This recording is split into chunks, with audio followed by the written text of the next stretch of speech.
Hello, everyone, and welcome to a Halfling Wizard production featuring a lovely cast who I'll introduce in just a minute. Today, we are going to be playing the Surge system. It's a ttrpg system, sort of a sandbox in which you can build your own game from. And then we are going to be playing a one-shot, which is a single-session game called Diamond in the Rough. And so at this moment, I'm going to start letting our wonderful cast members for tonight's game start introducing themselves. Let's just start with who you are, where you can be found, and let's just do character names as a reminder. So I'm going to go ahead and start from what I can see on my screen, which is top left. So Riku, would you start us off? Awesome. Hello, everyone. I go by Riku, he, him pronouns.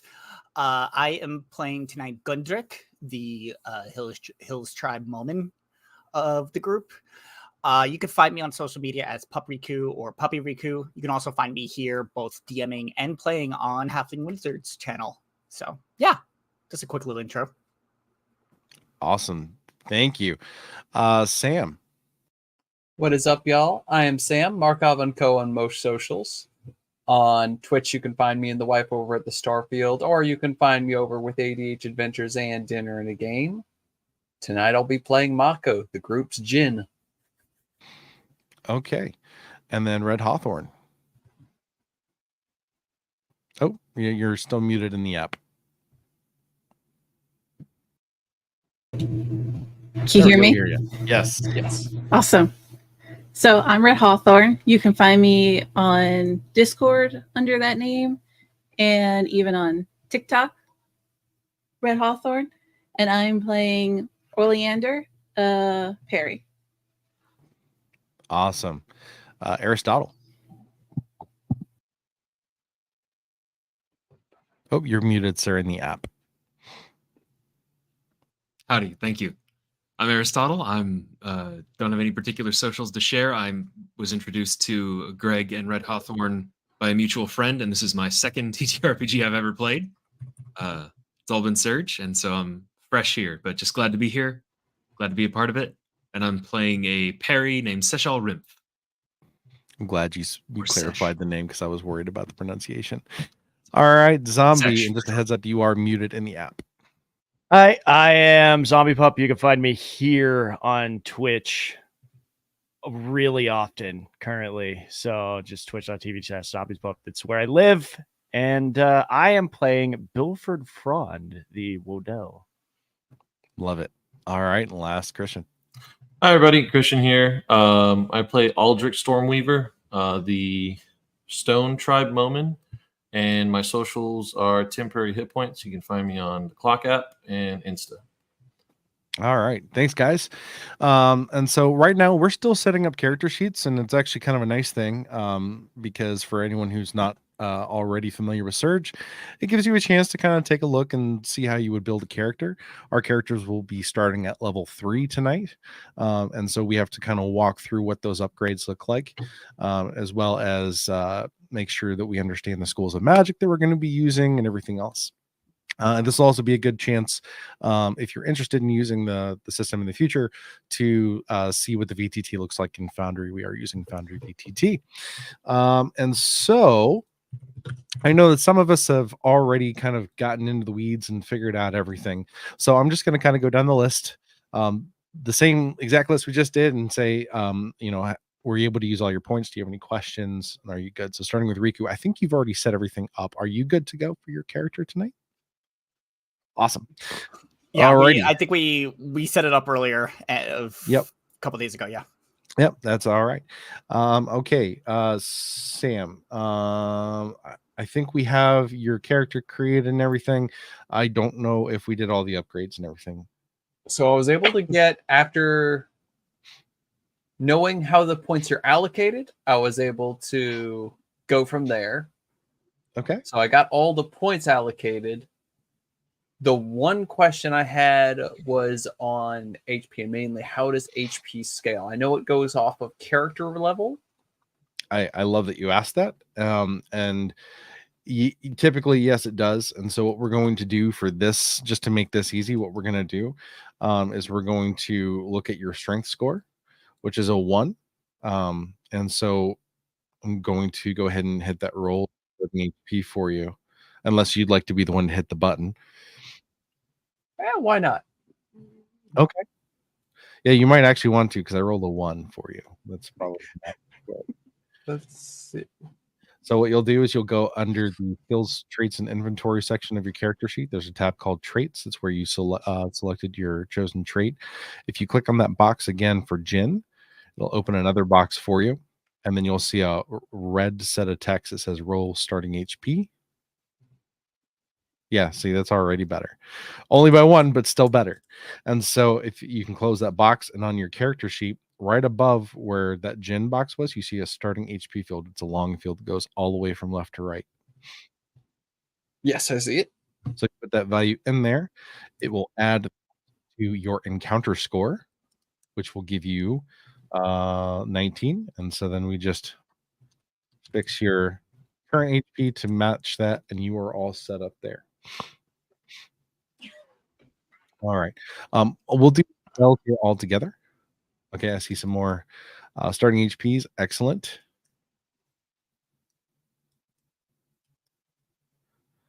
All right. So Red, are you good with all of your upgrades and everything to level 3?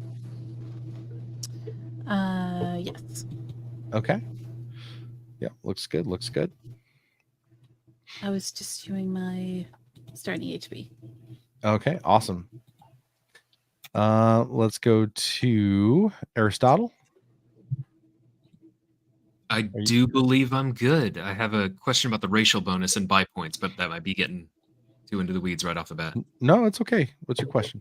So if that gives me a +1 by default to say marksmanship, then do I need to spend 2 points to get to 4? Or does that count? Is that only 3 additional past that? So what you'll do is, so using the chart that I sent, I should probably add the chart in here, but the chart itself. So in a skill, level 1, 2, and 3 only cost 1 buy point. When you get to level 4, it costs 2. Even if you've got a racial bonus to it. Even if you have a racial bonus to That's it. my question. Thank you. Yep. It is a good question, though. Okay. Anything else for your character sheet aside from spells? Sir. We'll do that all together. Okay. I figured all that out. Oh, excellent. Wonderful. Okay. And Zombie. I didn't do it. What I do? Yeah, I'm good with my character. You're good with the character? Yeah, Okay. I think we're all squared away. I think we did the whole thing. Okay. Yeah, sounds good. So. And then lastly, Christian.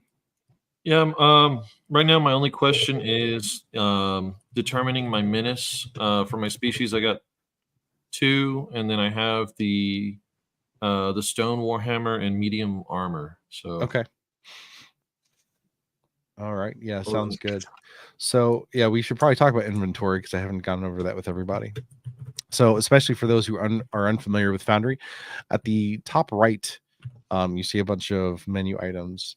And then I think it's probably the 3rd item in for you, or maybe the 4th, is a suitcase icon. If you click that, you'll have items, and there'll be a bunch of different color folders.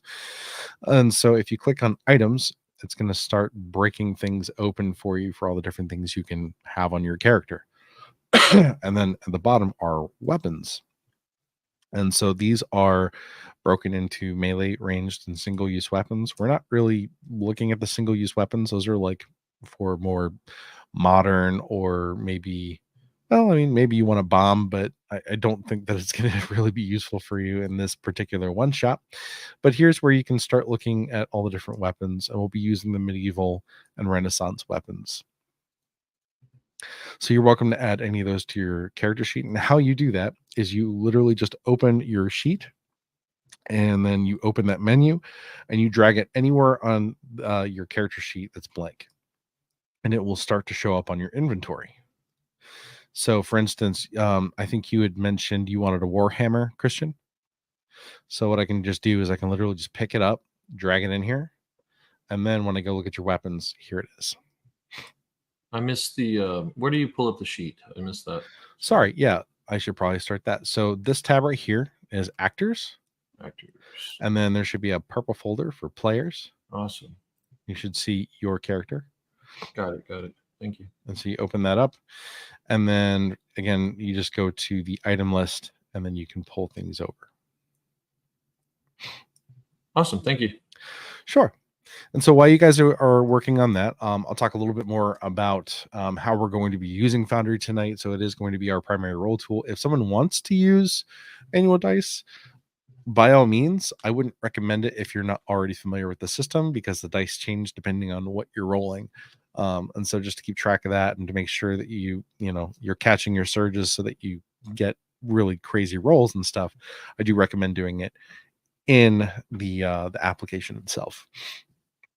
And so the way that we will be rolling tonight, we will be using the roll tool on your character sheet. It is the middle section, and it'll have 3 bits of red text. It'll say attack, defend, and challenge.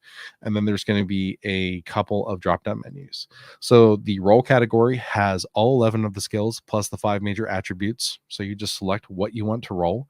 The level from your character sheet in which you have. So for instance, I'm looking at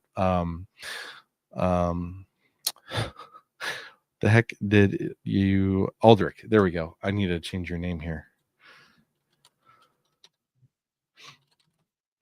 So I'm looking at Aldrich's character sheet, and so I can see, for instance, he's got a strength of 2. So I would set the level for strength of 2, and then if I said, "Hey, you're hanging on a cliff. Let's see if you can pull yourself up," you would then roll that challenge, and it's going to populate exactly what that value is. So on that sample roll, we can see if we click on that dice icon, we can see exactly what the value of the roll was. So surging is exploding dice basically, and so it's infinite. So if you keep rolling the maximum value on a die, you get to keep rolling that over and over again. And so for this example, we surged because it was a 1d6 roll. We rolled a 6, so another 1d6 was rolled, and that sum was 6 plus 2 is 8, and that's how we achieved that score. So that's really the game in a nutshell. It's pretty simple, pretty straightforward. There's only 3 types of rolls: attack, defend, and challenge. And there are no passive stats in terms of combat. There's no AC or anything like that, and everything is contested. Are there any questions? Sorry. Yeah. I missed where I click to roll the starting HP. Oh yeah, no problem. So what we're going to do is we're going to go look at Aldrich, and then we'll go into where it says skills, traits, and inventory, the traits tab. And then on the left-hand side, there's that Momin box. I see it. I see it. When you click on that, yeah. So what you'll see is so Momin have a species buff for strength, and so you're going to, in that right-hand drop-down menu, make that a 2, and then click on the roll starting HP. And so that gave you an 11. And I've already put a 10 in your encounter field. So back on your character sheet, right above where you clicked on Momin, there's a starting HP field. It's a very long field. If you put that value in there, it will automatically appropriate your max HP.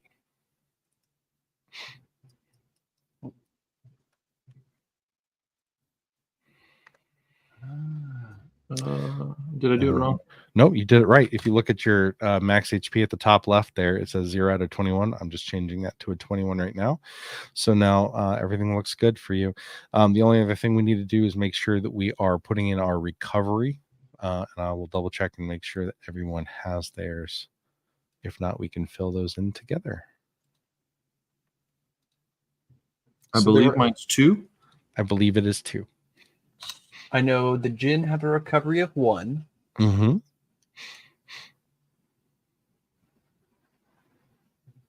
And if recovery is based solely off of that, or is it also based off of additional stats as well?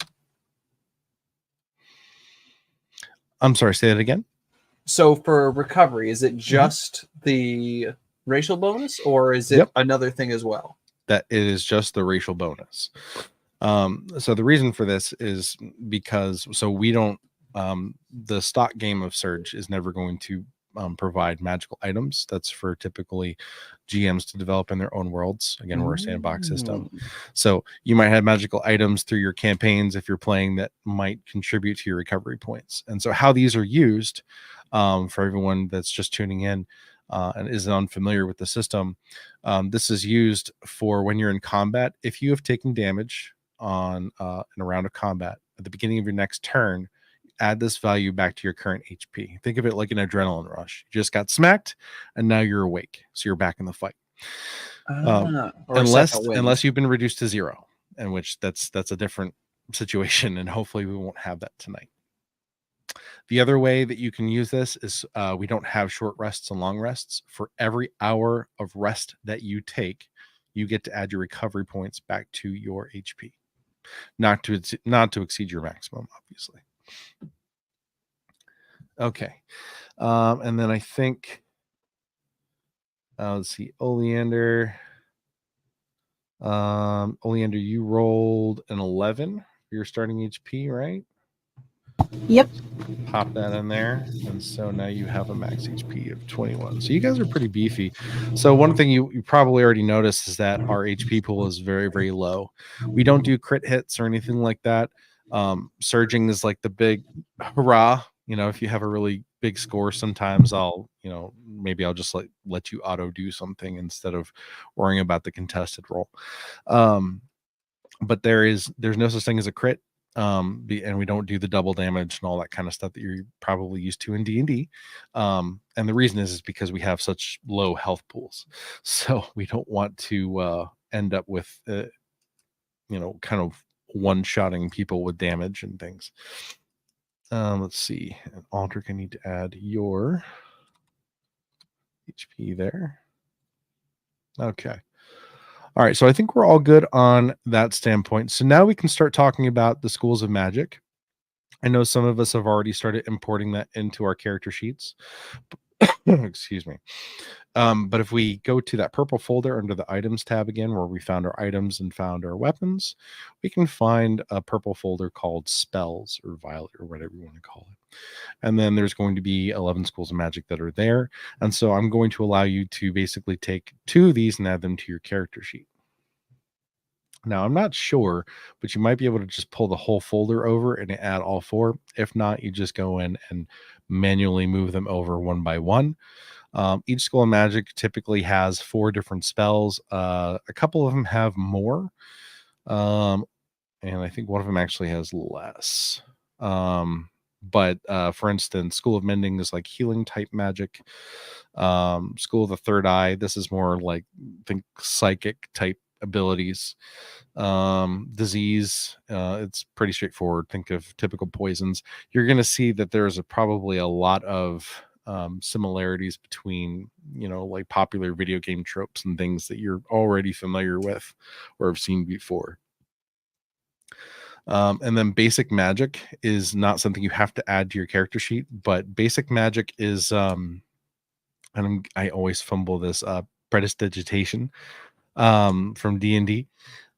So it's basically just kind of any like light magic. Like if you want to stir your coffee with a spoon without touching it, like that would be considered basic magic. Okay, sounds good, zombie. And so, yeah, go ahead and again, you're just going to move the spells from 2 of those schools into your character sheet, and they will show up under Skills, Traits, Inventory. If you click on your Inventory tab, there's 3 more tabs that open. There's Weapons, Items, and Spells. And that third tab for spells is where they'll start to show up. By default, I think just to say there's something in there, Ember shows up, I think, in all the character sheets. So I'll start with Riku. Were you able to do that and were you able to find all that? Okay. Sam? Got my spells all set up. All right. Aristotle? All good to go. There was one question I had about the spells looking through it. And that's, there seems to be a reduction on the action cost based off of your intelligence. Yes. For every 2 levels in intelligence that you have, you can reduce the number of actions it requires to cast a spell. It will always cast a minimum of 1. So if you have, say, your casting is your intelligence level is a 2, you'll reduce them by 1. Okay. So let's use a spell that costs 2 actions to cast. So now it costs 1 instead of 2. Okay. One that costs 5 will now cost 4. Exactly. Okay. And the last thing that I wanted to do was talk about at the bottom of the character sheet, you see an action tracker, because we have a lot of different things you can do with actions, and movement is an action, right? So let's say your movement speed is 10 and you have 4 actions. That means during your turn, you can move a maximum of 40 feet. The reason that we do this is because, unlike other systems that penalize you for standing still and doing things, if you're standing still, you don't need to move. You can do more things. More things are good, right? And so this will enable you to really, choose some versatility. One thing that cannot be overstated is the dodge action. Taking a dodge action is a passive action in which you are basically ready for the next melee attack against you. If you successfully dodge it, you get the ability to counterattack on their turn. So it's kind of one of those things to be mindful of. If we get into a situation tonight where you start getting really crowded, it's not a bad thing to do to play defensively. All right. So we've talked a lot about spells. We've talked a lot about different mechanics. Mainly when we're going through this tonight, just kind of tell me what it is you want to do, and I'll help you work through which skill you're going to use for that. I've got all those things memorized. And if there's something you want to use in a interesting way, I'm likely going to allow it. So if you're like, hey, I'd really like to use this other attribute or skill to do this because the way I'm trying to do it, of course, let's have that discussion. This is very free form, and it's meant to be, the rules are meant to be bent to make it fun, right? So if you're going to use, a hair comb to try and pick a lock, okay, well, instead of using mechanical to pick that lock, let's use woodcraft. We can use a bunch of different things and make things work. And so, don't be afraid to think outside the box. Feel free to be creative. This is not a very rules driven game. It's very role play centric. So it's more about having fun and just enjoying the moment. And so with that said, we're about a half hour in. Let us go ahead and start bringing in the story, unless there are any questions. One thing, Zombie, were you able to bring in your spells? Yes, yeah, I got my spells. So. Okay. And we had a question about how to cast spells and what intelligence does for you. When I think you had stepped away, every 2 levels of intelligence reduces the number of actions it takes to cast a spell. Perfect. So if you have a 2 in intelligence and you're trying to cast a spell that costs 2, it's only going to cost you 1 action to cast it. I have one question. Yes. So on my action tracker, it says I have 3 actions. You can add more. Oh, I can add more. Okay. Yeah, there's a little plus sign at the bottom right. Okay, got it. That was it. Yeah. This is it's not automated. It's more for you to just be able to track your and I started talking about that and I got distracted. Sorry. So you can use that to just sort of track what you're doing. If you're wondering, oh man, how many actions did I cast or use for casting last turn? You can kind of use that to your own for your own use. Awesome. Thank you. Is there any extrinsic reason not to leave some encumbrance open? Is there a penalty for the encumbrance? Say that one more time. So like encumbrance, like I've got 22 encumbrance. Is there any reason why I wouldn't, if I'm doing my initial, what I think my character would have, why I should leave some space open? I mean, that's up to you, right? So and this will help us segue into the story here in just a second. So you do have a maximum encumbrance. It's not pound space, it's item based. So each item will have its own encumbrance value. And so strength determines what your maximum encumbrance is, and that'll show up on your character sheet under your items. So for instance, I can see Aldrich. I'm sorry, I'm picking on you. You're just first on the list. I can see your encumbrance is 22 out of 24. So if you pick something else up, I might just sneakily go into your character sheet if you exceed your encumbrance value and just start deleting the last thing that dropped in there because it's in sequential order of how you picked it up. And you'll be like, "Oh, where's that thing?" And, "Oh, that's weird. It's not there anymore." Weird. Where'd it go? Got holes in them pockets. All right. So quickly addressing anyone that is currently in the stream. So we are not observing channel points for this. We will have an intermission here in a little while, just to give everyone a break, and we'll engage in chat. If any of the cast would like to engage with chat, you're welcome. But we're focusing on just kind of being in the moment and enjoying the game for what it is. And but we are thankful that you are here with us and enjoying the ride. And so, without further ado, let us go ahead and get in. I'm going to play some music through Foundry. Just a heads up, at the top right there is a little little menu for playlists. You each have the ability to turn up and down your volume personally if it's too loud for you, because I have no idea what it's like on your end. So let's go ahead and set that mood.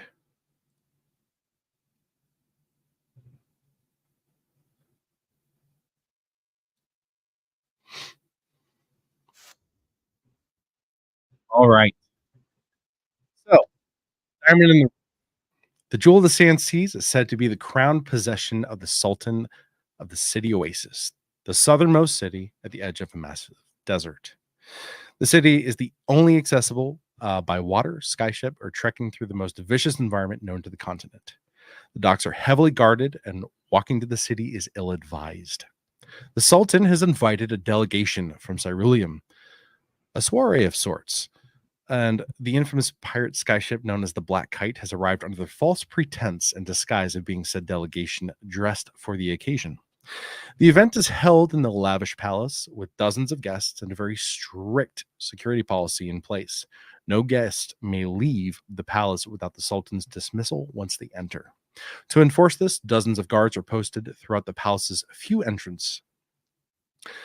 Captain Walker has embarked his scallywag crew, our cast, on a venture into the den of the lion, wrought with dangers that rival the infamy of the Black Kite.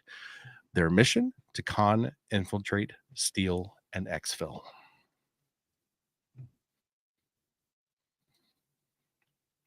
And with that, I think it would be good to start talking through our characters.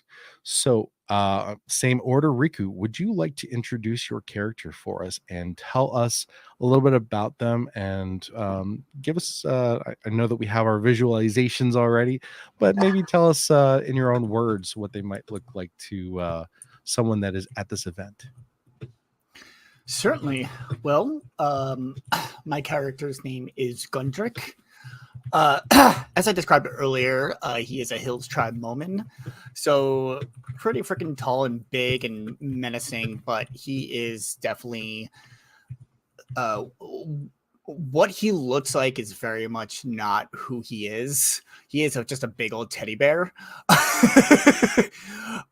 He's willing to he's the type of person that would protect his friends till the end. One of the nicest people you'll ever meet.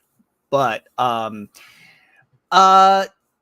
yeah, so he has a couple like bit dulled horns on his head, usually wearing some sort of brown and orange leathers, just as kind of just his style. Nothing really too functional. Tends to try to stand out a little bit, but he just enjoys just being around people, being that extroverted person, loving life, loving his people, and protecting those close to him, just in general. And if you want to see the picture, there he is. Yeah, thank you. Okay, so let's talk a little bit about where your character is from. Yeah. So my character is from a tribe of Momin up in I'll be honest, I haven't really thought about this too much. It's okay. I'm gonna say that they would be right outside of Pine Shores, Okay. just in a tribal out off in the I wouldn't say right by the lake, but nearby there, up near the north. Okay. So Pine Shores is actually known for being a trading center between a lot of different civilizations there in the continent. They're very Mm. central, right? And so a lot of goods end up going through this. And so your character, Gundrick, Mhm. has traveled here for trade. Oh, yeah. And during this encounter with Captain Walker, you happen to stumble into him in the middle of town, and a third party ends up getting involved, and their cart is knocked over as a result. And so they're starting to, point fingers, and guards are getting involved. And suddenly, Captain Walker is thrown into prison, and he asks for your help in getting him released, whether it be legal or illegal means. So, how would your character help break him from his cell? This think of like an old Western kind of cell, like a Mhm. sheriff's office. Well, knowing Gundrick, he is probably gonna take a more, I guess, diplomatic route and try to do his best to explain the situation, and see if there is a way he can talk him out of being in jail, and just with whomever, whether it be the guards or whomever. Okay. So we're not going to play this out, but Mhm. I'd like you to, as an icebreaker, please roll me a charisma challenge to see if you were able to talk your way through that. Charisma challenge. All right, let's see how this goes. First roll of the game. Okay. So you needed a 4 to succeed. You surged. You were able to smooth your way through this and get him released.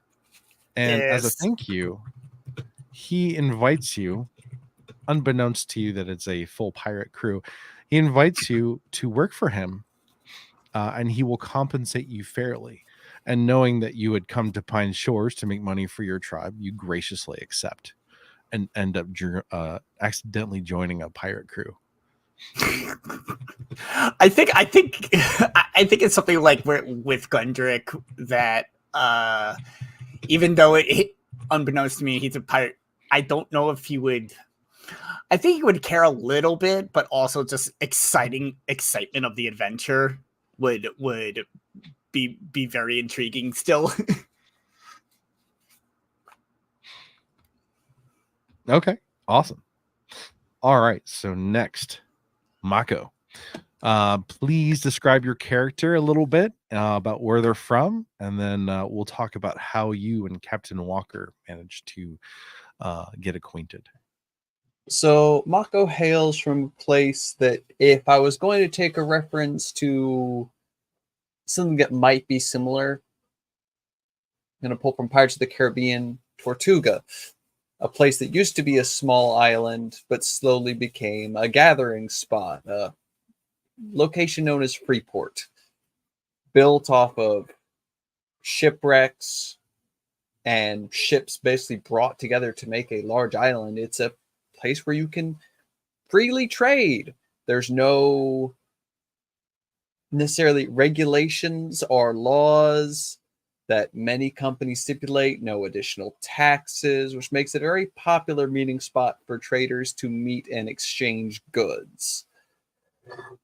It's not very rules heavy, though the rules it does have are very well enforced by its own private militia. Okay, awesome. So Captain Walker has approached you and asks for your help in exchange for being brought onto a job. I mean, you are used to his type. And I mean, he is very clear and upfront that he is a pirate with you. But again, that is the type that you're used to consorting with. And so he will ask you to help him steal a shell of a watercraft, a Cyrillium watercraft, that he can outfit the kite with a lot of those parts to make it look official, like it's from that city state. How would you help him steal this watercraft from the port? There's no wrong answer. Well, the immediate way that comes to mind is it'd be a shame if the line suddenly found a cut and some heavy wind simply blew it out to sea. Okay, so I would like you to please roll guile for me. Roll guile. As a challenge? As a challenge, yes, please. All right. So Or to beat. guile. My rolling level for that is 3. That should be pretty. Oh, so we fail the roll. Dang. So, as you're trying to stealthily push this thing out to sea, you are caught red-handed. You are able to detach it just in time. You have to cut the lines. You no longer have the lines, but you're able to help push it out to sea with Captain Walker. And now knowing you've been caught, you can no longer return. And so at that point, you had no choice but to join Captain Walker on his next job and journey until you figure out a place to live and the next step for yourself. I was getting bored there. You got to move on eventually. All right, thanks. All righty, Red Oleander, please tell us a bit about your character and where you're from. So Oleander is from the Silver Mountains, and they're very proud Perry race. You're either a really good fighter or you're a really good ambassador. Okay. And so and you're the civilization that you're from, do you get a lot of outsiders? No. Okay. So just outside of your Perry civilization, there was a small trading town that does a lumber trade with you, because Perry civilizations are usually highly elevated. Excuse me, everybody. And you learn that Captain Walker is looking for a select group of Perry that are have been self-proclaimed mercenaries. He's looking for those with the ability of natural flight for this next job. And you know that a group of mercenaries from your civilization had originally kidnapped a family member of yours and taken them to the Southern Sands. And when you hear about this job, you immediately perk up. I would like you to convince Captain Walker to take you on his crew under whatever guise that you like. Please roll me charisma. It's a challenge.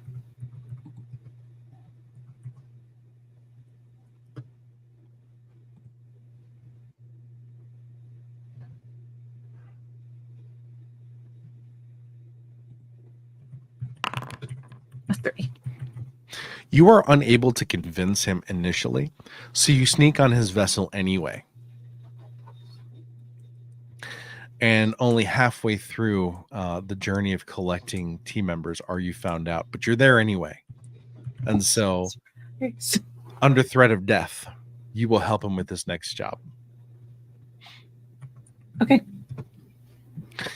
All right, Aristotle, or should I say Shishel Rimf? Did I get that right? Close enough. Okay. Pronounce it for me so I get it again. Seshal Rimph. Seshal Sesh, Rimf. short. Sesh. Okay, we're going to go with Sesh. We're going to go with Sesh. All right, Sesh, tell us about your character and where you're from, please. May I do so in character? Absolutely, yes. Awesome. I enlisted in the Wing Guard as a young, bright-eyed, and bushy-faced feathered young Perry promised adventure off in the distance, distant lands I'd never known. And wouldn't you know it, I got stationed as a lance corporal, terminal lance, right next to my home village in this dreadful treehouse of a fort called Horizon's Perch. Do you know what they had me do for a decade? Tell us. Tie knots. They had me work on the ropes. I enlisted to fight. And for a decade, I was at this dead-end job, tying knots, keeping this dreadful fort up in the air. And the tourists would come through. I had to deal with every manner of people just coming to stare at the forts. They fell so many times. I set so many limbs. I have no earthly idea why I don't have a degree in medical science at this point. And so, our Captain Walker once came through on an expedition and approached me after seeing me up there, saying, "You would be a fantastic topman." He didn't quite tell me he was a pirate at the time, but he promised me the adventure that I was denied by the military. So once we set up a replacement, I went slightly AWOL and snuck away with him. Okay. So you were going to have to sneak away from your military position. I would like you to Hey. roll me a guile to see if they even noticed you were gone. Oh dear, have you seen these wings? It's hard to sneak with those. Oh, Yeah, so you were absolutely caught, and you may be hunted in a later adventure. All right. Thank you very much. Zombie, would you like to tell me a little bit about your character and where you're from, please? Absolutely. My character is Bilford Frond. He's a Wodell from a little town called Aston that doesn't really allow outsiders into the town, but there's a port nearby that they do all of their business through in exporting wines and various spirits to the rest of the world. They also have a very interesting, questionable underground export of various poisons of high quality, and the government there is not really known to many people outside. They're not really sure how everything operates there, but it's definitely not a safe place for outsiders to just be wandering around. So Bilford is officially a ambassador. Unofficially, he's can act as an assassin when necessary. He is aggressive negotiations, I think, would be what he's most skilled at. As far as his training. However, he's very, very new to his position. So. Okay. And so acknowledging that you're new to the position and not a known entity yet. Ceruleum is a consortium of different species, and so it wouldn't be totally outside the realm of possible for Wodell to be from there. And so learning of your new appointed position and your particular set of skills, which you've acquired over a long career, you are approached by Captain Walker and asked if you would be willing to help him on a slightly illegal but quite prosperous job. I assume that you would say yes, but you might say no.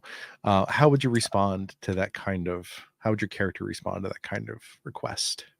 As long as the pay is good, and I won't be away from my duties for too long, I could definitely get involved. And is our based on your society, are poisons one of your primary modes of choice when it comes to the more lethal approaches to your job? Whenever it needs to not be traced back to me, definitely. Okay. I would like you to please make me a medicine check. Let's see how good you are at producing poisons. It's gonna be great. Okay. Your poisons are actually antidotes. And that's okay. That's all right. Nailed it. All right. I'm a professional. It's like falling up a ladder. You can Well poison played. twice and get cured of cancer immediately. So we're going to say that Captain Walker doesn't necessarily know this trait about you. But still, knowing that you're new to the position and that you have some experience with being, sort of a diplomatic position, he encourages you to join and you do so. All right. Last but not least, Christian, please tell us a little bit about your character and where you're from, please. Okay.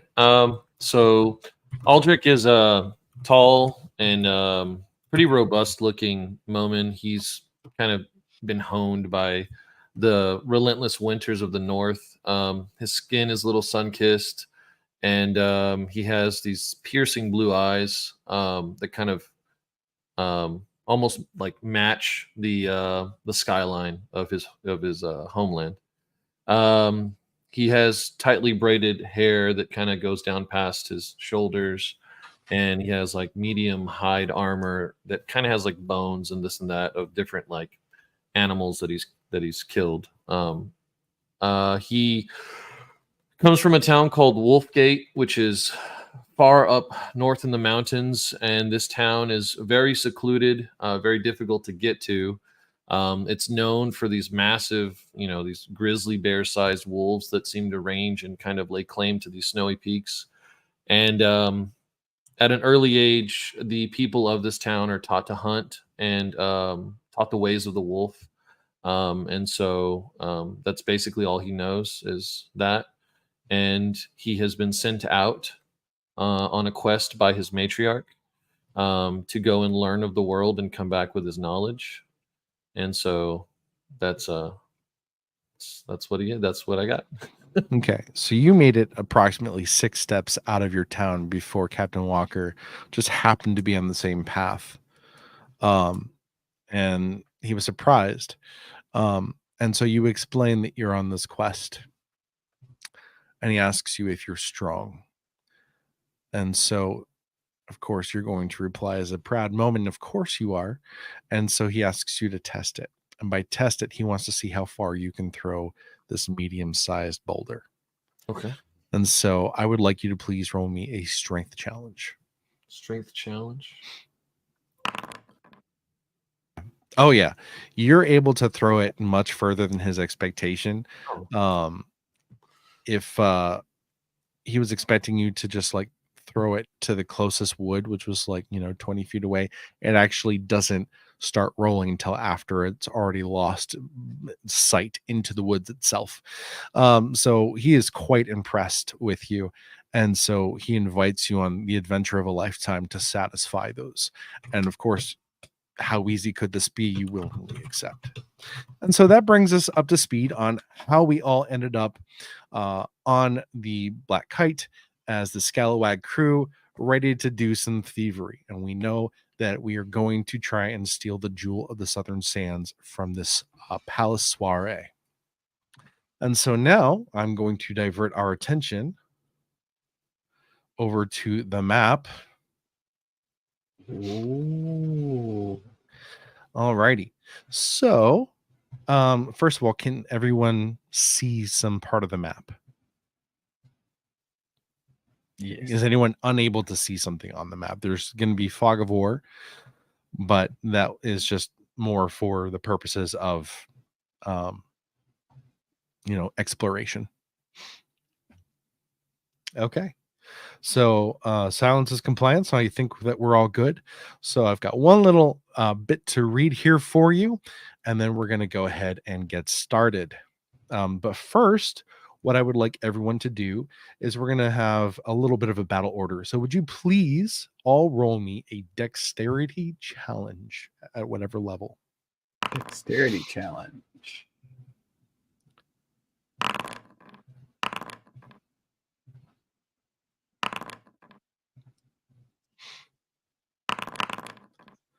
All right. So there's a default there that has Rasta for some reason in your character sheets. That's fine. If you know what you rolled, please just let me know. Riku, what did you roll?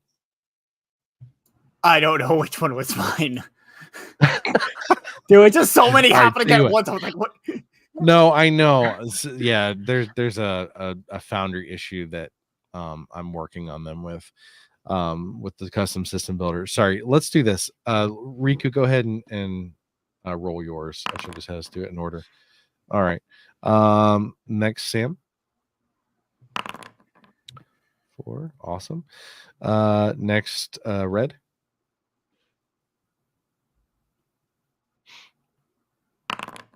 5. Next, can we have Aristotle? Whoa. That's a heck of a time to surge. Nice 11. Zombie. All right, 4. Nice. And last, Christian. 6. Nice. Was that a surge? No. It was not.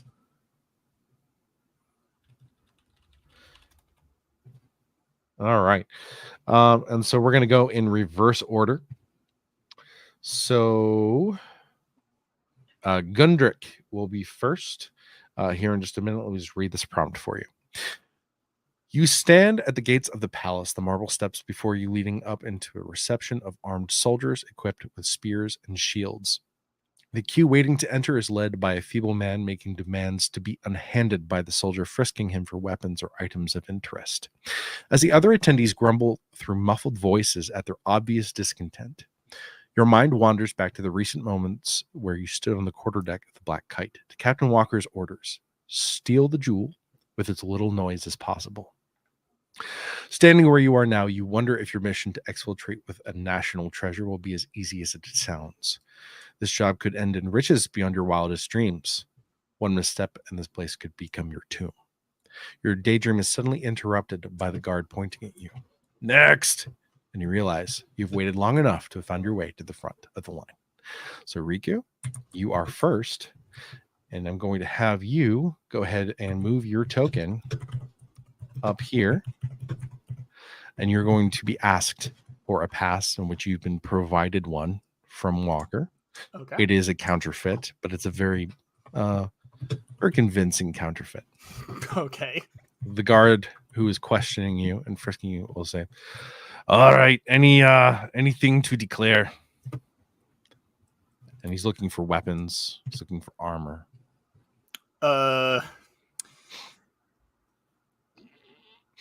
Yes.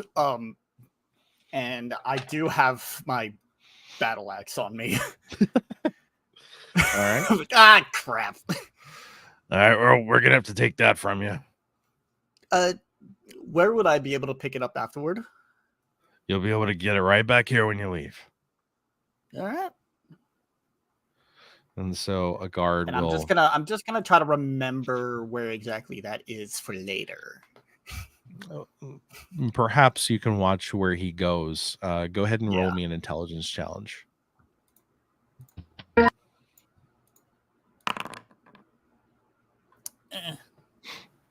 So he walks up these steps and that wrap around there, and you kind of lose sight of him into the next room, which you haven't actually seen yet, so you don't know what it looks like or the layout. So you'll have to keep your eyes peeled as you move through. Okay. All right. Anything else to declare? I believe that is it. Okay.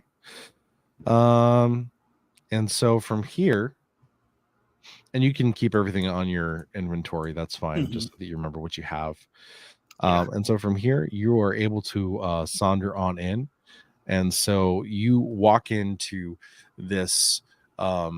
It's a very ornate, pillared sort of pavilion right before it actually leads into the entrance itself. And just beyond, you are seeing reflected lights, the rainbow in nature. Like there's obviously some kind of stained windows in play in the ballroom beyond. And then there's a lot of what appears to be gold colored objects and statues in the next set of rooms where all that refracted light is also giving a golden glow. So it's very bright. It's very it's very pretty to be bland about it. So we'll go ahead and move you up to right up to this point here. All right. And we're gonna go ahead and move on to our next participant.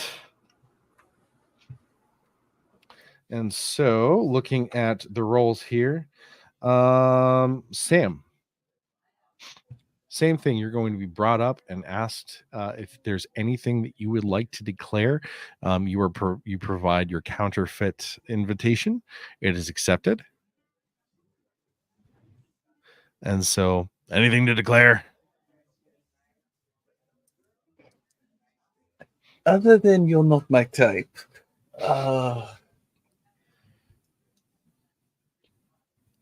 Small dagger for eating, but that's just about it. We'll Make have sure to you take, can. we'll have to take that from you. Oh, such a pity. Barely holds any edge. That's very well. It's tiny. It's tiny. How tiny? Probably like the blade is probably maybe only inch and a half long. Okay. Well, they take it from you anyway, and you are able to continue on and join Gundrick. All right. So next up we have Zombie, or sorry, Bilford. All right. So you're asked if there's anything to declare. The only thing I have on me would be this S stock, and I hand over my S stock. Okay. Anything else that you're going to declare? Do we declare armor too, right? Yeah. Although All right. light armor they won't take from you. Okay, cool. Yeah, no, that's all that I need to declare. I do have this leather brace for my elbow that, it just gives me trouble every now and then, so I keep it tied on at all times. I would like you to either choose guile or charisma, your choice, to roll to try and convince him that this isn't a sling. All right. Don't fail me now. Let's see. Yeah. Challenge.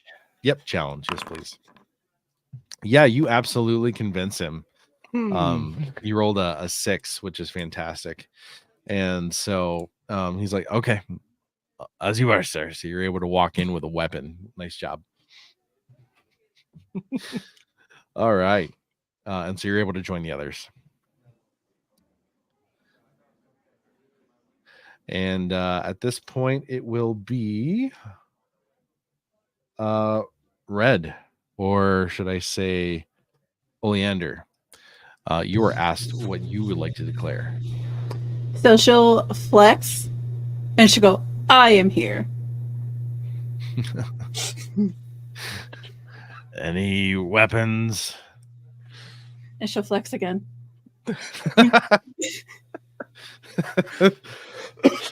So you're carrying a broadsword on you, right? Yep. There's no way you're hiding a broadsword. Nope. And so they're gonna say, "Your sword, please. What's of it? We need to take it from you, and your shield, for that matter.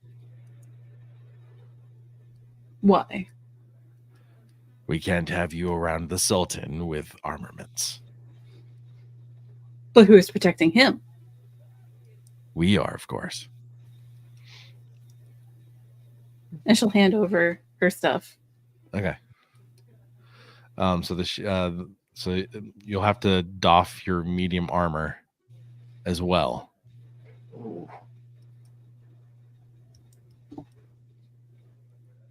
take this off too. Okay.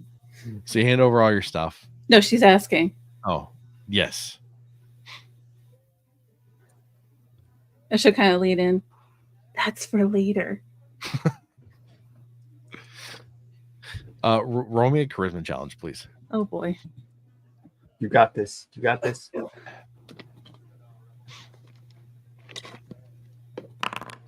Oh, Woo! good surge. Nicely done. Rolled a 7 on a 1d4. Excellent.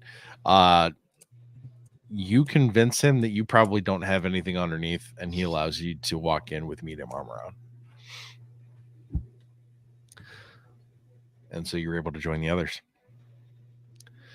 All right. Next we have Christian. So I'm gonna have Aldrich walk up and pretend that he has like a limp, Okay. like he's injured, and he's gonna tuck his stone warhammer underneath his armpit as if it's like a walking cane. Let's see how All far right. he gets with that. Okay. Anything to declare?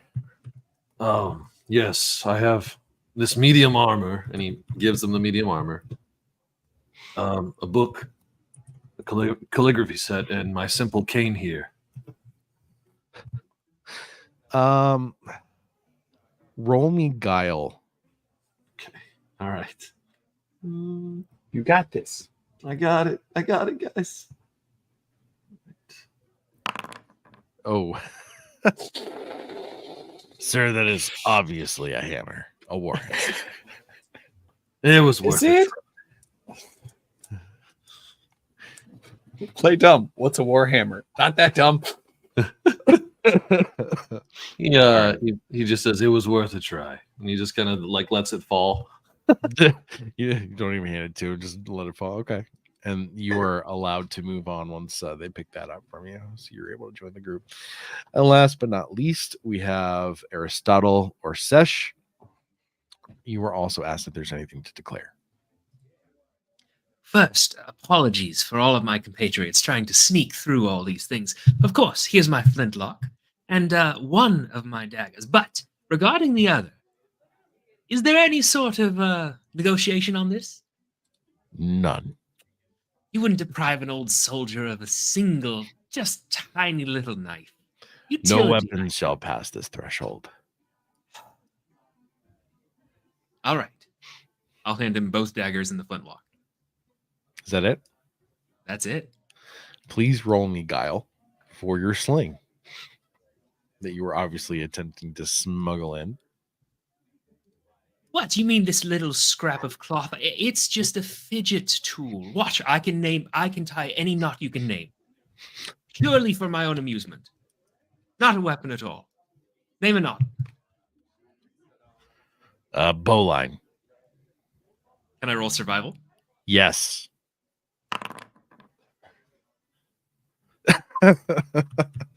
You rolled a 10 on a 1d8. Nicely done. You I do not convince joke with him company. that it's just basically a rope for tying knots. It's not a sling. Thank you, sir. And you're able to walk in with a weapon. All right. So you all some of you have smuggled in items that probably should have been confiscated, but you've made it in here. And at this point, you're starting to probably hear music, both literally as well as your characters. So you're in this sort of entryway, and there are a set of stairs to your left-hand side that you can see that there are guards. This is obviously an area that you are not allowed to go in because the guards are they have their shields up, they're alert, and they are definitely facing your direction. You know, they're giving off that air, that presence, like you are unable to go that direction. There are 2 sets of golden stairs, and before you, a giant statue of a lion. There is stained glass windows just above 2 major archways that lead where those stairs lead up to, and beyond you can hear chatter, you can hear music. What would you guys like to do? Well, what was the captain's plan at this point? Let's The all confer and captain, be clear. the captain told you he would meet you in the throne room, the ballroom. Well, I'd say we definitely should move forward. Of course. Mingle with the locals. What good would the party do if we're not enjoying the party? Okay. I know for a fact the wine and spirits for this party are of the highest quality. Okay. we So will as you get walk drunk. in here, I don't have tokens for all the different guests and things, but you are aware that there are many different guests that have already joined. There are tables of food on the sides of the throne room. It is a fairly narrow throne room, but it's very elongated, and you can see out the entire side of the you can see through the right hand side the actual ocean itself. I can give you a little view. Wrong view. Here we go. And you can see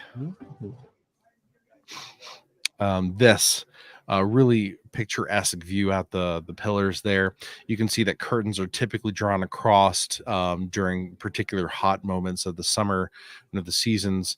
Out on that terrace out there, you can hear live music. There appears to be some sort of string quartet that's playing. You can see many guards posted out there as well.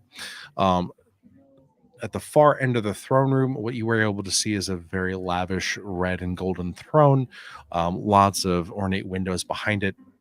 And then additionally, you can see that there appears to be guards on the far left side corner from you. This is to the left where the throne is. And this appears to be entranceways into other parts of the palace. Also to your right, you can see a number of doors, and I would like you all to please roll me an intelligence challenge. Let's do one at a time. Riku, you notice nothing. Sam, you also notice nothing. Red, nothing. Aristotle, okay. Zombie, notice nothing. And Christian, okay, yeah. So we have that was who rolled the 8? Was that Sesh? Yes. All right, so Sesh and Aldrich, you both noticed that weapons and other items of interest, like armor and things of that nature, are being brought to one of these doors and taken upstairs. There's a door right here. I don't know if you can see that. Our weapons or weapons in general? Weapons in general. So there's actually a door right here that I'm not sure that you can actually see unless you move forward. But there you go. Can you see it now? Yeah, I see the little icon of a door, like a little. Yep. Yep.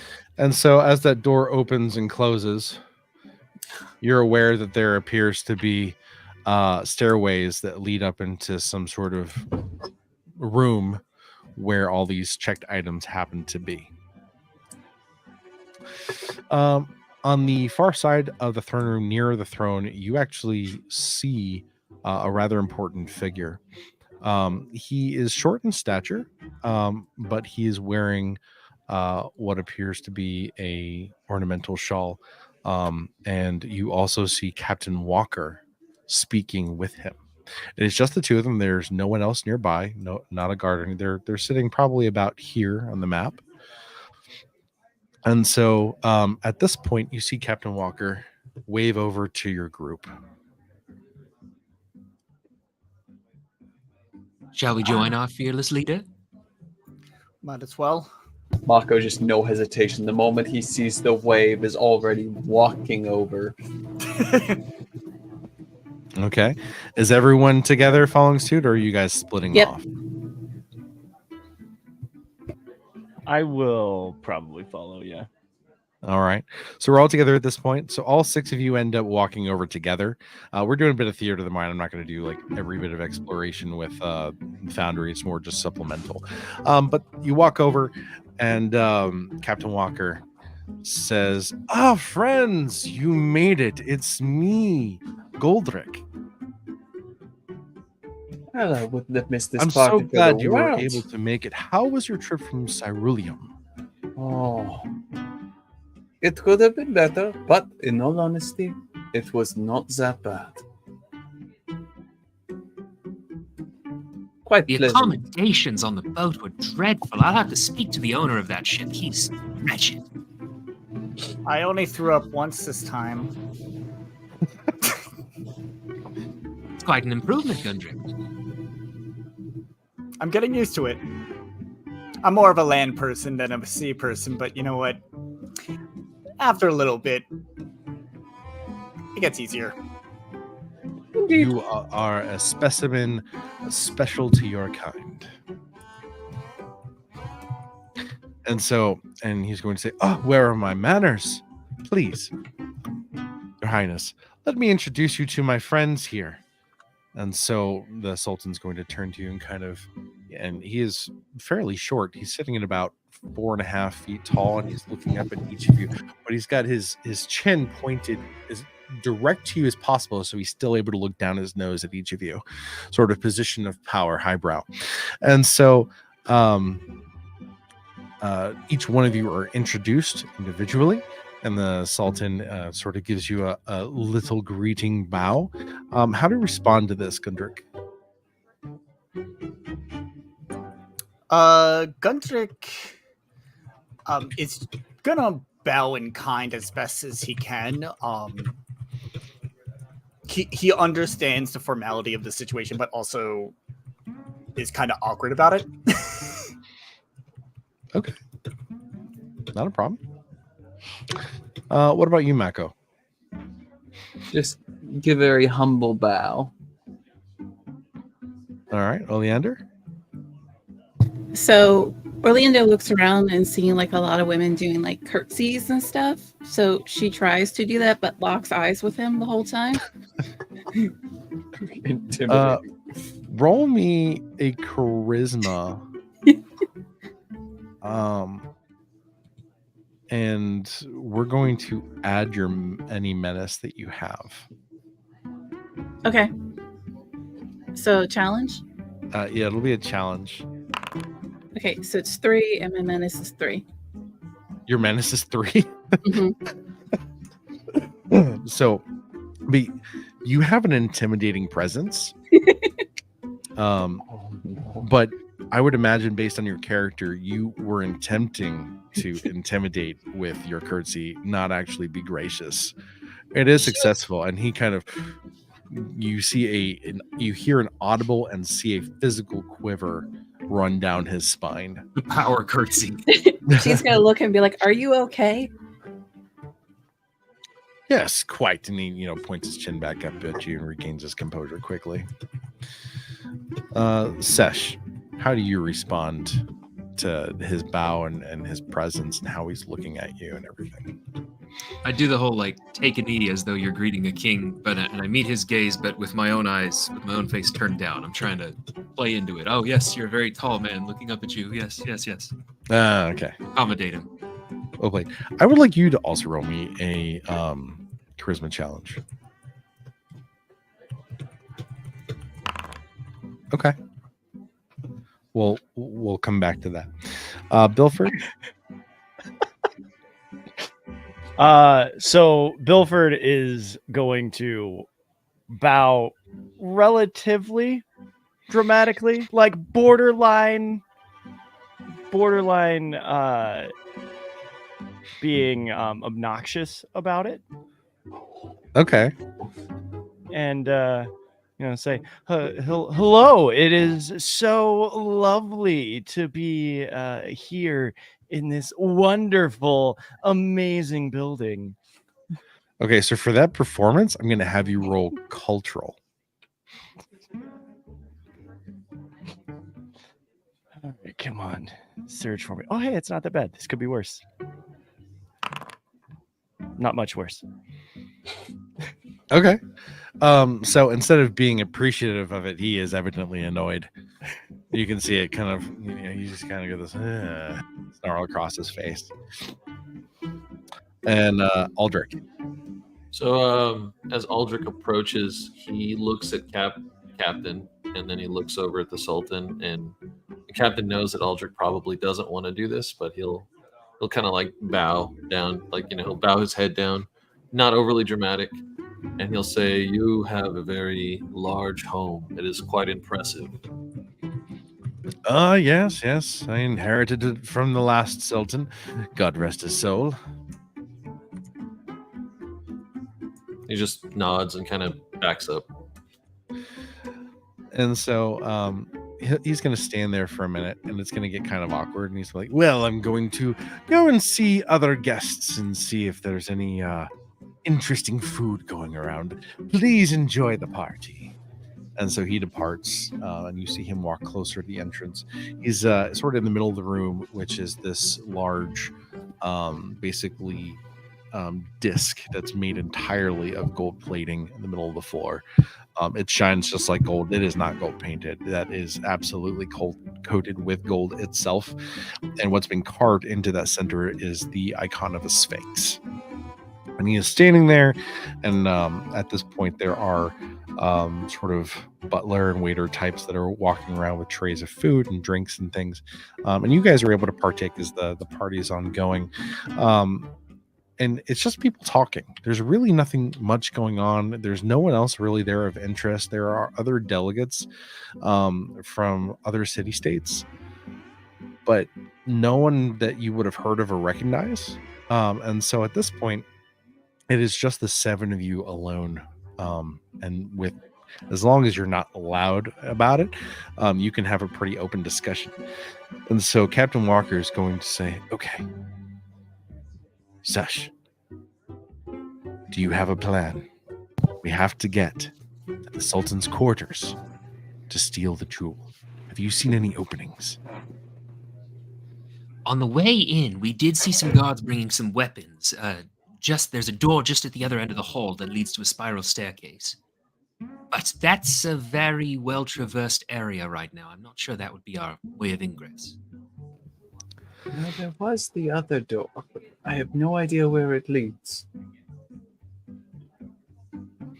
I see. And have any of us scouted the terrace? Is there a way to get around the palace on the outside? Well, not yet, but that shouldn't be too difficult. If Oleander and I could get out on the patio without drawing attention, we might be able to fly up there and get a view. Okay. Split into 3 groups. Oleander, Sesh, take the terrace. Mako, Got it. Gundrick, take a look around and see what you can see on the far side. And he points over to the western wall where you can see a bunch of windows that seem to be overlooking some sort of garden area.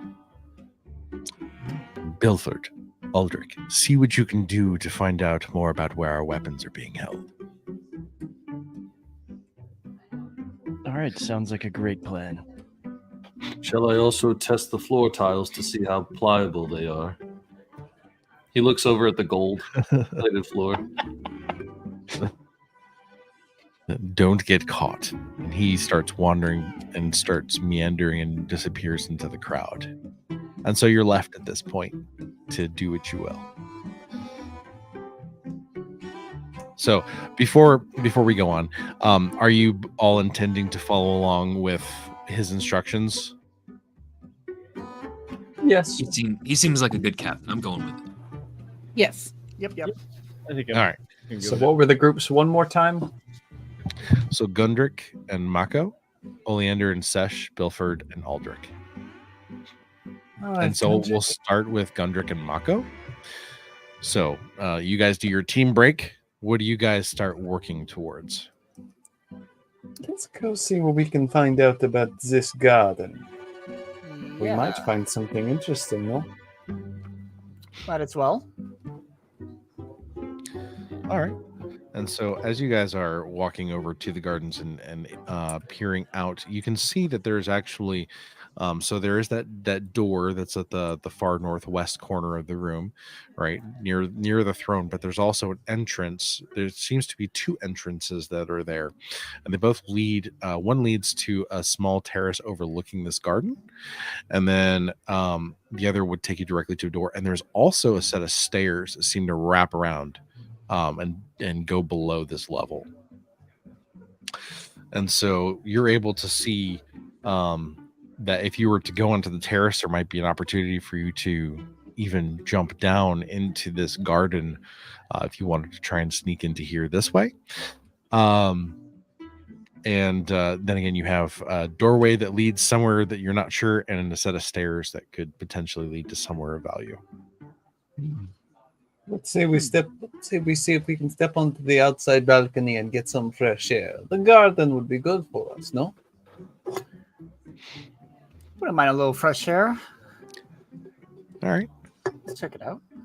So you guys are able to step out here, and as you do, the music kind of just goes away for a minute. Oh, we have copies. I don't know how that happened. That's cool. Oh, whatever. And so you're able to get actually a little bit of quiet. It doesn't traverse outside of this room very much. And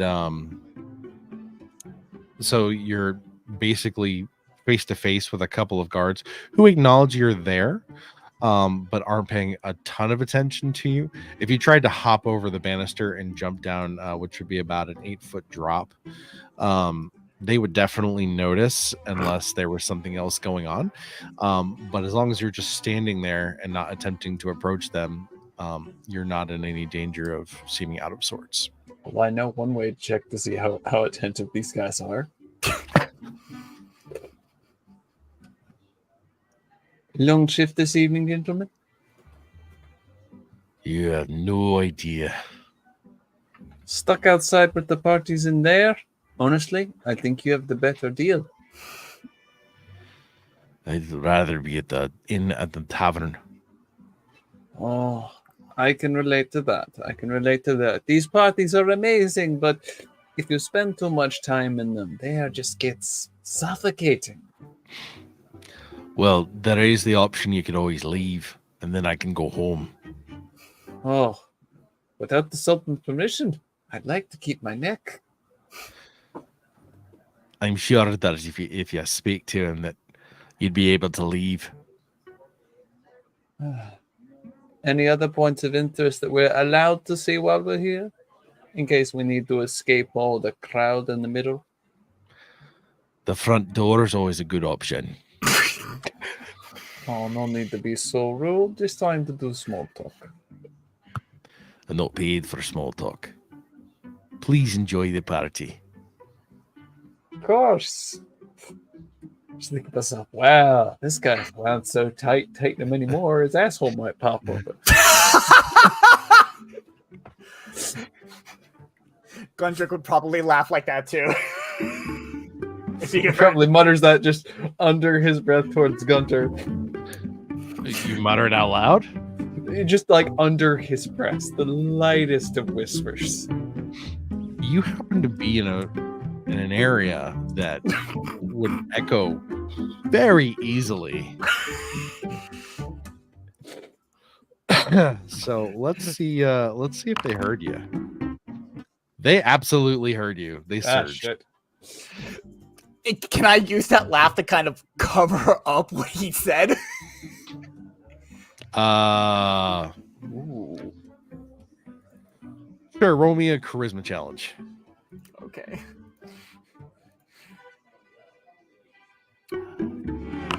Nope. Yeah, it didn't work.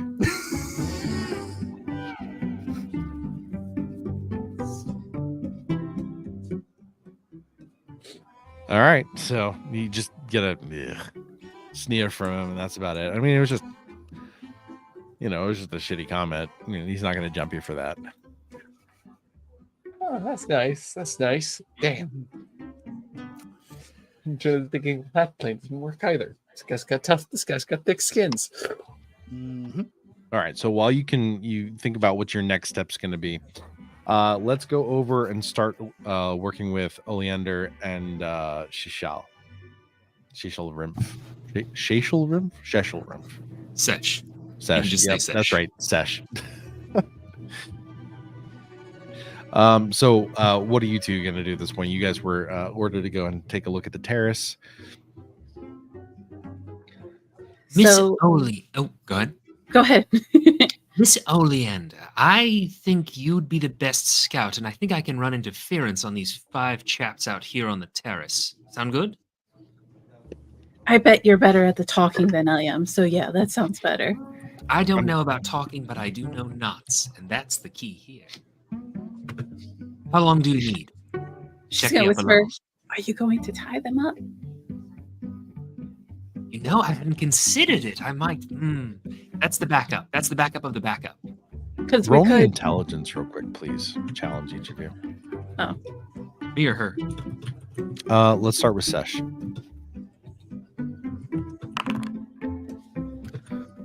Go ahead, Oleander. So you realize immediately upon walking out onto the terrace that 5 was not the number of guards that were actually out there. There appeared to be more, and there are even what appeared to be little archer nests above you that are manned. It might be hard to do that, and she's going to take her wings and go. I think we keep our scouting expedition to the ground for now. I'd rather you not be riddled with holes up there. I would appreciate the same. So this is not our point of ingress. We're going to have to look for another one. Did you see another spot where we might be able to go up? On wing or not? I haven't looked around much here to see if there's another spot, but we could all Well, then let's be look around party goers. and discuss parry things. I quite liked your power currency earlier. But yeah, I'd say we'll start scout, just kind of walking around casually as though we're in a conversation. Yeah. And as part of that successful intelligence roll, you notice that there are the musicians. There's 8 or 9 of them, and every once in a while between songs, you'll see them exchange out their instruments. And to do that, they walk past you all the way down the southern side of this outside terrace area, and there appears to be a place where they're walking in and out Are you good at to an get different instrument? instrumentation. I'm down to try it. Miss Oleander, would you like to try southward and see if they stop us? I mean, I feel like that's our best option right now. Good evening, gentlemen. How are all of you? How do I actually move my own token?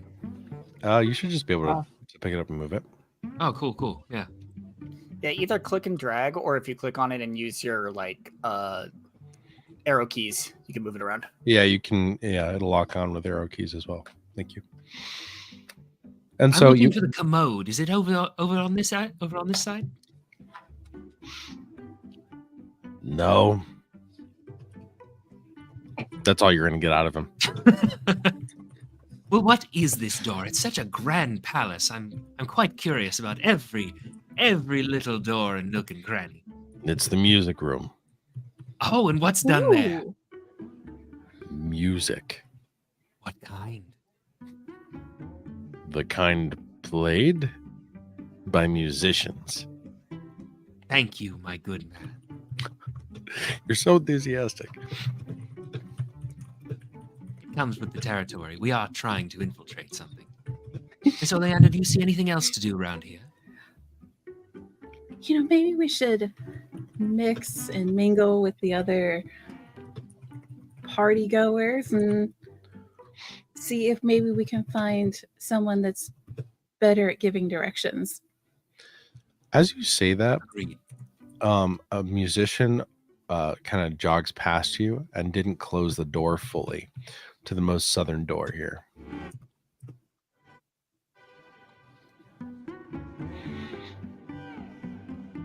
Sir, I am a connoisseur of all things musical. Would you mind if I just poked my head in there? I'd like to see what instruments they have. Sure, it's not off limits. Thank you. So you guys are able to enter this room, and it's pretty lavish. It's a nice lounged area, but there are musical instruments that line the walls. You can see that there is a piano-like instrument. It's sort of half organ, half stringed piano that is on the northern wall. And then you see that there is a door that you would imagine leads out near the entrance of the throne room where you walked in initially.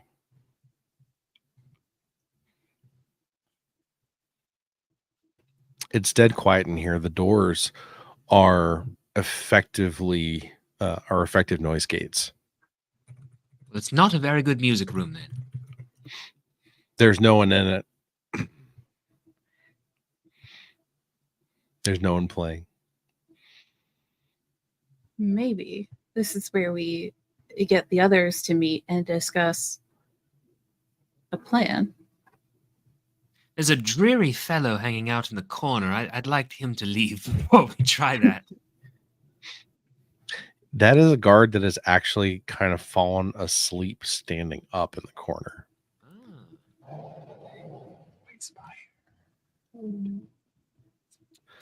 And if could you both please roll me an intelligence challenge?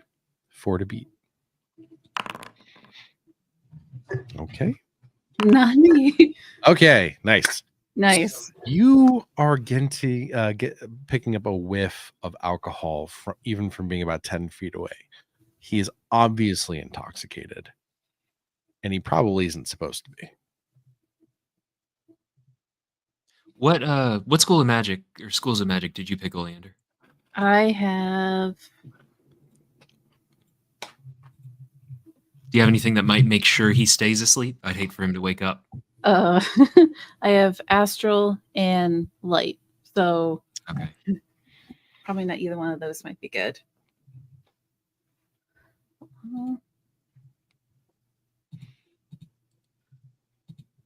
Well, So astral and light. Maybe we should have consulted each other. Anyway. Well, this is good information. Okay. I'd Well- say we go return and or find another spot if we can. Do you want to continue or go back to the captain? I feel like we should do a little bit more looking around, and then we can tell the captain what we find. Lead on.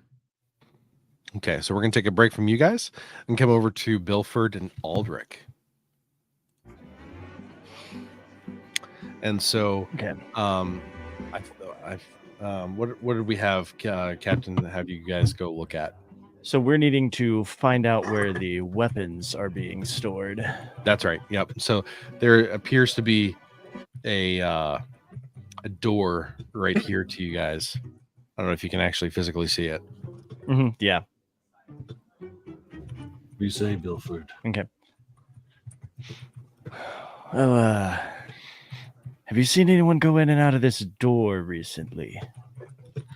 Earlier, I saw them carrying a few of our weapons in there. The hinges don't look too strong. Maybe we should check to see if it's unlocked first before busting the door down. Aldrich nods. We don't have a lot of doors. Yeah, sometimes they just swing open. It's really this crazy thing. It's phenomenal. So Spins his entire life pushing the full door. So who is opening the door?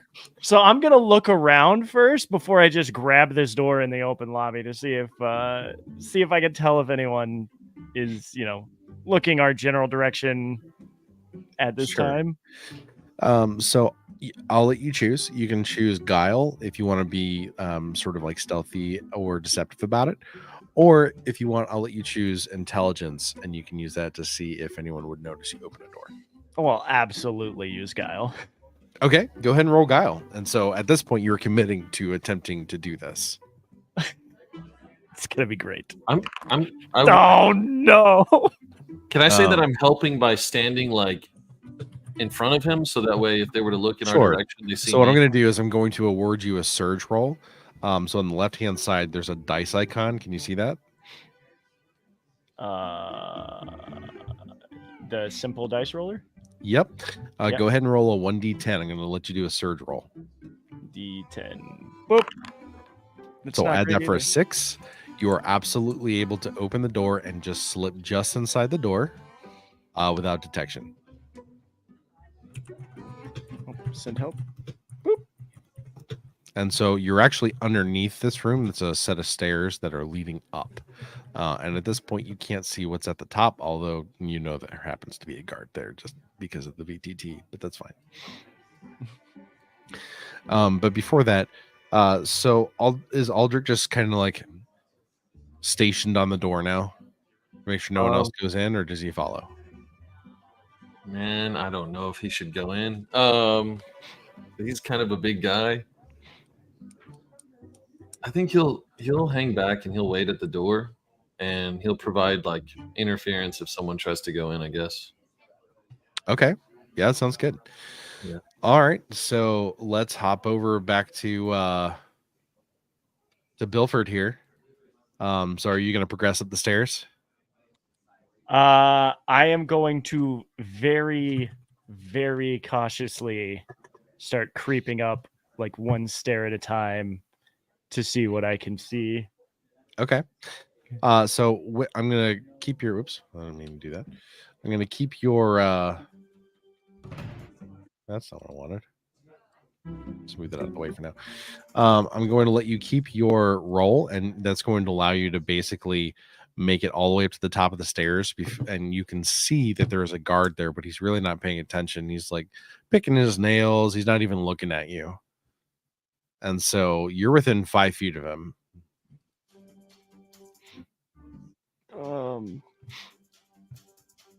So what do I need to do here? If I talk to this fellow, he's gonna freak out.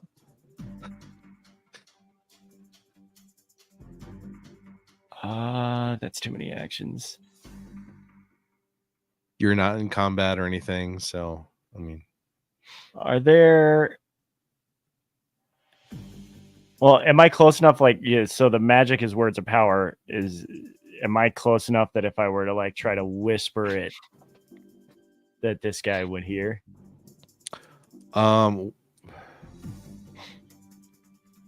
Depends what spell you're trying to cast. Okay. It would probably. Can I see inside the room, or do I just see the guard at the top of the stairs? You just see the guard at the top of the stairs, but you can see that it wraps off to the left. Okay. Well, that's awkward. So can I see any? I can't see across the side. Is there room? Is he looking? I assume he's looking away from the stairs. Yeah, he's looking towards like the north. He's not even looking at the wall. He's just kind of like looking at the ground. He's just kind of. Could I tell if there would be room to try to like get around him? To try and sneak past him because he's in a corner would be to literally walk in front of his line of vision. Okay, I figured. Well, this is super awkward. But as far as I can tell, at the top of this, there's only one dude. I don't think I'm gonna be real. I think I'm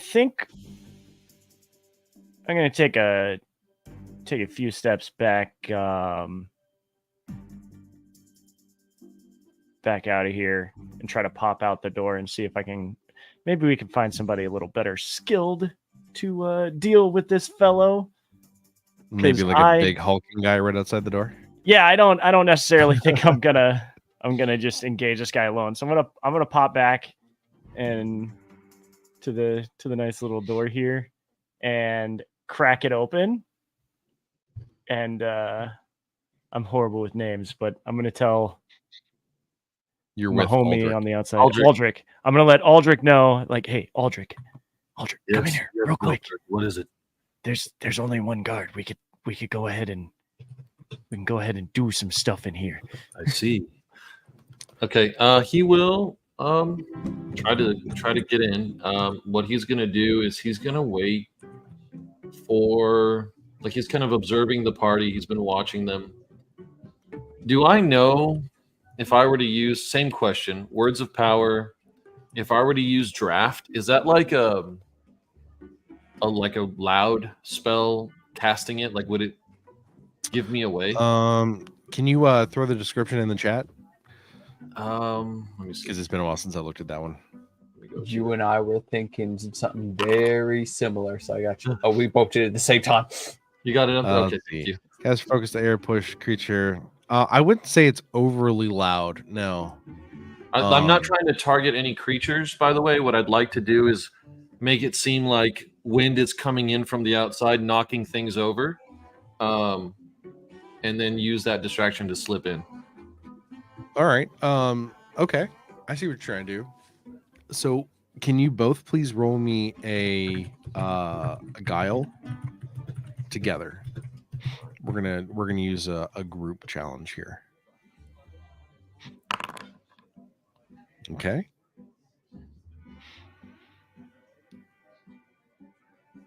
And then zombie as well, if you wouldn't mind. Yep. Sorry. No, you're good. I'm doing the thing. Okay. This is going to be the death That's a of me, good I one. swear. That's a good result. Right? So here's what happens. You guys swap out. You are not noticed by any guards, but you are, you have a couple of glances from other party guests. And you are able to cast that spell. Was that what you were intending to do? Cast that spell? Yeah, I was trying to cast a spell to knock over, like I described earlier. Just wind comes in. So what you can do, I'm just gonna say, if you were trying to cast a spell, this is what happens. So you cast a spell, and a gust of air pushes up through the stair passageway and wraps around into the rest of that room, and so it does rattle and knock things over. It's evident that the source of the wind came from the door that you're standing at.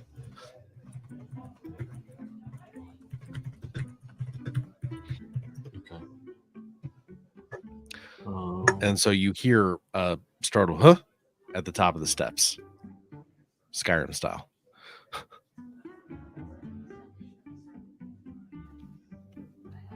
Do you step back out of the door? Oh, I'm sorry. We're inside the room. Yeah, you guys are in this little stairwell underneath. I meant I was gonna do it in the party to distract all the slip in, but I see. Inside, I misunderstood. No, I can stick. We can stick to that. Okay. What I'll do is I'll say, well, I suppose the cat's out of the bag, and I'll just run up the stairs. Okay. You run up the stairs?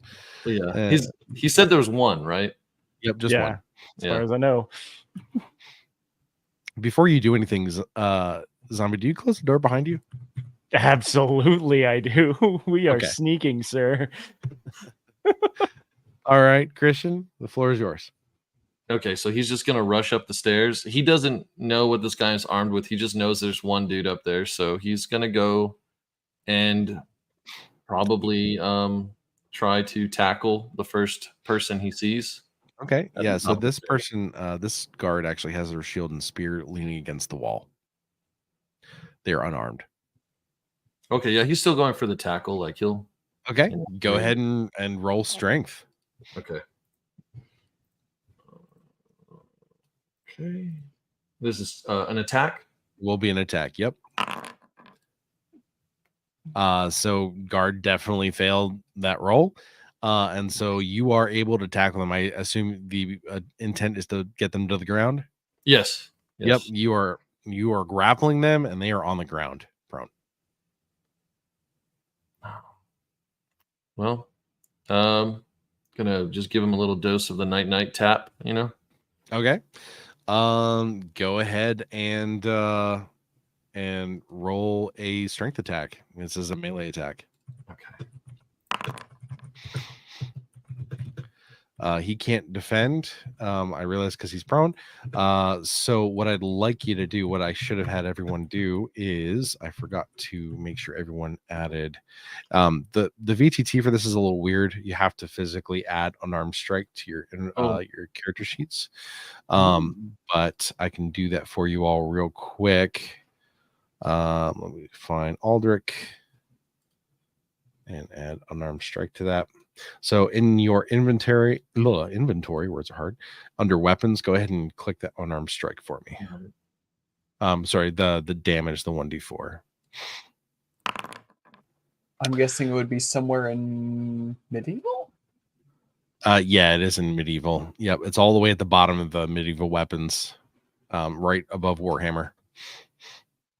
Okay, and so you aren't able to fully knock him unconscious. You beat him a little bit, and he's still up and trying to break free. I'm not gonna add combat. Are you gonna try and hit him again? Yes, yeah, he'll just keep giving him doses of NyQuil. Okay. Roll one more damage. One more damage. Okay, he's not quite out. He's a tough son of a gun, and so now you guys are gonna have to sort of grapple. He's gonna try and break free. So go ahead and roll a strength challenge. Okay, you're able to hold him down. You get 2 more hits in. So go ahead and roll your two strength attacks. As they're struggling back and forth, he's gonna in any other situation, I'd invite you to a hunt. And he like hits him again. Yeah, go ahead and roll your 1d4 damage for unarmed strike twice. Nice, it's a 4. And you're definitely going to get him on the next one because the minimum is a 1. So he is now unconscious on the floor. Tough one. All right. It's all taken care of. All right, I'm going to come up behind you and be like, could you have been any louder? We're trying to sneak around. Don't There's talk music. to them. Just knock them out. You know, And, heat of the moment and all that. No. I understand. It's typical, like it's kind of a door situation. I get it. Do you think you could wear his garb? Does it look like it'll fit me? Roll intelligence. Let's see if you can perceive this. Oh dear Lord, this is a bad idea. All right. He just like grabs the helmet and he like puts it on your head. Congratulations, you're now a guard. You're not sure. Do you either just have to attempt it and see what happens, or not at all? Okay. Have I seen any other? Oh God, we are the worst people for this. Actually, there's none. Like none of the guards are like our races, are they? The ones that we've seen so far. They're all human. Yeah, they're all human race. Okay. All right. There's a helmet though. Okay, so this might There is a this helmet. is good. Yeah, I could pull this off. All right, I'm gonna I believe in you, Bill. okay, try to put on all of his stuff and see if it fits. I'm stripping this guy down. All right. And so it mostly fits. There's a couple areas of contention. One of which is you have a tail. I'll wrap it around my gut inside the inside the belt. inside loops, the arm. belt. Yeah. It just looks like a furry belt. It's fine. Okay. And then the other is you aren't going to quite be able to fit your sort of pawed feet into the boots. How long is it?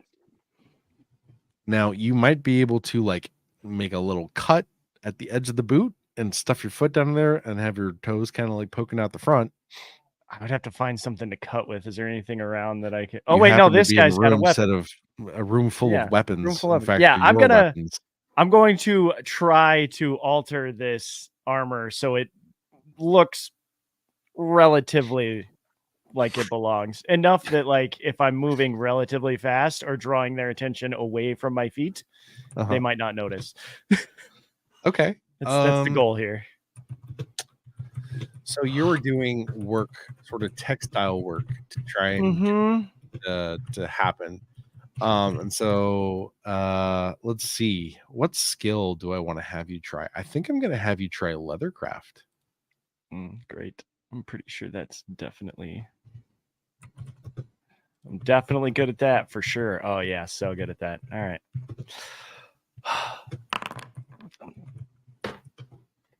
Could you fix this? Could you fix this? There seems to be a problem with the dice.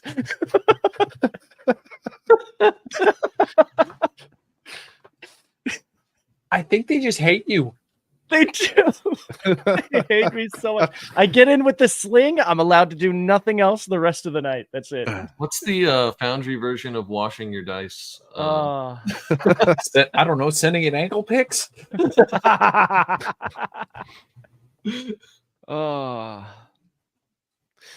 I mean, do you want to try and give him a hand, Aldrich? Yeah. If he sees, I that, look like I'm struggling. I tell you what. like Why don't you both roll leathercraft? Can you roll again? Okay. See if we can make this a group effort. 4 to beat some of your rolls. Yeah. Who rolled the 11? I surged off of. I can tell you who didn't. You surged twice. Wow. The 1d4 you rolled an 11. Yeah, in fact, you guys were able to make it just appear. I mean, you kind of look like you have clown feet a little bit, but aside from that, like you've completed the look.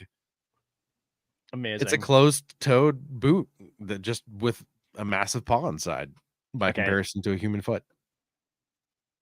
All right, so I'm going to go ahead and all right, so like I look good. No one's gonna notice. You look very good. Let's. I don't believe anyone should notice. Do you remember the weapons everyone brought in? Because we might could walk around with them now. Well, I could. You not so much. Red likes a very large sword. Everyone else seems to like small, pokey things. Okay, so I'm going to look around first for my Estoc, and then try to find the large sword and as many small pokey things as I can find, and just like try to stash them in different places on the armor, like all the small stuff, so that it's not like obvious that I'm now suddenly armed to the teeth as one of their guards. Okay. Let's play into this. What have the guards been carrying? A spear and a shield and a dagger. So I guess I should ask, are you trying to pick up the Warhammer or the battle axe? Because those are the things that are going to stick out the most. So for the Warhammer, I did have a question. I was going to ask if since they're pulling in other stuff from other people, can I look around for like a cloak or something of that nature? Yeah, you find one. You can easily find a cloak. Okay. It's a closet of many things. Okay. I'd like to try to use the cloak to maybe hide the Warhammer a little bit. I'm going to need a description of what this looks like. Okay, so he's going to like put the Warhammer on his back, I guess, like he would carry it when he's not holding it. And then he'll just move the handle so that it's like right behind his head, and then he's gonna adorn the cloak with the hood kind of like draped, just slightly hanging low. So it's not like he's not hooded, but he's just letting it rest on that handle. Okay. Yeah, we can give this a go. You might be required to roll guile later. Okay. He's gonna look at Bilford. What do you think? Roll intelligence, Bilford. Did we send Tweedledee and Tweedledum to do this? This is not a good idea. You look great. Yeah, he looks great to you. Yeah, you look absolutely. No one's going to notice that at all. This is great, right? This Guaranteed. Yeah, for sure. Oh yeah, we were the best people for this because I don't think anyone else could have pulled off what we're doing right now. We've got this very wise indeed. Oh yes, for sure. Yes, the captain is very, very smart fellow. All right, so we're gonna take a break from this, and we're gonna head back over to Gundrick and Mako. But that was excellent. Thank you so much for that. So how are we gonna get past them? I have an idea that I'll do less, but I can't guarantee that the guards won't immediately investigate. What do you have in mind? Well, I mean, if a guy is drunk and falls off the side, they're in the garden now. True.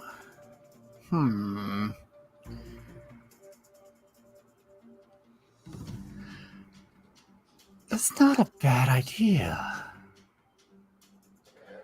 And I was feeling a little thirsty. just the dope chicken just both at once. Like Right. that's not going to be suspicious. One of us going over, and then the other, because I have an idea of how to stop myself. Oh, Gust. Okay. If Gust can move a person 5 feet back, if they're unwilling against basically a counter roll against a willing one, could it essentially slow a fall or even stop it at the last moment? Potentially. So it's just a matter of falling and then quietly pushing to stop the fall. How open is the garden? Like, if somebody fall off, would you clearly be able to see them, or is there enough foliage it would be difficult? It appears to be pretty open. There are walls on the far side from you, but there are a couple of windows and archways that you might be seen from. And every once in a while, you'll see a roving guard kind of go up and down this long hallway here. You may not actually even be able to see it now I'm thinking about it, but you might be able to be seen from here and here.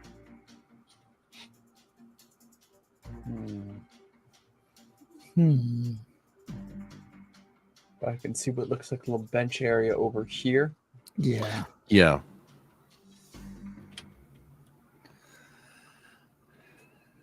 That might not be a bad idea.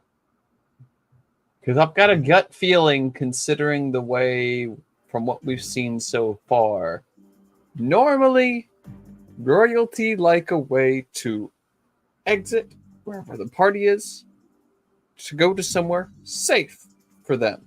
Safety typically meaning someplace where they can rest away from everyone else. There's a tons of Quiet. guards. Quiet, alone. Yeah. And typically, you'd want guards to be nearby the entrance in case something happens. So if I had to wager a guess, the area that we saw, the guards were posting as we were coming into the banquet hall is more likely, like the one to the left, more than likely leads to like maybe barracks, maybe servants' quarters, stuff of that sort. The place that went up into the tower seems to be some sort of, or what we don't know, what we know out of character, is the armory of some kind. Mm-hmm. Where they're keeping everyone's gear. We've got the music room. So that leaves the most likely place for the Sultan to go is up here towards the throne, off to the northwest, which likely means also around that way is probably what we're trying to steal, somewhere in this upper northwestern area or in the far west past the gardens themselves. Yeah.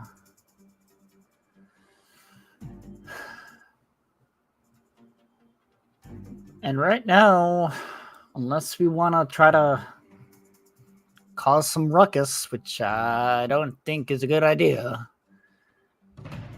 really is only one path.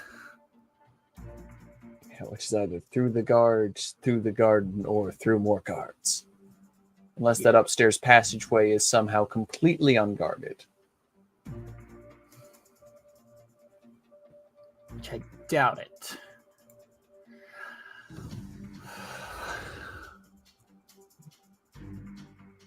What say we go check in with the others? We'll see how they're enjoying the party so far. Yeah. They might Yeah, have let's. some good recommendations on food. I think that's a good idea. Okay. And so you guys are heading back to the party, right? Yep. All right. I am struggling to move you guys right now for some reason. Apparently, I'm colliding with a wall. I'm going to try doing it too. All right, there we go. There's that. I have lost control of this game. We're trapped. Okay, so this right here is a wall. Oh, I think I just deleted Riku. Hold on. Ah! Now I can't see anything. Yeah. Sorry, give I'm me blind. a I'm minute. blind. See, All right, Foundry's there we fantastic, go. but it's too easy to screw things up too. Yeah, so on my screen, I have a double of Markov Oh. just sitting over here, and I can't do anything with him. So that's great. Okay. Anyway, I wonder if it's on a different layer. I don't know. It doesn't matter. It's Foundry. So you find Captain Walker. He's kind of standing in the middle here, and you're able to congregate over to him. And so at this point, let's switch over to Oleander and Sesh.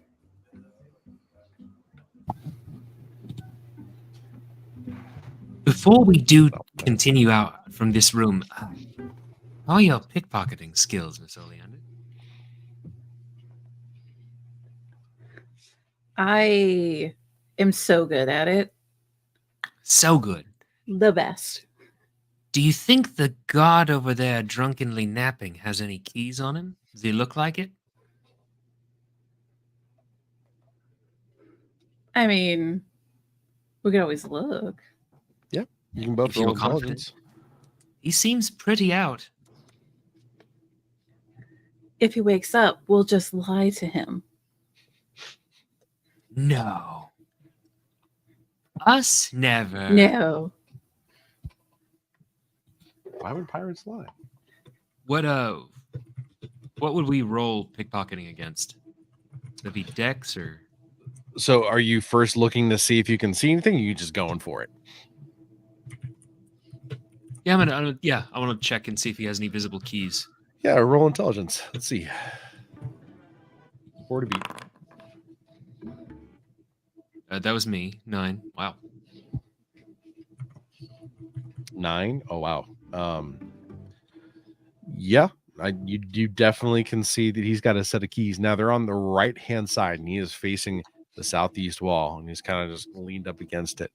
So it's on the opposite side, but you can see that it's kind of rested against the wall in such a way that it's like pulled away a little bit from his little key latch. And so it's kind of like wedged in between him and the wall, but you see a few keys kind of sticking out.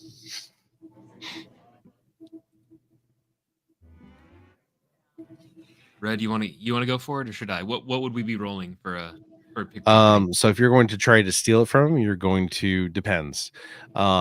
Probably guile. I got nothing in that. I got 2. Do you mind? You try. So a guile. Challenge. Yep. Okay. 5. Nice. Nicely done. Yeah, you are able to pull that set of keys off. And what you notice is that one of them has it is not gold, but it's meant to look gold, and it's a very bright brass. That looks like it seems to be an important key for something. And then you also see what look to be a couple of cell keys, like they might go to a prison cell. And then lastly, there are a couple of keys on there that look like they just might grant you access to they look like old study keys. Like they're very wired. What am I trying to say here? They're almost, it looks like they've been burned black to maintain the metal. But it is starting to fade. So they've been there for a long time. So you might be looking for locks that might show some oxidation, some rust that might go along with those keys. The cell keys are specific. Like a lot of times, cell keys will be a specific kind of shape, and they're kind of boxy. And then again, you have that one really nice ornate key. Understood.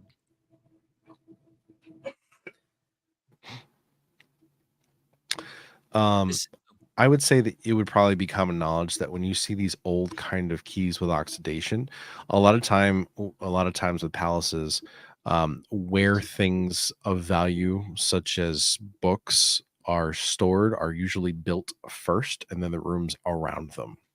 So you would probably find treasures or books or libraries, even document rooms or where these jewels of keys could southern be used. sands. Who Maybe. knows? Maybe.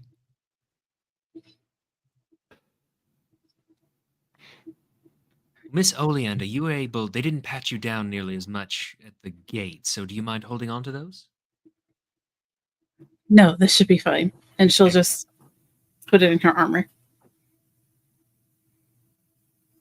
I think it would be good for the captain to know about this, and he'll I be mean, I'll get it back out. Pardon? She's hid it away. Sorry.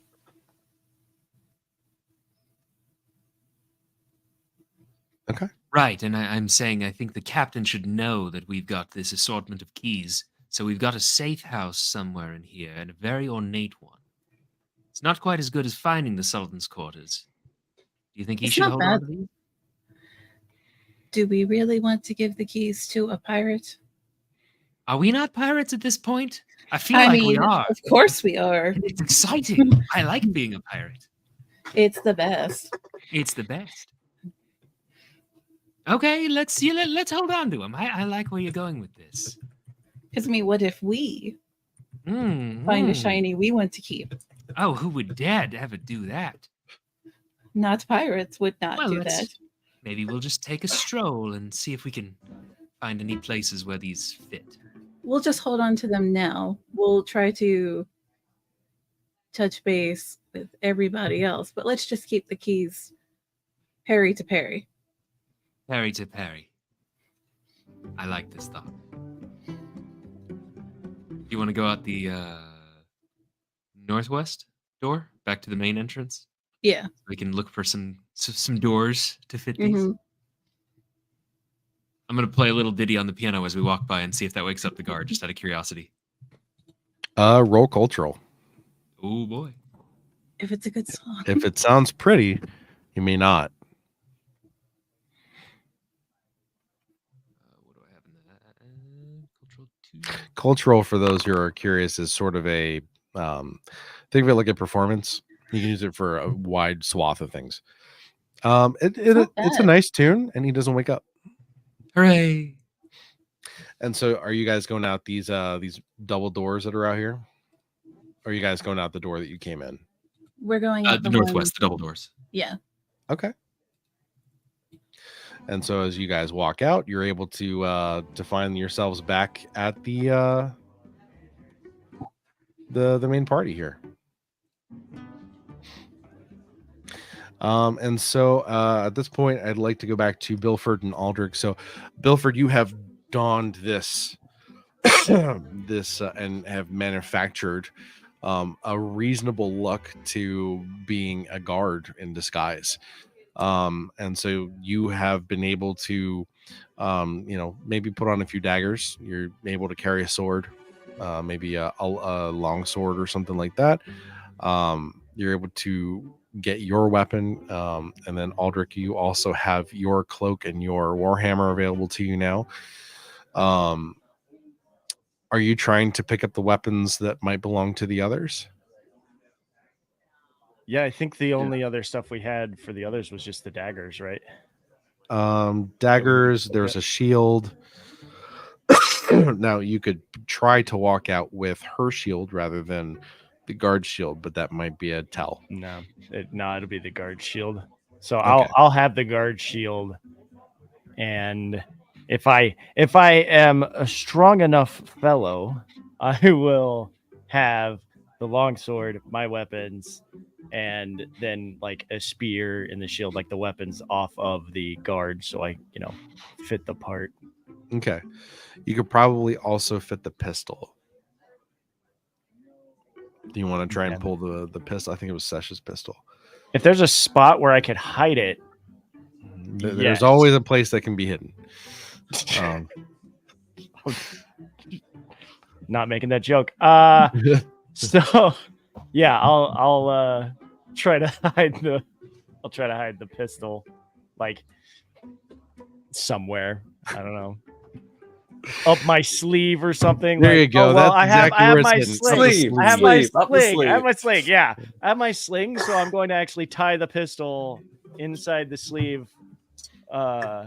Inside the sleeve of the guard uniform, like tie the pistol to my arm with my sling. Okay, sounds good. And so, yeah, you're able to. Are you walking back out into the party at this point? Aldrich's gonna try to get his armor on his person. Okay. And what do you mean by that? Are you trying to don it, or yeah, he's gonna try to don it, but like he's got the cloak, so he's gonna try to just kind of pin the cloak closed. And you are a Momin.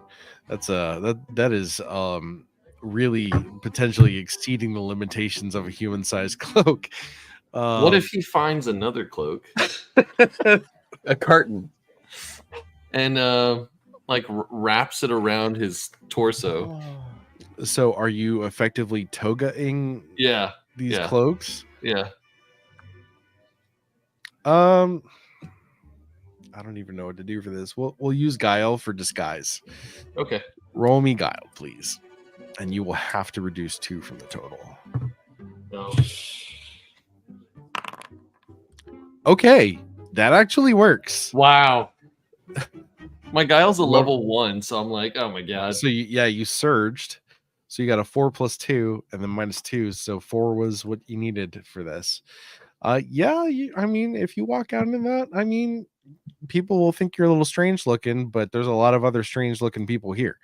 So you're in good company. Okay. Okay. So you guys walk back out into the party? Bilford, shall we go back to the party? Yeah, I think we look great. I think we look fantastic. No one's gonna notice a thing. Let's just casually stroll out, right? I'll go first, right? Because people be like, oh, it's just another guard, right? And then you wait like 2 seconds and then you go out. Sounds good. They won't even look because they'll see it was a guard. All right, you step out, and as you do, Oleander almost walks into you. Oleander, please roll me an intelligence challenge.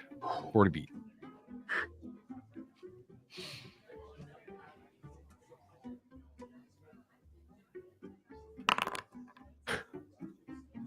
She absolutely notices it's you with a surge roll of 11 on a 1d4. Excellent Double roll. surge. And Awesome. is sort of taken aback for a minute. I'll let you have that exchange real quick. So she'll like tap Aristotle a little bit. Do you see them? See who? Big God? So she can roll intelligence as well.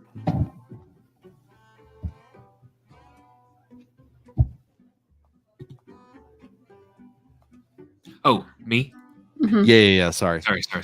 Can he have like advantage or something? Because I'm pointing out. Oh, to he him. made it. He Oh, made it. you're good. Yeah. Upon Oh. pointing to, yeah, you notice it right Yes, I away. do see him. What's he done? They're blending in, I believe. Blending in a little too much. They fooled me. What do you want to do about this? I kind of want to see what they do. Let's go for it. You want to like meander over there as though we're a guest addressing a guard? Bilford we hears climb all of into it? this. You're right next to him. Okay. So, Bilford, do you want to respond to that at all? Are you kidding me? How did you? How could you tell it was me? This disguise is perfect. It's one else very will notice. good. You did such a good job. Spot on. Love it. Amazing. Yes, and now this is the best part. I have so many weapons. So if we need them, I'll give them to you. But I don't want anyone to get caught just yet. So It's I probably good I you have things. stay in your very clever disguise for now.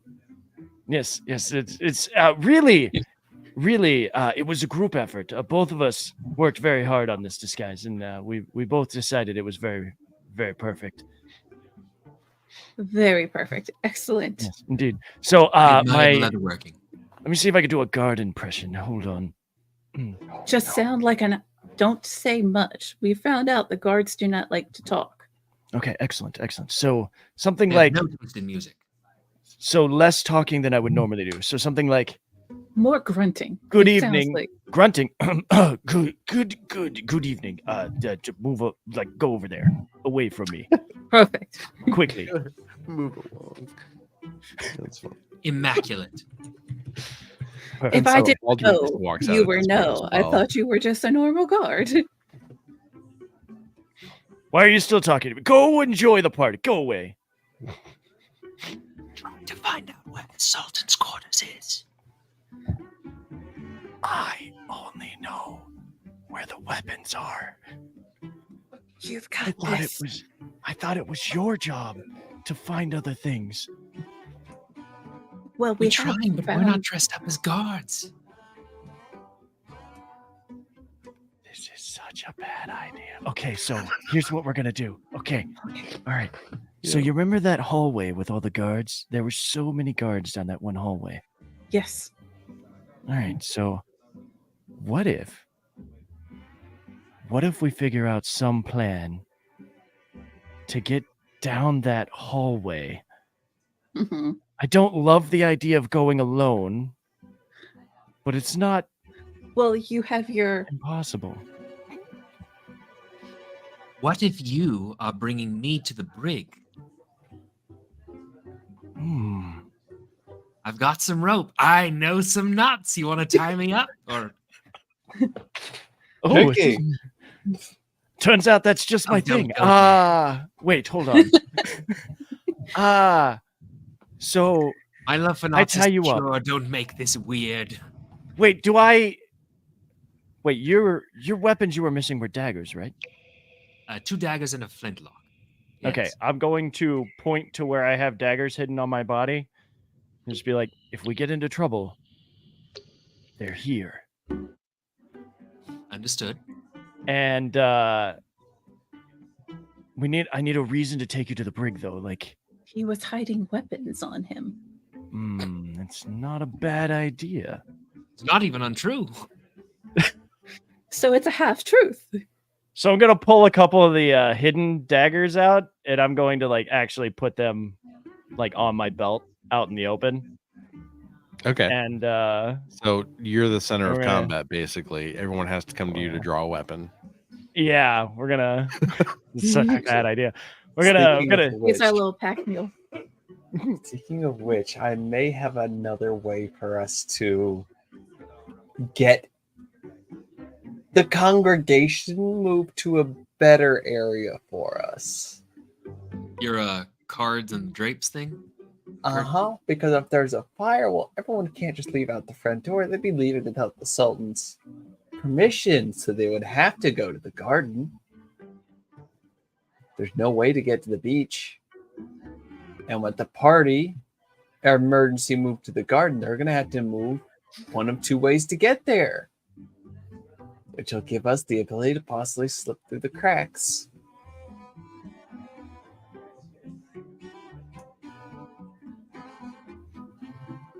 Play to the chaos.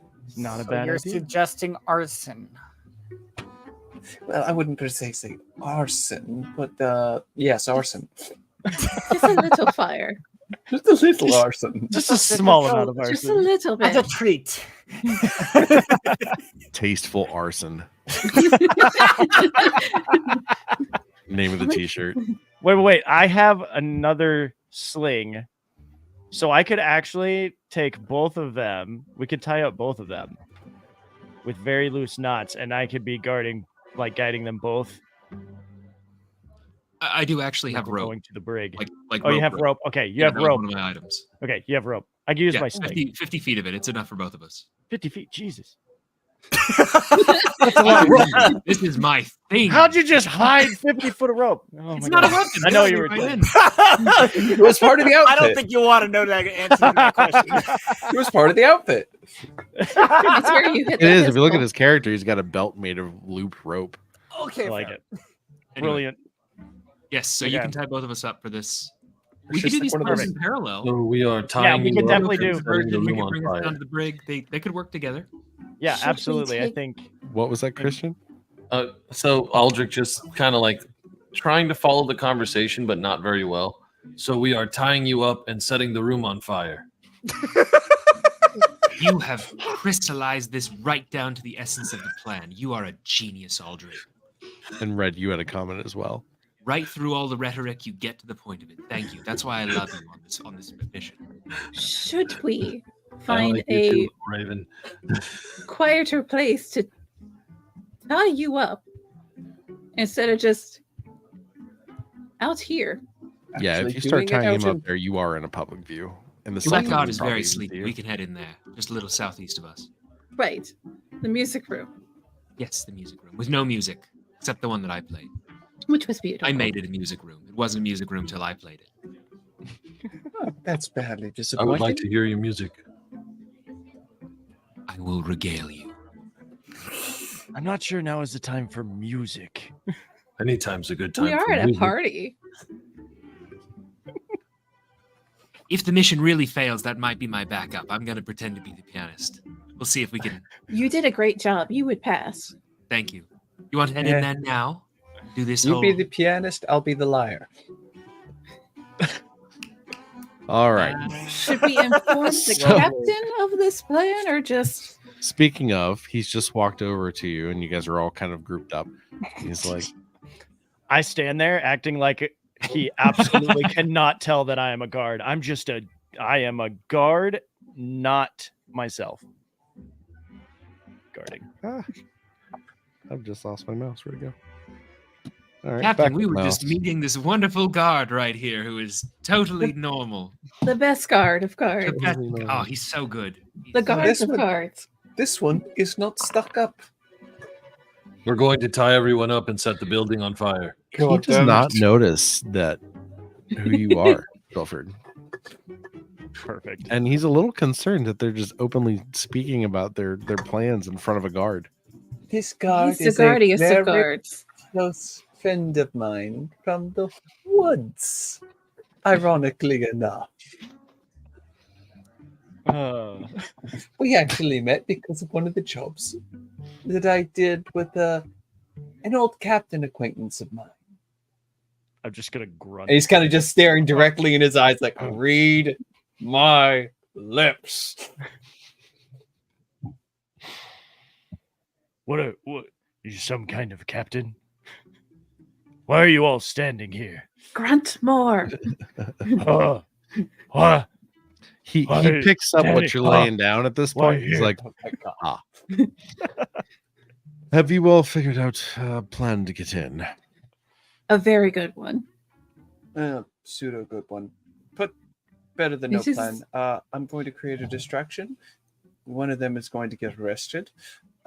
In the chaos, we're all going to slip through and try to figure out what the gem is. I've got a hunch it's on the western end from where we are.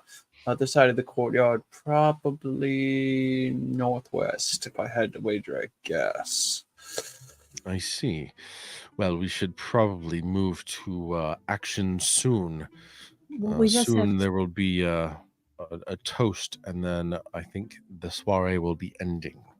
All right, good. we're just gonna real quick take them into this really secluded room and tie them up. Okay, I will guard the door. You all go ahead and do what you need to do. Make sure that no one walks in on you from the other side.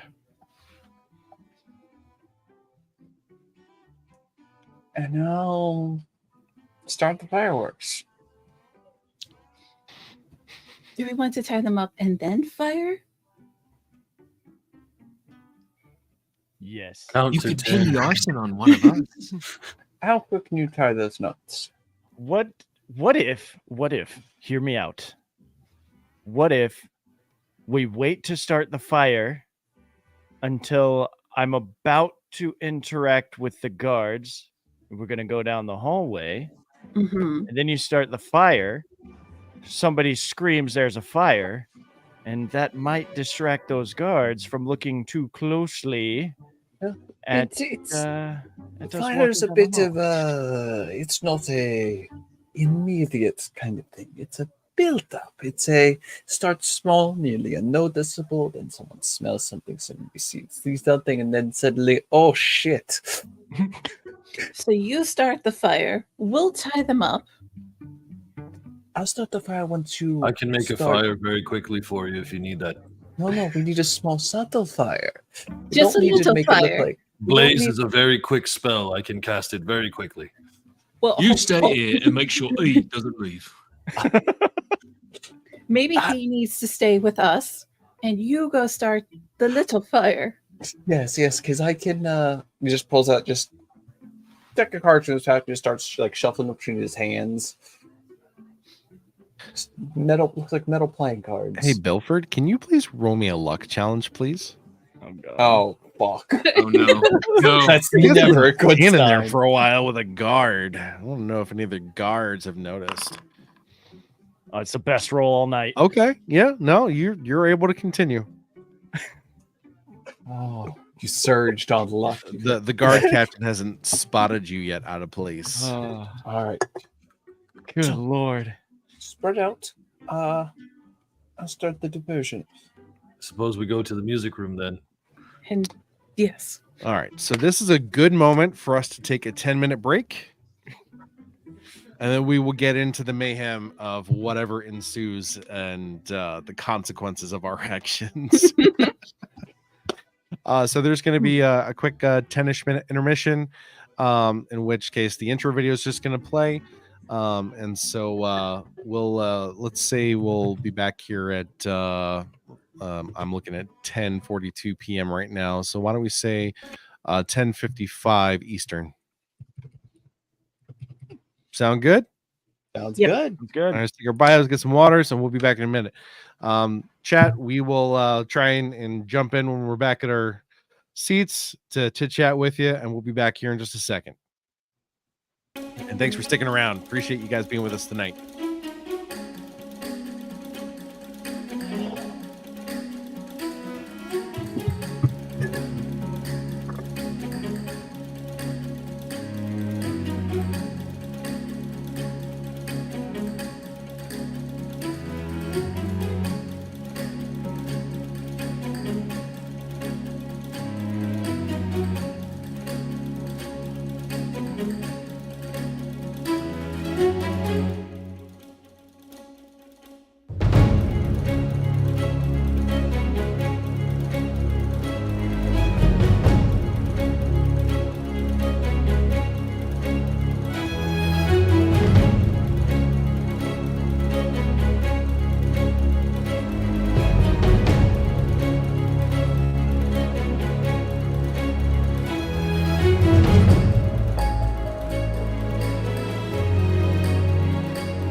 Hey, we're starting to come back. We got a few more minutes, but just wanted to come back and chit chat for a minute with the chat since we haven't really a chance to interact so far.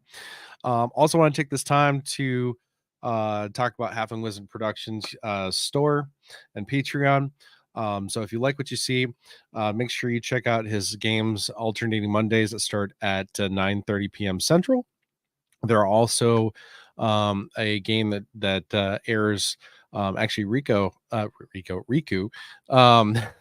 Do you want to talk about your Wednesday night game real quick? Yes, sure. So on Wednesday nights here, I currently am running a roguelite. If you're familiar with roguelike type games, this is actually that in tabletop RPG form. It's a lot of fun. It's only a short shot, so there's only a few episodes left. But yeah, that'll be going on every other Wednesday. And then soon after that finishes, starting up on every other Thursday, I am going to be running Reign of Vecna, a new campaign that will be starting up soon. So keep an eye out for that. Yeah, all on all the same here. channel. Yep, all here. So if you like what you see, please feel free to follow and check out Patreon to support the community. Lots of great cast members and talent that's here. And then as well as, if you're interested in the store, I actually just got my notebook in today, which I was very excited about. We were getting some new logos being made for all the different campaigns and stuff, so that's some kind of neat merch there. Also wanted to mention we right now in collaboration with Halfling Wizard Productions, Surge, the entity for the game system, is running a NPC contest where you can create a contest and you can win this very hat that will be signed by myself and Goose, who are the creators of the game. And you can win that and have that sent to you along potentially with some other stuff from the Halfling Wizard store. And so just wanted to give a shout out for that. Also, I want to take an opportunity to give Christian here a moment to talk about his Instagram and all the different artwork that you can find with him. And so, Christian, I'm going to give the floor to you for a minute. Hey, everybody. I am an artist and a teacher, and I very seldomly post, but I do post on Insta. So if you're interested, go check me out. I just kind of post random stuff. I like to work in traditional media, so painting and drawing, and I'm trying my best to convert to digital. But because I'm not as practiced on digital, I'm very slow. So it frustrates me. And yeah, but anyways, if you're interested in the work or what I do, you can find me on Insta. I'd love to have you guys check it out. Give me some feedback. I like feedback. It helps me improve. And yeah, that's basically it. And you've done consignments and things before. Are you active at the moment? So I am actively working on and finishing up a digital commission for the Golden Feathers of Tintang.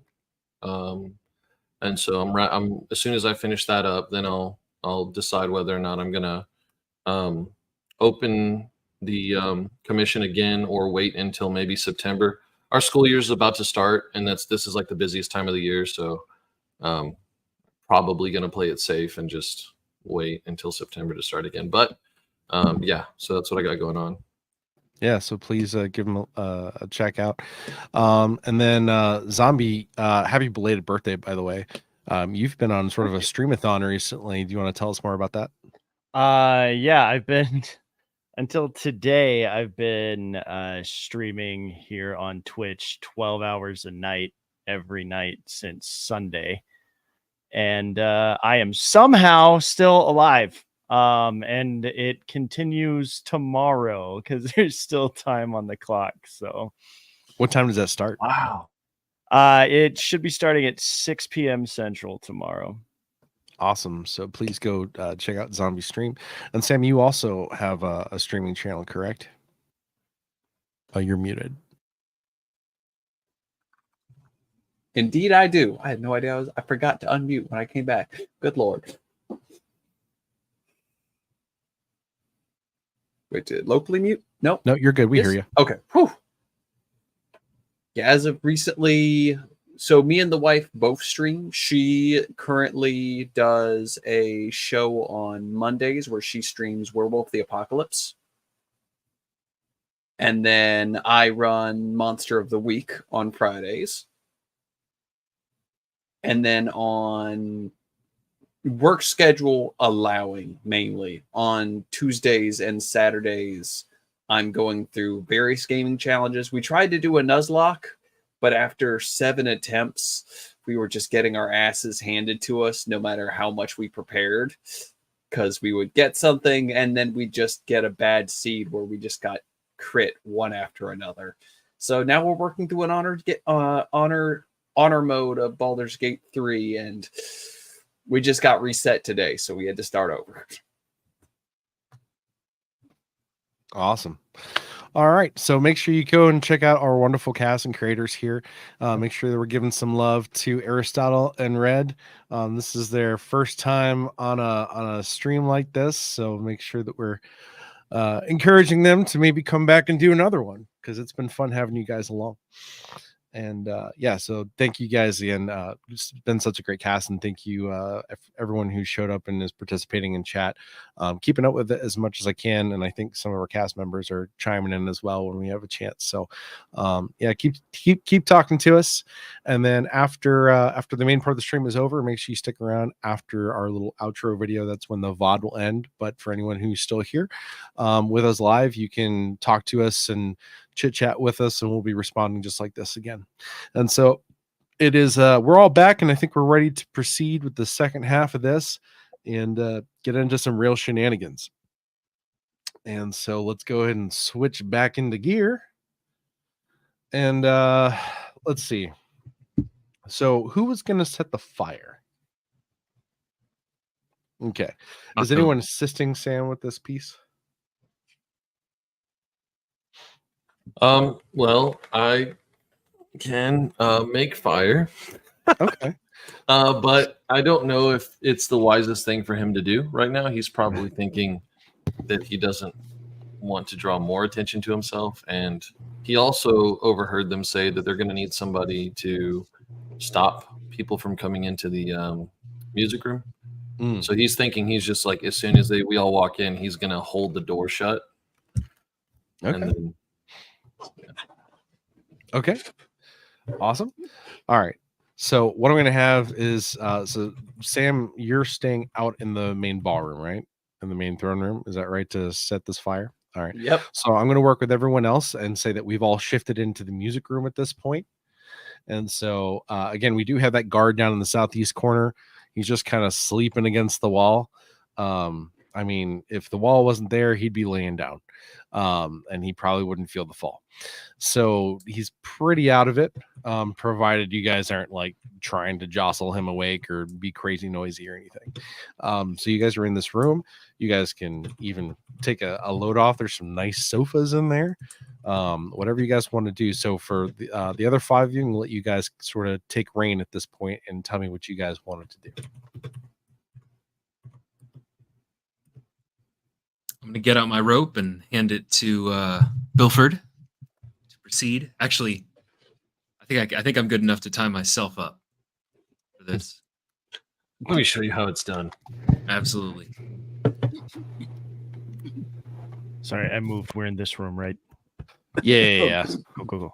I'm just causing spells and mayhem, apparently. So yeah, as soon as we get into the room, Aldrich will kind of place his hand on the door. And does it swing open towards his direction, or does it pull open? So that way I know if It would pull open from the outside. So I guess he's going to hold on to the handle then and just hold it shut. So are you outside the door or inside the door? Inside the door. Okay. Gotcha. Okay. Okay. So All right. So I'm what gonna are get you five doing? everybody tied up.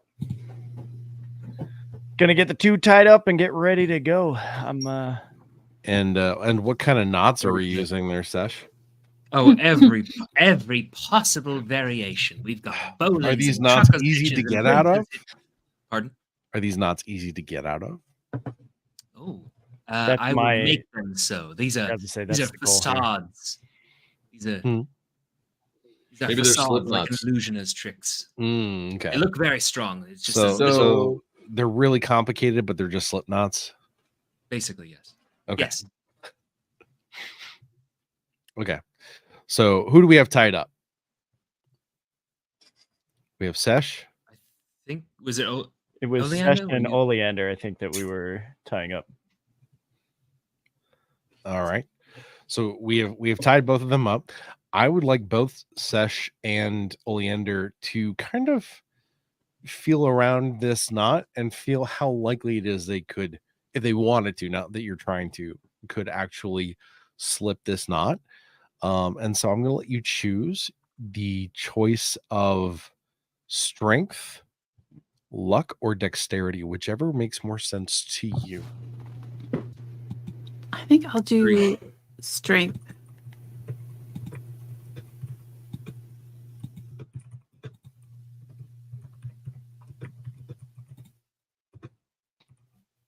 Okay. So the interesting thing about this is, Sesh, you're the one that tied the knots, and you're the only one that can't get out of it if you had to. Uh-oh. I think you tied it a little too well. I take great pride in my work. Also, this is a problem. This is a problem. Can You I realize I was see if I claustrophobic. can undo his for him? You're tied up. I think maybe I should try to undo his. Oh, I didn't get out of mine. No, you didn't physically get out. It was a case of could you if you had to. Okay. I'll go over there and I'll see if I can assist in making this a little bit easier to get out of, adjusting the knot. There's You're a no way good that's gonna study, go though. wrong. No way it's gonna go wrong. Of course. Nothing ever goes wrong.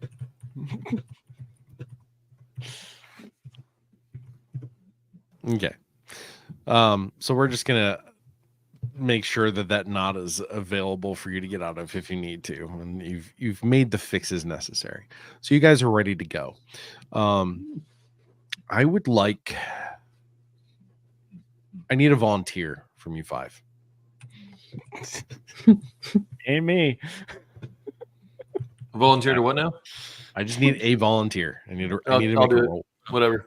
I need you to roll luck. Oh no, I Luck. should have. The die.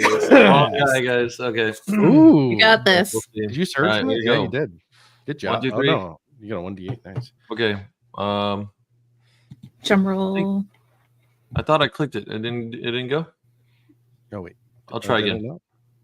Try again. Oh, there it goes. 3. Okay. So no one closed that door on the other side of the room when you guys entered. And a guard happens to walk in. What's going on in here? Oh, fantastic that you showed up. So these fellows, I'll just kind of gesture to everyone who's not tied up. Help me apprehend these two who were trying to sneak in weapons. You see, I have some extra items on me. I'm just gonna escort these to the brig, and the other 3 were just giving me their eyewitness accounts of the situation, helping me apprehend these quietly. What's up with Earl? He's gonna point to the guy that's in the corner. I think Earl's wife might be upset with him and not allowing him to sleep inside the house. So I think he's just getting a little I think he's fine. I would just leave him. He's having a time at home.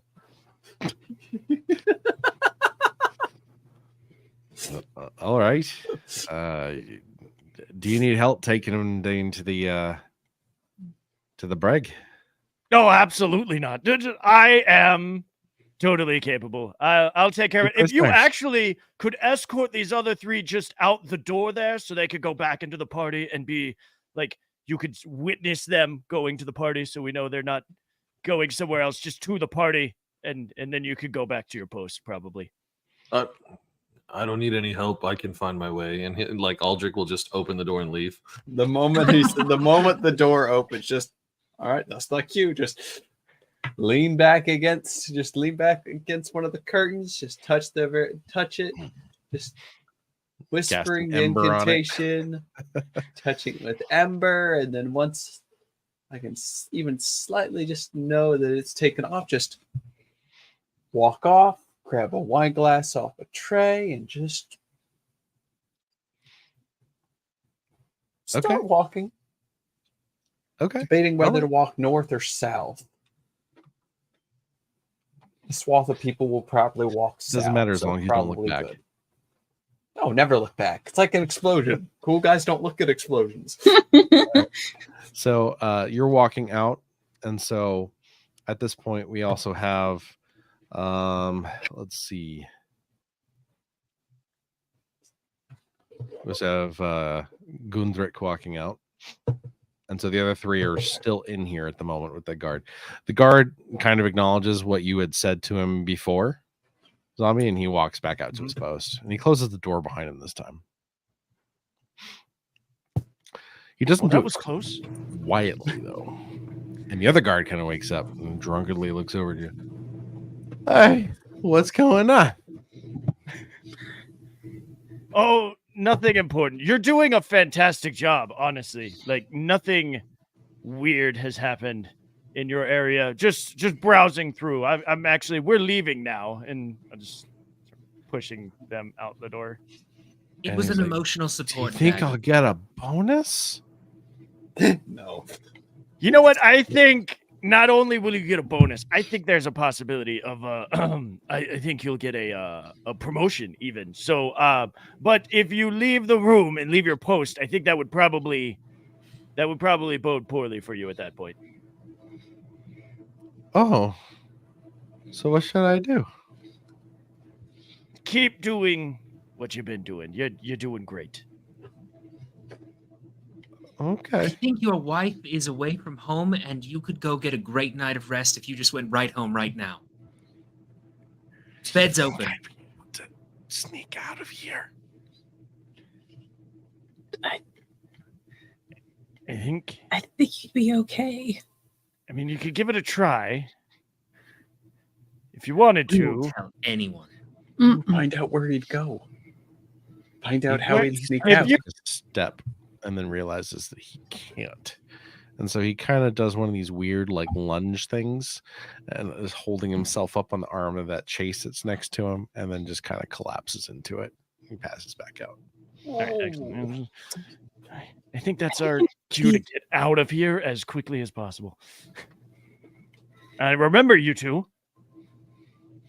you are under arrest. All right. So at this point, I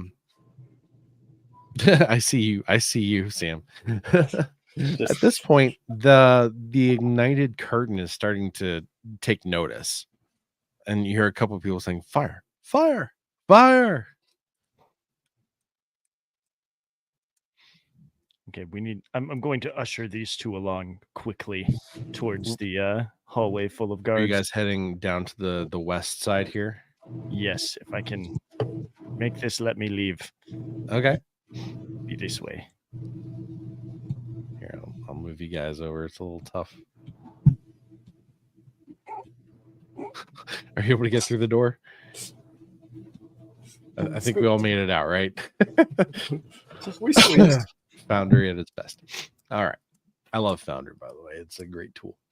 All right. So you guys walk over here. Let's see. Where is the other one?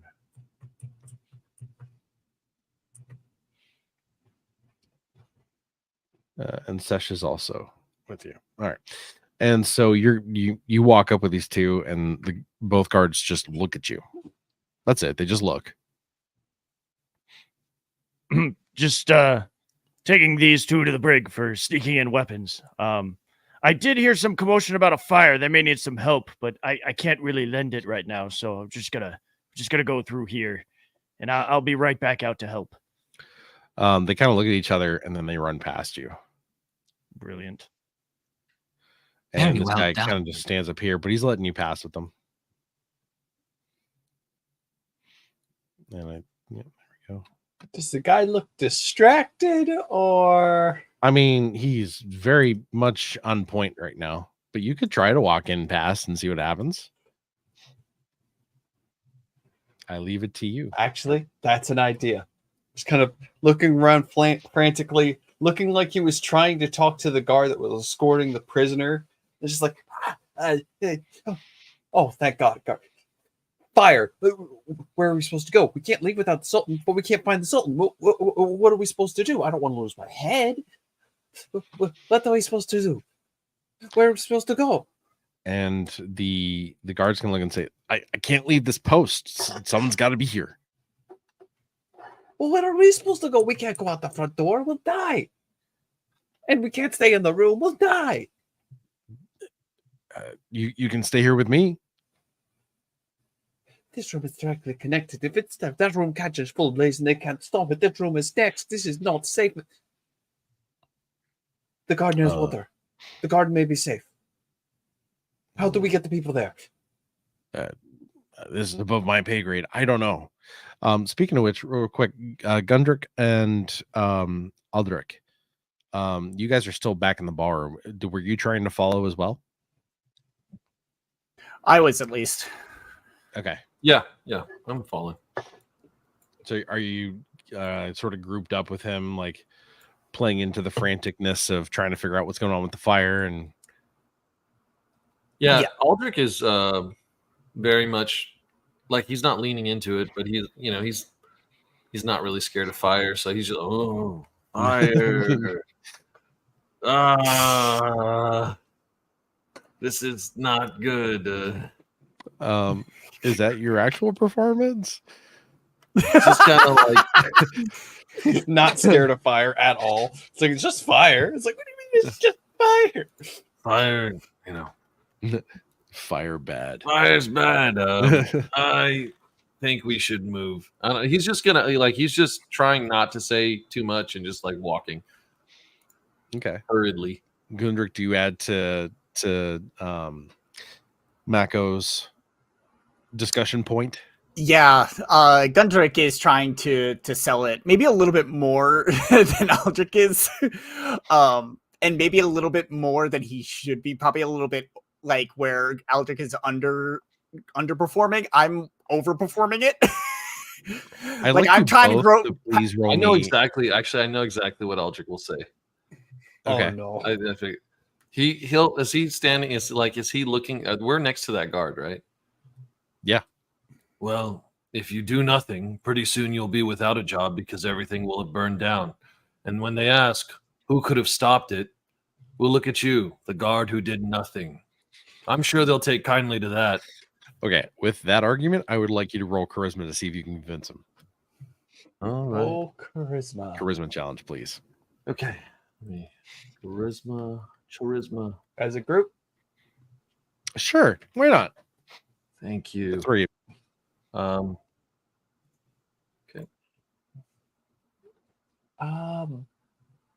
5. 2. No, cultural wouldn't work in this case, would it?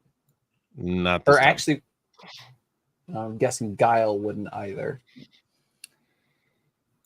No, this is a straight charisma, I think. All right, let's Yeah, see. I rolled a 2 as well. 3. Okay. All right. You know, I was going to make it an 8, but you guys got a 7 and I'll accept it. You've convinced him. So he's going to run off as well. He's thinking, oh, well, there's other guards back there. And so at this point, we're back to Bilford kind of leading the group through here. And he, should to some degree look like he knows where he's going. I'm definitely acting like I know where I'm going. Okay. So at this That's point, 90% of it, really. You just sell Yeah. it. You look like you belong. For sure. Aldrich at this leans point, over. I'll tell and you he, what you can see. Aldrich leans over to Gundrick. He's like, I don't have very many soft skills like you do. If you were to turn back around, this is sort of just to give you an aesthetic. This is sort of what you would be looking at. Ooh. And so you Oh, can we're see the ballroom on the outside. far. Yeah, you're kind of like in an outside garden area. And so in that image there, the stairs down to the right hand side would take you back to the main atrium entrance, and you can see the golden steps that would lead back into the throne room, and the throne room on the other side of those pillars. And then you can see the edge of the garden that's right here. And so turning back around, I don't have an image for you, but in the way that you are walking to the west, you are walking towards what looks to be some sort of dining hall. And this is not royal dining hall. This is more of a place where the help eats and congregates and stuff.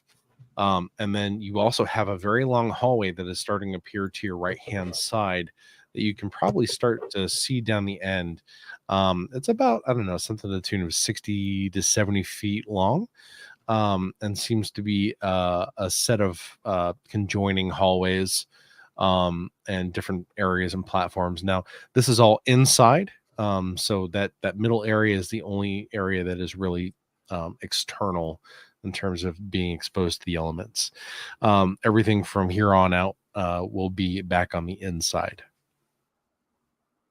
Okay, so I'm going to go ahead, and before we start, like, since we just have a moment here, I'm going to quickly disperse weapons to the not tied up people. Be like, here, quick, take your weapons. We might need them. Oh no, wherever did you get this? Just hides it in boot. And then what do y'all think? We just go down this hallway here? Because I don't think they would be giving food to the arrested. Hold on, I've got an idea. Oh no. We need a distraction. I can make it bigger. Just let me run back to that entrance, and I'll get people to come back this way. Are you making the fire bigger? No, I'm not making the holy shit, there are two of me. What the fuck? No, I lost control of that first. That Holy first shit, I've one, gotten I have so good zero with music, control over. I can't even delete it. So I'm just That's gonna it. make I've it gotten disappear. so good magic. I've duplicated myself. This is horrible. I mean, awesome. I mean, man. Yeah, I don't know what I happened there. just So need to I get gave the up on it. crowd of people flowing this way.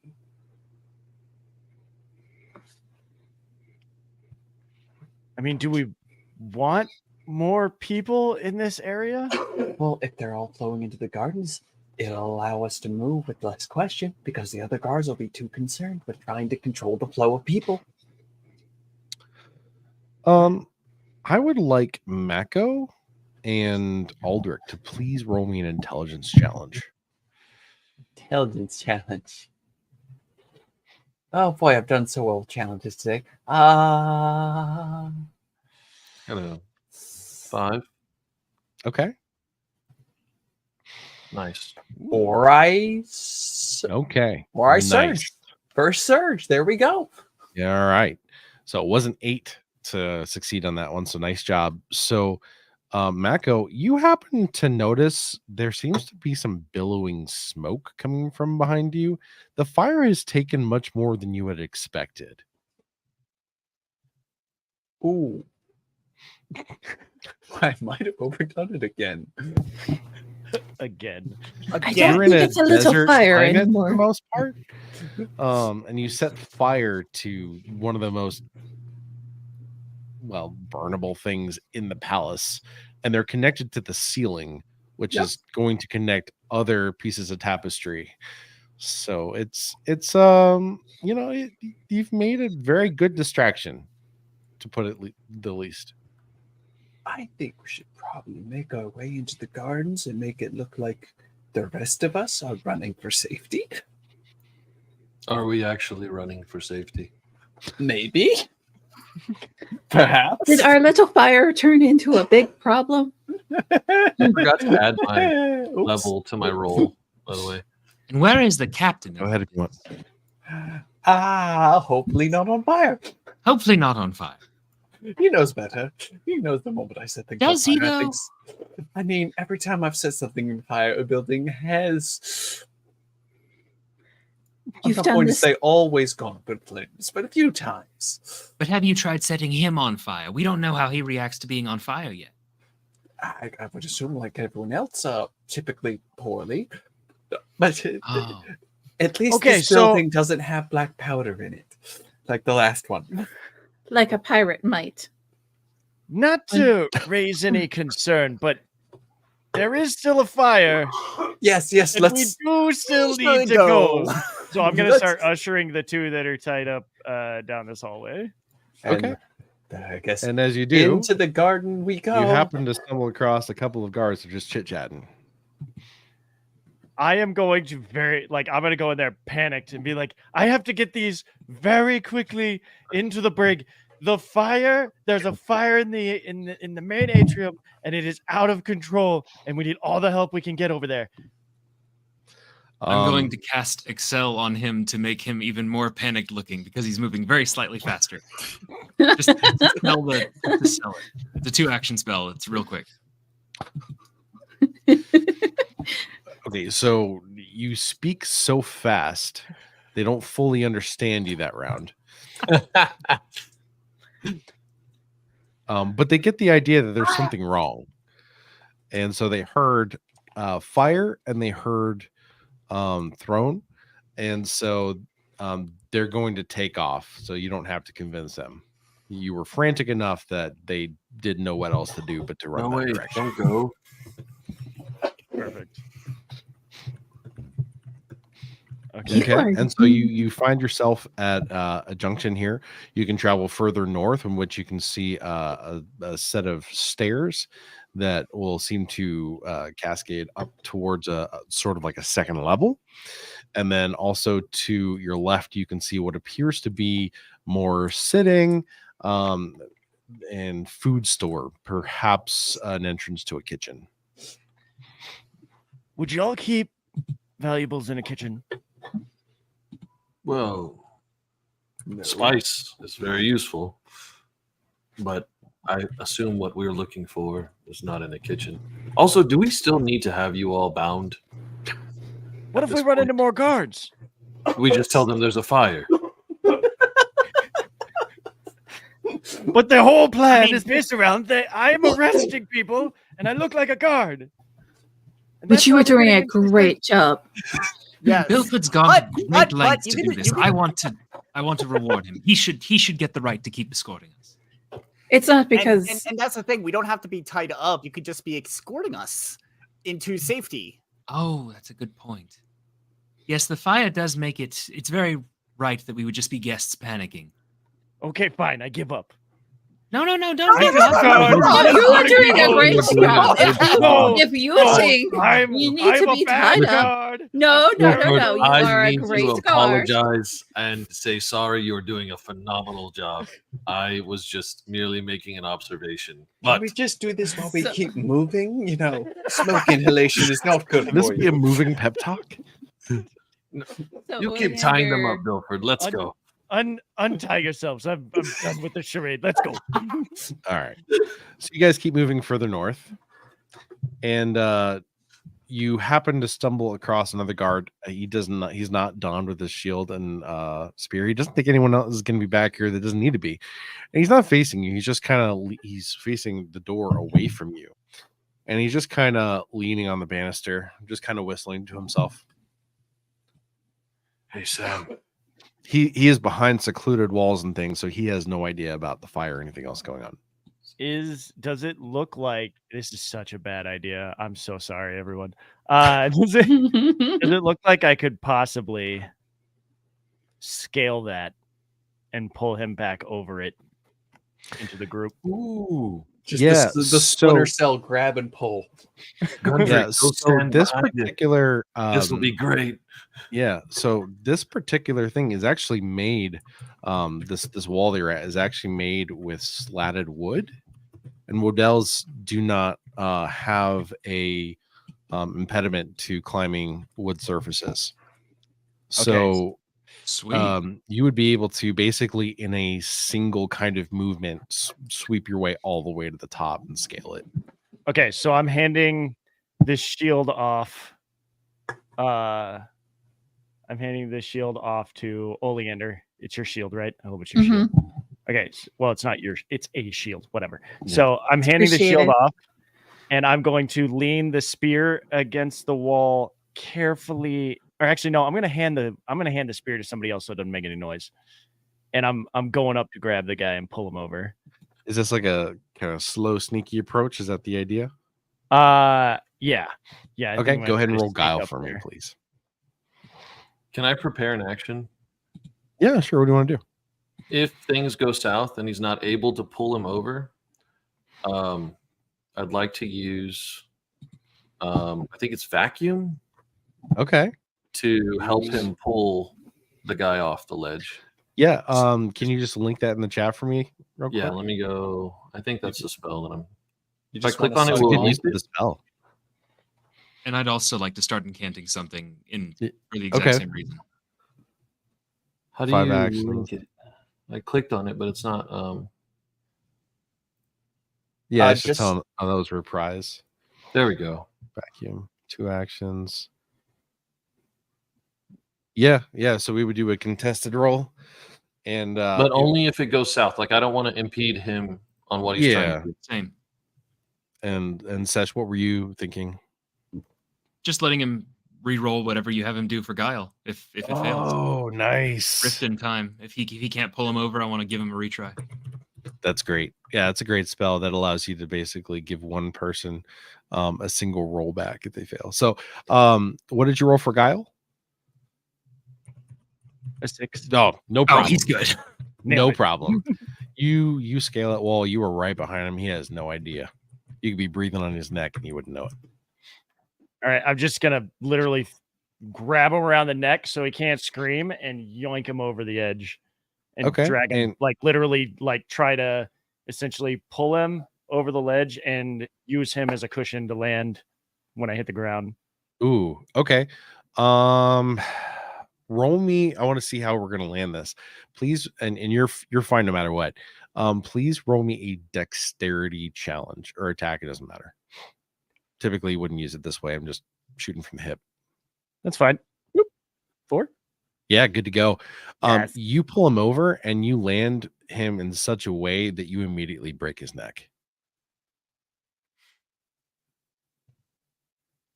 Just gonna look up at everybody and be like, Well, at least he doesn't have to worry about the fire. I think I think you did it. we're good to go. Milford, I knew you were a wolf. Nailed it. Someone hide his body. This is not a great place for a body. Does anyone see somewhere we can hide this body? I didn't mean to kill him. I mean, Where do we put looks him? like there's bushes to the left and right. Okay. Maybe behind the I'm gonna drag him back over in here. Let's yeet him behind into those a bush. bushes. All right. I mean, that's what they do in So yeah, Assassin's you guys Creed. are free at the moment. All right. Well, here we go. Just keep going, I guess. Just All right. act So like you got a all door of it- there. So you go up the Wait. stairs. There's a door that'll open up. Okay. Wait, before we go, I have to ask: What? should someone wear the suit of armor from this guard? Is anyone not wearing armor that would like armor? It's very easy to like fashion Two it guards. to you. Two I would- guards would be I better need- than one guard.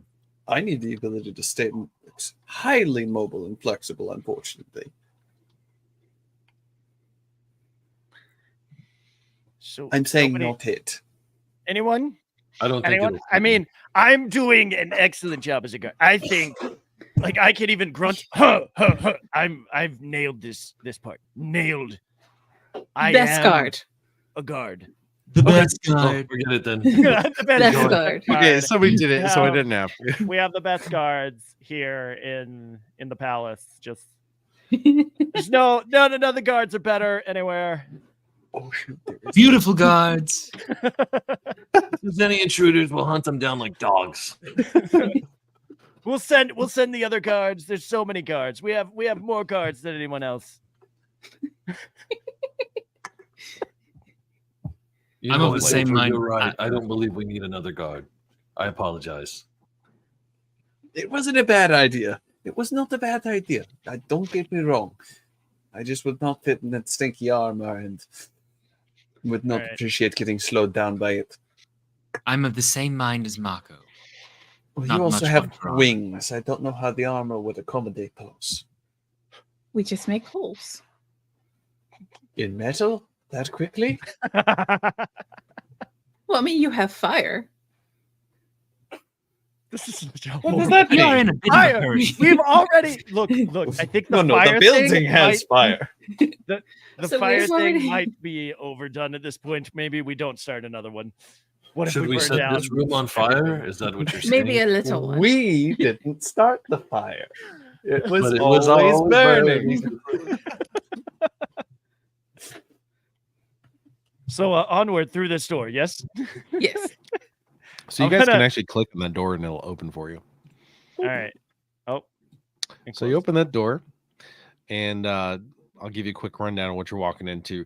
So this is another kind of, I mean, it's a palace, so everything looks really posh, right? But Mhm. this area in particular has a very, very polished and shined flooring. It's made of marble, and it's a like almost like a jet white marble, which is very tough to do in a desert setting because weathering would have significantly reduced its effectiveness to remain that sort of bleached white. And so there is a guard that's posted at the bottom of this circular stairwell that goes up to what looks like a third floor. To the left, you have a door that has a very bright brass lock on it. And then off to the right is a long hallway in which you can see that there's a couple sets of stairs that lead down and a doorway, which you can kind of see has a bit of sunlight that is peering through just a regular black lock. So it appears like that could be a door to the outside. This one right here. Over here on the right-hand side Ah. to the east. And there's a couple sets of stairs. And then you have that nice lock door here. And then there's stairwell that's behind that guard. What So this kind is- of lock? Something about It's locked blackened with- metal. Might match Mhm. those old. It was described as black lockets, like blackened. Where there was a set of keys that was rather blackened as well. So Mm-hmm. Yes, but you don't know that as Mako. I'm asking Greg. I don't know. Oh, what was the question? I'm sorry. Yeah, tell us about this lock. What kind of lock is it? Is it the kind of oxidized one? Is it a fancy lock? What kind of key? might This go is to- not an oxidized lock. okay. Mako, shall we make this a melted lock? You don't need to do that.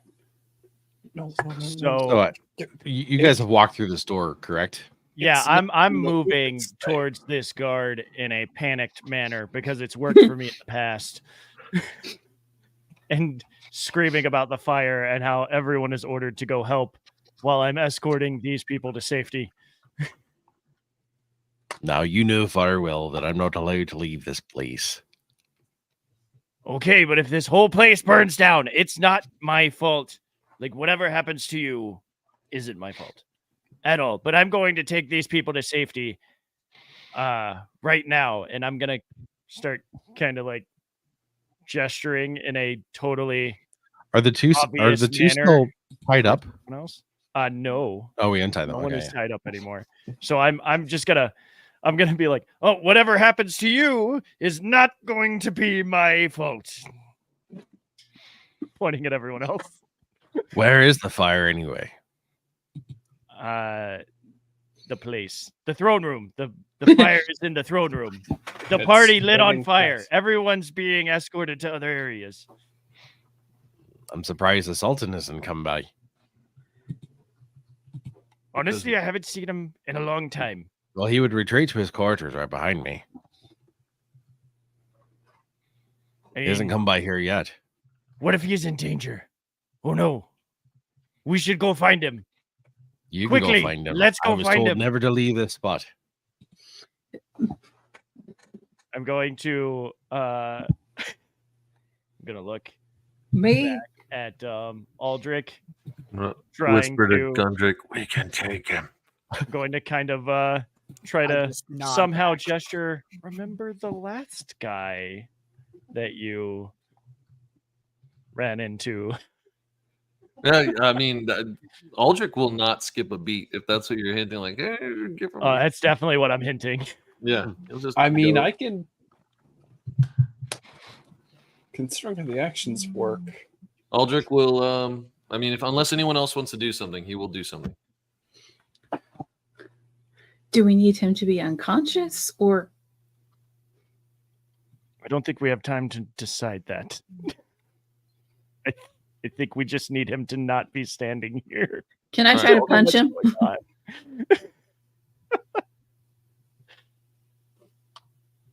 Yeah, you can punch him if you want to. Okay. I mean, you guys decide. Would it be an attack? It would be a strength attack. Okay. Actually, hold on. Prepare to strike him if the punch fails. So I'll just wait. Actually, I lied. Sorry. I know I lied to you. I'm sorry, guys. For unarmed attacks only, Mm-hmm. you would use dexterity to hit instead of strength. I apologize. Okay. I haven't looked at So oh, attack it. Mm-hmm. 4. Okay.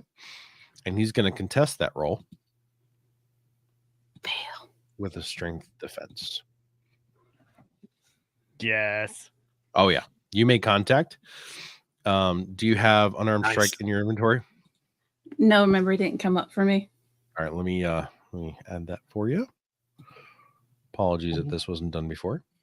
I need to check something. Okay, and then you have in your weapons part of your inventory unarmed strike, and you can hit that 1d4 and it'll give you damage.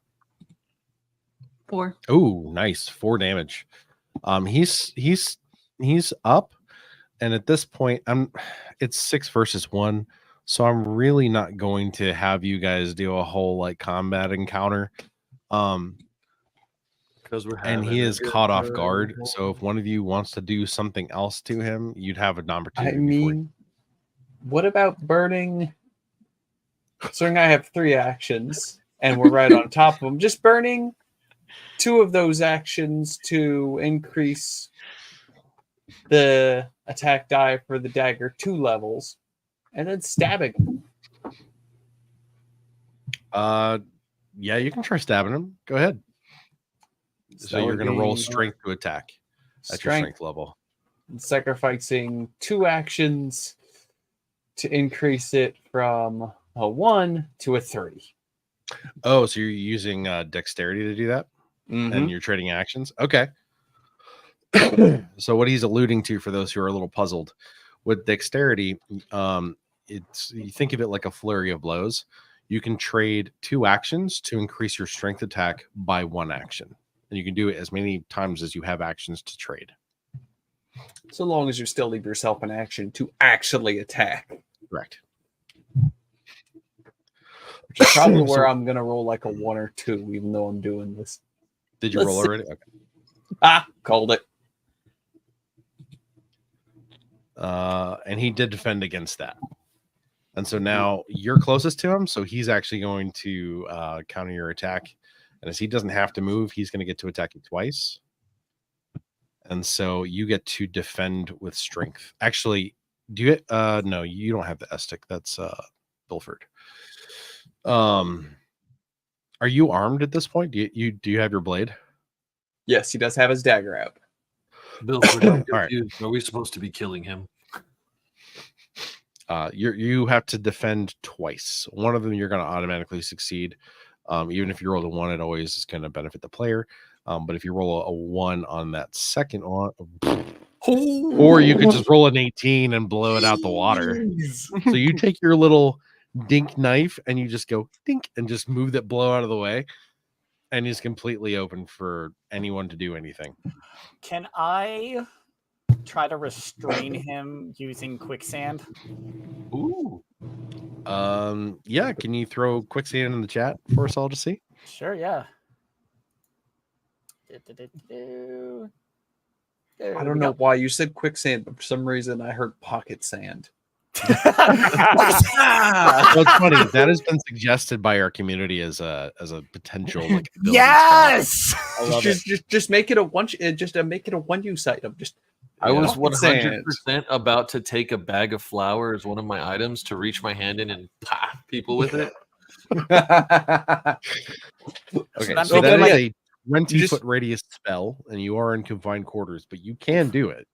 Just be aware that you don't with spells you don't get to determine who's affected and who's not. It's whoever's in the radius.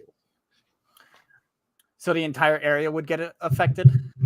Or Well, would just anyone caught in it will be affected. to coach you effectively, you could place it behind him somehow.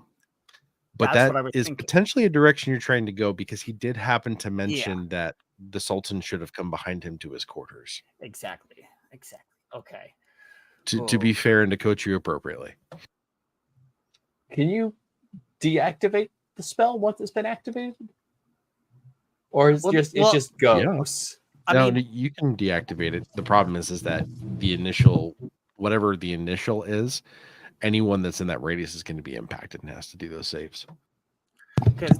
and if I deactivate it, that unrestrains him. So the point is to keep him held. So maybe that won't be the best idea. What if we punch him again? Yeah, I'll punch him again. Punch him as soon as It's a great idea. Red says, "What if we punch him again?" I'll just gonna whap. All right, go ahead and roll to attack. Okay, and you Can I said do we it too? sacrifice Sure. Dex. You can How does that sacrifice. work? You can essentially burn actions, like say if you have 4 actions, you can I have burn 4. 3 of them to increase it by 3 stages. So it was a D. If You it was can a strength burn level 1, 2 of them. You have to have them in combos of 2. Okay, so Every I'll burn two every but I 2 don't wanna kill him. actions. Well, I mean, all this does is give you the opportunity to hit. It's not like you're hitting harder. You're considering it more of like a flurry of blows. You're attacking faster. So when I roll on this, does that mean I increase the level, or how does that? Because the damage is not associated with the roll for melee attacks. So it would go up to a level 4 from 2. So if you trade 2 actions, you still have to have the one for the actual attack Yes. itself. So you're going to have one outlier out of Yes. your 4 actions. So you would go from if your strength is a level 2, it would go to a level 3. 3. Okay. Okay, so that was a 7. That's a nice roll, and so he's going to get to defend. I think also Red did an attack as well. So I did. Oh, what? Okay, so we'll do that against your. What was your attack? 2? 6. Oh, Yeah, okay, mine so was you- 2. okay. 3 Um, punches to the face. So okay, so go ahead and roll damage, Poppy. 1. All right, so he's at 4 HP. Let me roll defense on that second attack. It's like that meme when you steal a soda in Gotham and like Batman sees you do it. He does block the attack from Gundrick, Mhm. and then he's got to defend against a 7. This poor guy, man. Okay, so I feel really go bad ahead for and him. roll your damage for an unarmed strike. Okay. That's under inventory. No, sorry. Weapons. Yeah, it'll be Weapons. under Thank you, weapons. thank you. I forget if I added it to Okay. yours already. I feel like I did. I And- did. I keep doing this wrong. I click on the actual number. There we go. Let's see, what was that? 3. Oh, a 3. And he is still up. Oh my he god. is looking hurt though. I- He's swaying. I would like. I must say, I'm very impressed with the resiliency of these guards. I feel Who like would've all we got to do is as we walk around is just jump every guard we find. Just At mob this point. everything. Remember, there is still a fire. There is still a fire, but we Believe That's just gonna hide the noise. It's like, remember, we can always choose violence. Also, did somebody grab my battle axe from the weapons? Or God I dang it! I'm sorry, I we can't have the remember spear. everyone's We have weapons. the spear. We do have the spear. I'm gonna just. This is taking too long. I'm stabbing him with my. Oh. SL. All right, roll to attack. Great. All right. Sorry, not a smart fellow. Strength to attack, right? Yep. Strength. That level. Attack. He fails, and he's only got 1 HP. So no matter what you roll, he's dead. So how do you want to do it? I'm just gonna stab him through the gut real quick and just look at everybody and be like, did we really need to take that long? We're in a bit of a hurry here. You just Well, kind of wanted to kill slides him. off You of could you. have just said that. You happen to have my sword in your. Yeah, I have it. It's literally on my hip. I guess I could just give it to you at this point, huh? Here, I've got an idea. So I Appreciate it. give you your sword. I'm just dispersing. I can't remember what all weapons I had. I had the You had sword, 3 for daggers. sure. I had the daggers. I'm handing all that off. Oh, and the I don't pistol. have extra stuff anymore, and the pistol. So That right. we don't. Oh, that's right. It was hidden in your sleeve. I Yeah. know how we can hide the body. You're gonna burn it. I mean, if we move it a little Light bit it down the on hall fire. and then light it on fire, it'll just make it look like you got caught in the blaze. Some more fire. I don't think you know what. So we go from a hide little fire to It'll a big hide the fire. stab wounds. I need a volunteer. Something literally on fire is the Laundry, opposite of would you hidden. like to That use will attract my- more people. Okay, Christian, my warhammer. volunteer, because it Oh, worked fun. really well last time. Please roll me luck. What? What did I volunteer for? Oh, I saw your hello. hand up, but I'm calling No, you it's, now it's anyway. sorry. It's because I was gesturing to the Warhammer. I was asking Gondrick if he wanted to use it since he needs a battle axe. Oh, yeah, it's his- sure. It's Aldrich's Warhammer. He's gonna let you use it if you need it. I'll take it. Okay. All right, He so I has still need a more. volunteer for luck. I don't have luck, but yeah, do it, please. Actually, no, fuck I it. mean- I'll do it. I'll do it. I'll bite the bullet. Okay, all right, Micah. Please roll me a luck challenge. I think you have level 2 in it. I'm This naturally the- lucky. Rolls Yep. a 1. Watch it. Chin. Or Wow. I don't know why it double clicked. I think there's something wrong with my mouse, but still, that first one would be it, and that's a 16. I think you could do surged all the both lucks. times. Wow. Dang. I'm so Nice. happy Why I didn't couldn't do have I have that. had that luck earlier when I was rolling nothing but 1s and 2s? Come Okay, on. on both of your We rolls, were I just want to saving point it out for you this got moment. With a roll like Wow. that, it'd just be like, So- and the jewel of the southern sands the odds appeared of that before you. The So this fire answer erupted has off to you. come specifically from Sam, since you rolled the 16. Would it be better for your group? And I'm gonna let you answer for the group. I'm not gonna let you confer. Mm. Would it be better for the group, in your opinion, for the fire to spread faster or slower? Bit of chaos, bit of fun. fire, fire, fire, fire, Fire, fire. fire. Are you asking me or are you asking Mako? That's two entirely different answers. I'm asking Sam, who is in control of Mako. Okay, probably fire or slower slow? in that case, because if it's going faster, it's going to make more people panic. That's going to push more people out towards the fringes. Slower, more and more guards are going to be rushing the scene. It's going to be seen as better chances to stop it. And also, the Sultan is probably going to want to save his home, save his palace. So he's mostly going to be telling the guards to put it out. Okay. All right. So we will go with that. And because you rolled so well, especially with that double surge, it is still going, but it is getting under control. In fact, so much so that very soon it could actually be put out altogether. We got to move fast. Also, to your point, if you take a body that is burned and put it in an area that never got touched by fire, that might be telling. Just throwing that out there to the universe. We can fix that too. We could make more fire to cover up this fire It spread the wind. in Let's- this specific location. Let's Bad move Changing the name of upstairs. this one shot to burn it with fire. That's actually Kill it not with the fire. idea though. If we notice that the fire is starting to get put out, if we just started another one to block the path between us and the original fire. So self-fire with fire. Yeah. Oh, I like that tracks. That's And That's such a vibe. That's so. they don't know. meta. They don't know that the fire didn't spread until they that's see true. the fire. This is true. This is Because those linens or whatever they were, they went all the way up to the roof, right to that big. Who's to say that? It could have just spread to the Yeah, spread over the rooftops. In Yeah. this specific location. Can I Well- see it? No. Let's get up those stairs quickly so that we can get what we need, hopefully, and then set it on fire. We'll let's say go. fire if we need to. Okay. So you guys are gonna climb those stairs. Yes. Hmm. Okay. So you get up to the top landing there, and you find yourself in front of a door with a golden lock. Not a brass lock. This is actually made. The outside is articulated with gold, and so you do not have a key for this. I'll tell you that right now. It's very evident for those holding keys. You don't have a key for this, and it is locked. I would like all of you to please make me an intelligence challenge. I was about to say, I have a key. It's called a Warhammer.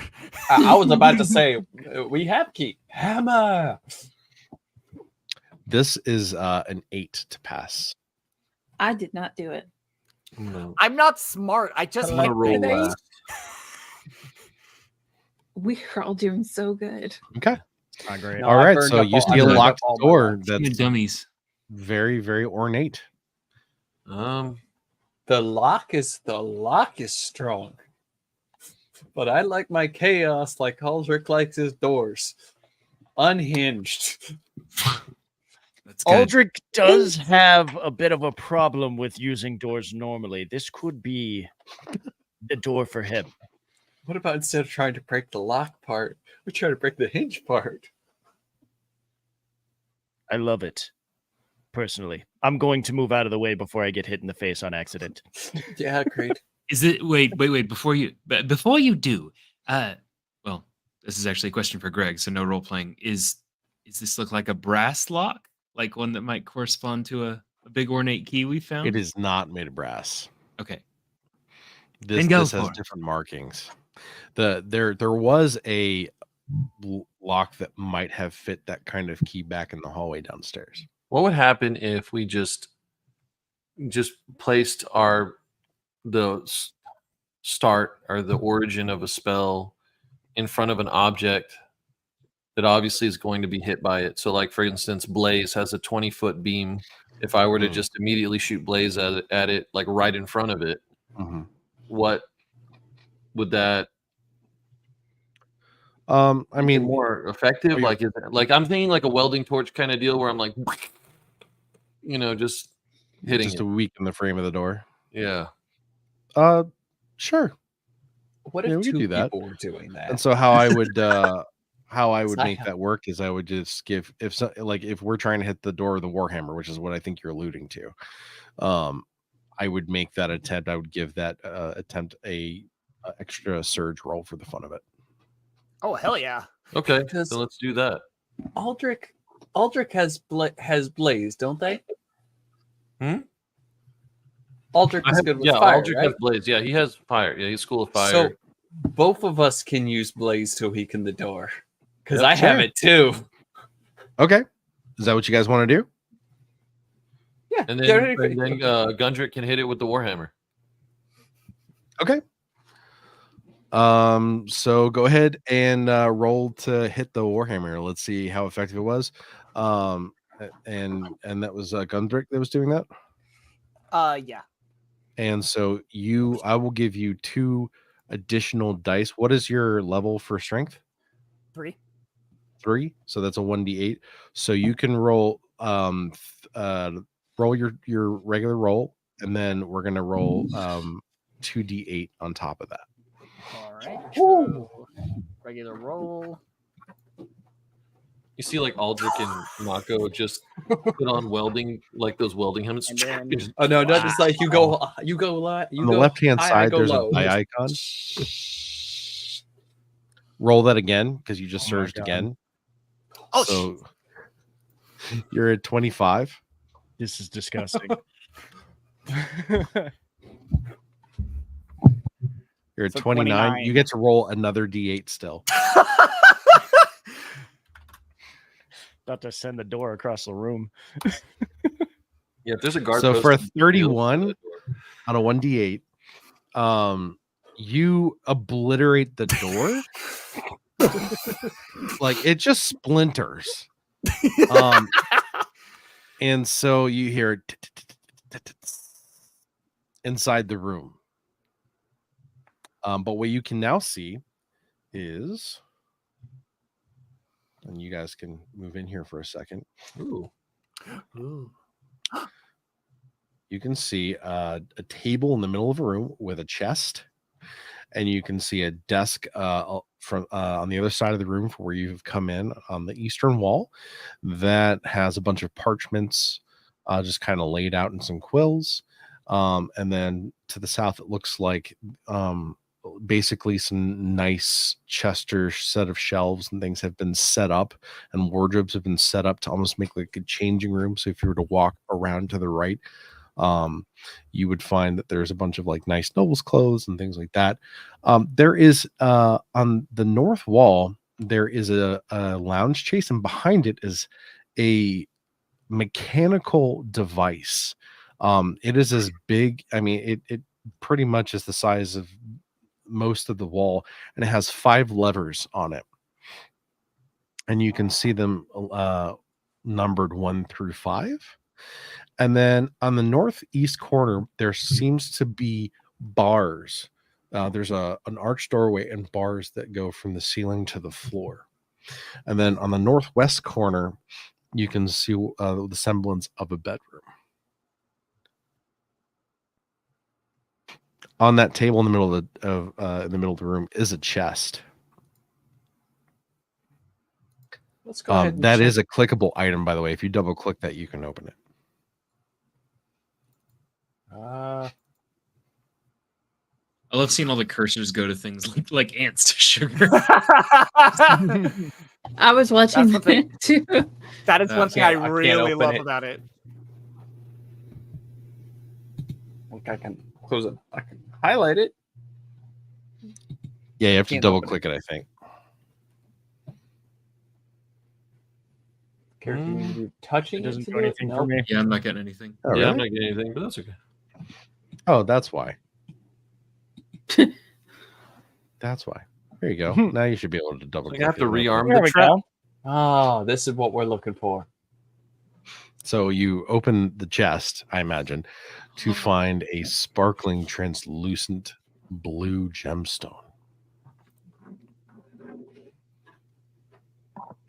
But the name isn't what we. You called it the Jewel of the Southern Sands at the start. Is that just a typo, or should we read more into that?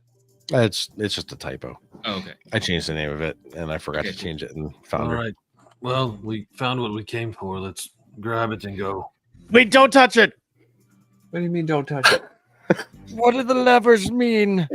I don't know. The Sultan is into really interesting things in his bedroom. Let's grab You this thing. and go. hear chains, the sound of chains echo in the room, emanating from the northeast corner. See, he's into chains. I'm Let's Just- grab it and go. Just to Billy, just kind of like walk over just to see. As you walk over, this is what you Oh find. no.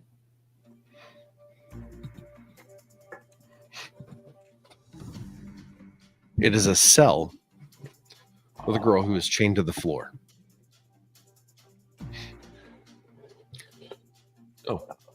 Let me guess. Those bars are. There's bars that are blocking the way, isn't there? Yes, there are. And I'm not going to make you roll intelligence for this. If you were to look at the ceiling, what you can see is that there are copper pipes that lead back to the levers on the northern wall. I think we took it to pull some levers. What if we just break this door again? I think we should try talking to her before we do any lever pulling. She might know something.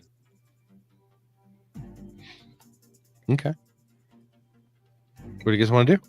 The intrusive thoughts are gonna get me. I'm just gonna Al- quietly sit here. Aldrich will walk over to the cell and he will kind of get down like low, but not in an intimidating way. Okay. How Where can were the we levers at? help you out of this cell? The levers are right here. I'm just gonna this contraption. casually drift that direction. Try In a minute, I'll have trace- you roll intelligence, see what you can figure out. In response to your question, she looks at you. She looks like, I mean, she basically, it almost seems like her cheeks are almost chapped, like she's been crying for a long time. And she goes to speak, and as she does, and she kind of moves towards you, she opens her mouth, but no words come out. And as she moves towards you, she kind of gets tugged back by what seems to be a chain that is it's got a cuff around her neck. Oh, hell no. He's going to try to rip open the bars. Okay. Please roll me a strength challenge. He'll burn his, I guess, dex if he can to help it. More usually for attacks, but in this case, I think it's fine. So you can increase it by 1. This is a very high one. Yeah, you would have needed an 18 for that one. Yeah, no. Yeah, you're unable to. Aldrich move is the bars. just like pulling on the bars, and he's just, that's all he can think of doing right now. So he's just going to keep doing that until something else changes. Okay. What about Sesh? What is Sesh doing? I have an idea. Okay. Oh, sorry. Before we get to that, I needed Bilford to roll me an intelligence challenge. Okay. You can see that these don't. There are 7 bars, only 5 levers. So individual levers are not going to open individual bars or anything like that.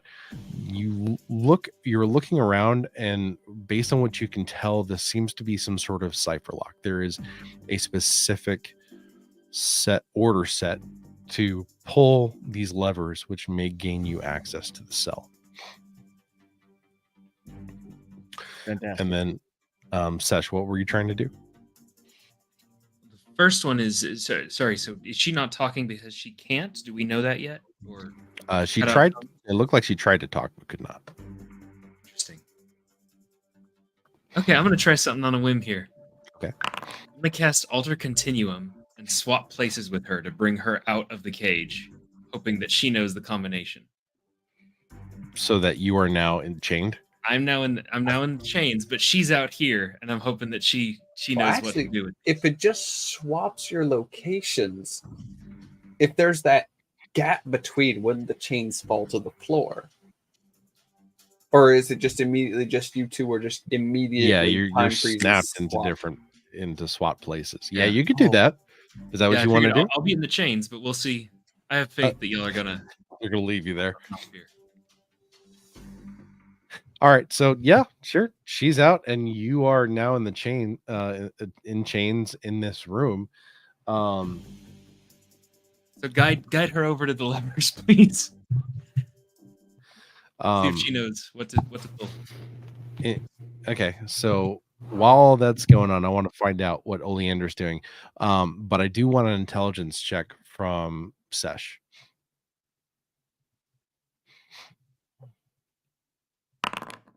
Five.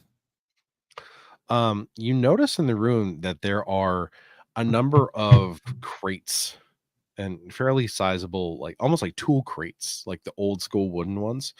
And they are filled with ore of silver and gold. Pure ore of silver and gold. I tell and- everyone what I see. Sweet. Oleander, what are you doing while this is going on? I am looking around the rooms to see if there's any like clues on how the levers go. Okay, please roll me an intelligence roll challenge. Cool. 3. Okay. Nothing really sticks out to you. However, what I will say is that information would probably be found in further investigation on a desk with some papers on it, which you would find on the eastern wall. So if you wanted to do a separate intelligence check specifically on that, I'd let you try. Sure. If possible, I will also join in that to help and hopefully increase the odds. Okay. Yeah. Search it together. Both roll. Intelligence. You need 2. She got a 2. Ah, fuck. Together, you were unable to find anything. You found some ledgers, you found some maps, but you weren't really reading through them. You were just kind of searching for anything that had to do with numbers 1 through 5. Yes, Okay. then turn to the young girl. It's like, do you know the combination to get that open? And she looks at you and she shakes her head no. Did he ever look anywhere or read anything before interacting with the locking mechanism? She goes to take a step, but it's a struggle for her. You can tell that she's probably slightly malnourished, and isn't allowed to move around a whole lot. And so she ends up sort of slumping into a chair, but she shakes her head no. If Aldrich sees that, he's going to go. He's got medicine training, so he's going to go and offer her a ration and then hold up bandages and like ask her, "Is it okay if I tend to your wounds?" And she nods graciously, and she starts devouring the food that you've given her. It looks like that's probably the most food that she's had in a while. And you can tell that that cuff on her neck had been there a long time. It's definitely chafed. And she had also had a cuff on her leg that had chafed. And then just sort of by living in that level of squalor, she had probably other, just minor abrasions on her arms and legs. So she nods and is okay with it. So you're able to help her out. He'll start, I guess, using the bandages to bandage what he can. Do I roll medicine? Yeah. Okay. Oh, I never thought about using that. Oh, great. I mean, you're able to bandage her up. Okay. It doesn't help her speak or anything else, Yeah. but she's appreciative of it. A question. Yes. Oh, my camera Could just died. I attempt to use mechanical to decipher the proper order off of the feel of the levers? Sure, why not? Go ahead and roll mechanical. And if anyone else wants to help him, feel free to join in on that. And I apologize, my camera just died. Yeah, I'll go over and help him. I could participate as well. I'm just rolling mechanical. Yes, please. Oh, come on. Ooh, that's a 7. 3, a 7, and a 2. That's fine. You needed a 12. So you're good. Oh, You've that made was it. exactly on the die. Exactly. Well done. And so at this point, you are able to figure out the exact combination to open this cell. And so you just hear as all of the bars come out of the ceiling and fall into the floor. Well done, chaps. All right. Now let's get that thing off of you. Okay. So I'll railroad just a little bit. You guys are able to get him out of the cuffs. And you're able to see in the cell that there's silver and gold just kind of sitting in crates randomly. Aldrich is going to ask the girl if she would like to leave with them. Would you like to come with us? We can take you out of here. She pauses for a minute thinking about this, and you can see that there's obviously a level of fear. But ultimately she nods her head yes, pretty frantically. Okay. We should probably add the building is on fire, so staying is not an option either way. Oh, about that. Is this a window right here? It is a window. Hey, big guy, Yeah. you got the hammer, right? Which one? E. And I almost forgot name. Hold on. Sash, you still got that rope? Absolutely. It's in two Uh, pieces now. It's only 25 feet each because we split it up over the tying. Totally under. About how high up are we from this window to the end of the ground? You are approximately 3 stories from the ground. Okay, so that's only about 35 to 40 feet. It's like, Well, before Yeah, we I'd say throwing her 30 out feet. any window, no, I She's- was going to recommend that we tie the rope, break the window with the hammer, tie the Mhm. rope off to something sturdy so that we can climb down. Those with wings should have no problem. And then one of us who's more physically capable can carry them on our backs. I can carry the girl. And we Momin do not need ropes to climb. we have flight available to us. Just That's true. There are 2 of you that can fly. 2 of us that can fly, I've also So- got a blanket I could tie into a seat for her and just lower her down. which is what I'm thinking. You and I could get her out safely, and then the rest of you. Oh. We Sorry, could I, also- I forgot who I was for just a moment. I can just tie the 2 ropes back together and get 50 feet back.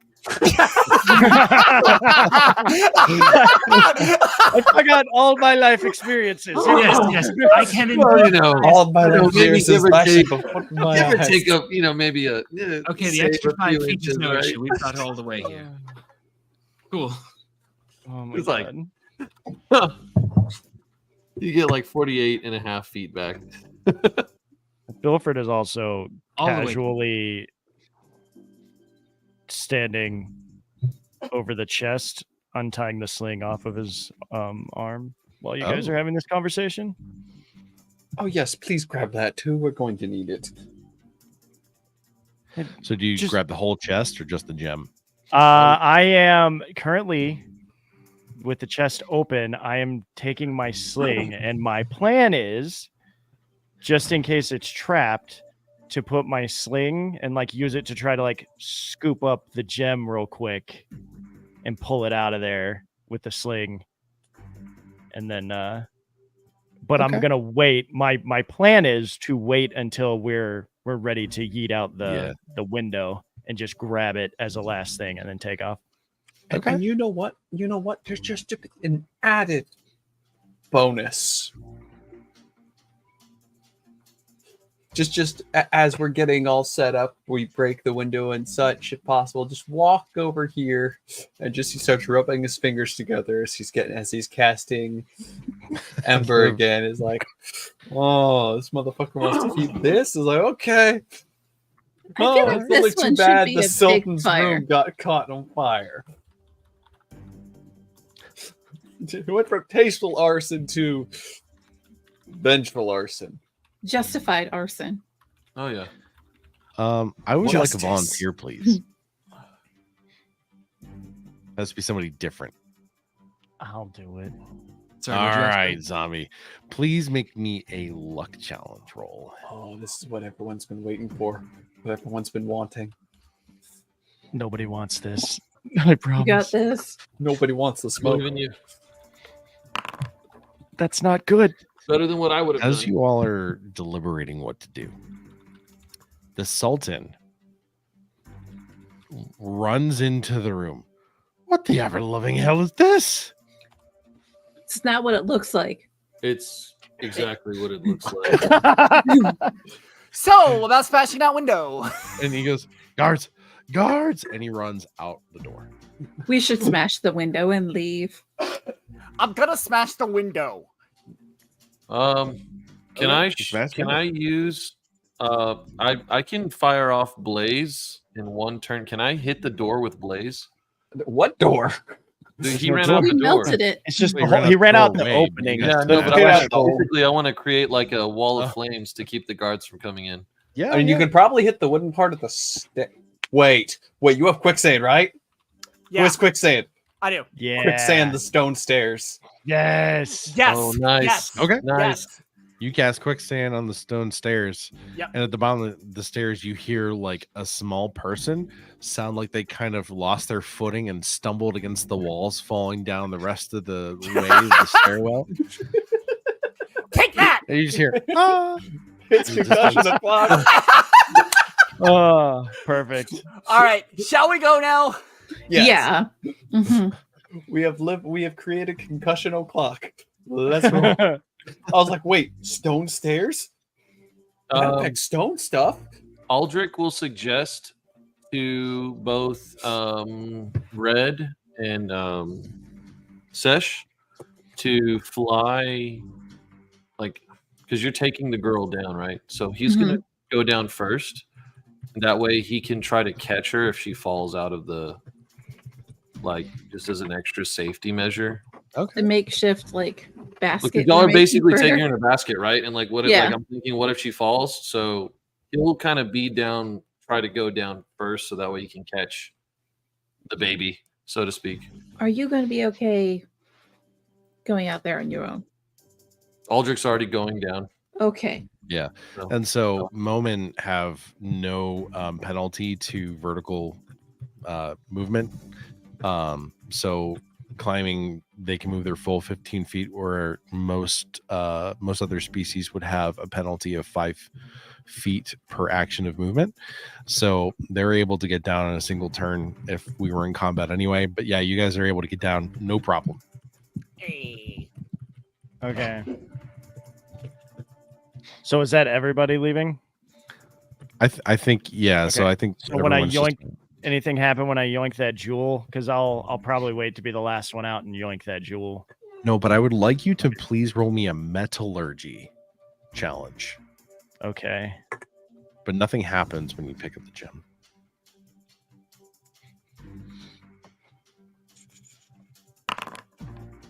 Oh. Okay. So when you pick this gem up, it is much lighter than you expect it to be. Like Okay. extremely light. Uncharacteristically light of a gemstone. It's a fake. I'm still taking it.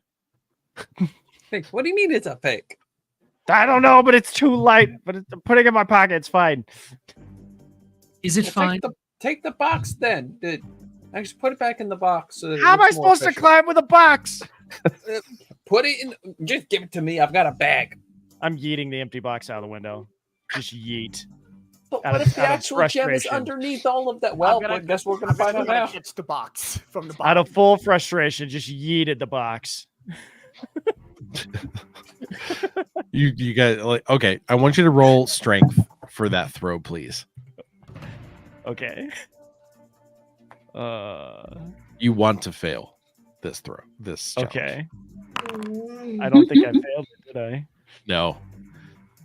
For anyone who's downstairs, you look up and just quietly, silently see this box fly way out the window and crash on the cliffside behind you. Should we get that? I swear to God, if the actual gem was hidden in the cushioning underneath that gem which you just stowed, I'm going to claim I had no idea, and you could be the one the captain is mad at. I'm gonna just quietly climb down the rope. All right. So I'm going to say we all walked out. Now, here was the interesting thing about that box, and there was an actual reason I had you make that throw. You see, but you may not see from where you are just yet, but there were guards right around the corner. And quite a number of them that have been drawn over to the noise, and they're looking down the cliffside. There's like 7-8 guards. I'll give you a quick look just to see what you were throwing against here. Oh no. Ooh. But at that moment in time when you threw that that box, it caused a very loud sound that caused many guards to come running over. And at the moment, you have a free chance to escape by. There's all those trees right there, right? Yep. So you guys are able to escape past them. Oh, And you're able to make it off of the palace grounds. What you got, Sesh? This is a You little want meta. to push one over, don't you? No, this is a little meta, but I think the girl is the jewel. Is the jewel of the Southern Sands the girl we just rescued if the other one was a fake? Do we know for certain it was a literal jewel? Is this a Either way, euphemism? we got both. I guess Yeah, so. it's fine. We got both. Okay, It's no los fine. dos? Okay. We won. So was that an in-character question or an out-of-character question? I don't know. I'm gonna say it's in character. But I don't really know how to say that. It just struck me as a player right now. If the jewel was suspicious, who's the girl? I don't know, but we got both, and I reminds me. pray to God the captain isn't going to be mad. Though if we're being chased, and there's a bunch of trees right there, touch. More fire. You guys have said fire to the bushes you were next to. Congratulations. And We're running. going to say you use this moment to hightail it the fudge out of there. Smoke Yeah. screen. You guys are able to escape the palace grounds. Yay! Yay! We're going to go back to Theater of the Mind With only minimal murder. with only minimal money. Only minimal. Yeah. direct. An Just acceptable amount of casualties, I think. Somebody say this, murder. as far as casualties go, very minimal. And Murder, only murder, the murder. tasteful of arson. Yeah, The only the tastefulest. tasteful arson. And justified arson. I also I love think that shirt, by the way. Yes. I need a volunteer. I've already gone. Can't do it. All right, Nice, Rose. Aristotle, Haven't- please haven't make left me yet. a challenge roll. For what? It's a challenge roll. A luck challenge roll. 3. I'm the one that's challenged, apparently. Okay. So with a 3, one of the things that were in that room, the weapons room, were kegs of gunpowder. Not again. It was an armory, so there were other weapons. If you look, I in think the our chests that were minimal on the floor murder and just stuff, became a lot of but, murder. you know, we were just doing Oops. quick stuff, and so as you're running away, you just hear. Maximum murder is what we have done. So not only are we pirates, we're basically 6 Jack Sparrows. It's fine. It's fine. It's a Fine. distraction for our escape. Nobody Yeah. look back. So you guys are able to make it back to the Black Kite, and Captain Walker meets you there later that evening, and you guys hightail it out of there. You don't want to be there any longer than you have to be. And so at this point, you were flying over the Southern Sands, which is a massive desert, really harsh terrain, but no one else is going to be out here but you guys. And so he calls everyone to the deck, and he's kind of doing a debrief. And so he starts talking about how great of a job you guys did and how but he gets to the crux of the situation. He's like, all right, the gemstone, do we have it? That entirely depends on your definition. Because yes, and also yes, but perhaps no. And I'm gonna pull out a gemstone and say, "This feels fake." It can't be. I was told for sure this would be the payout that we've been looking for. Okay, like, but you see, here. there's Why don't you hand it over to me for safekeeping?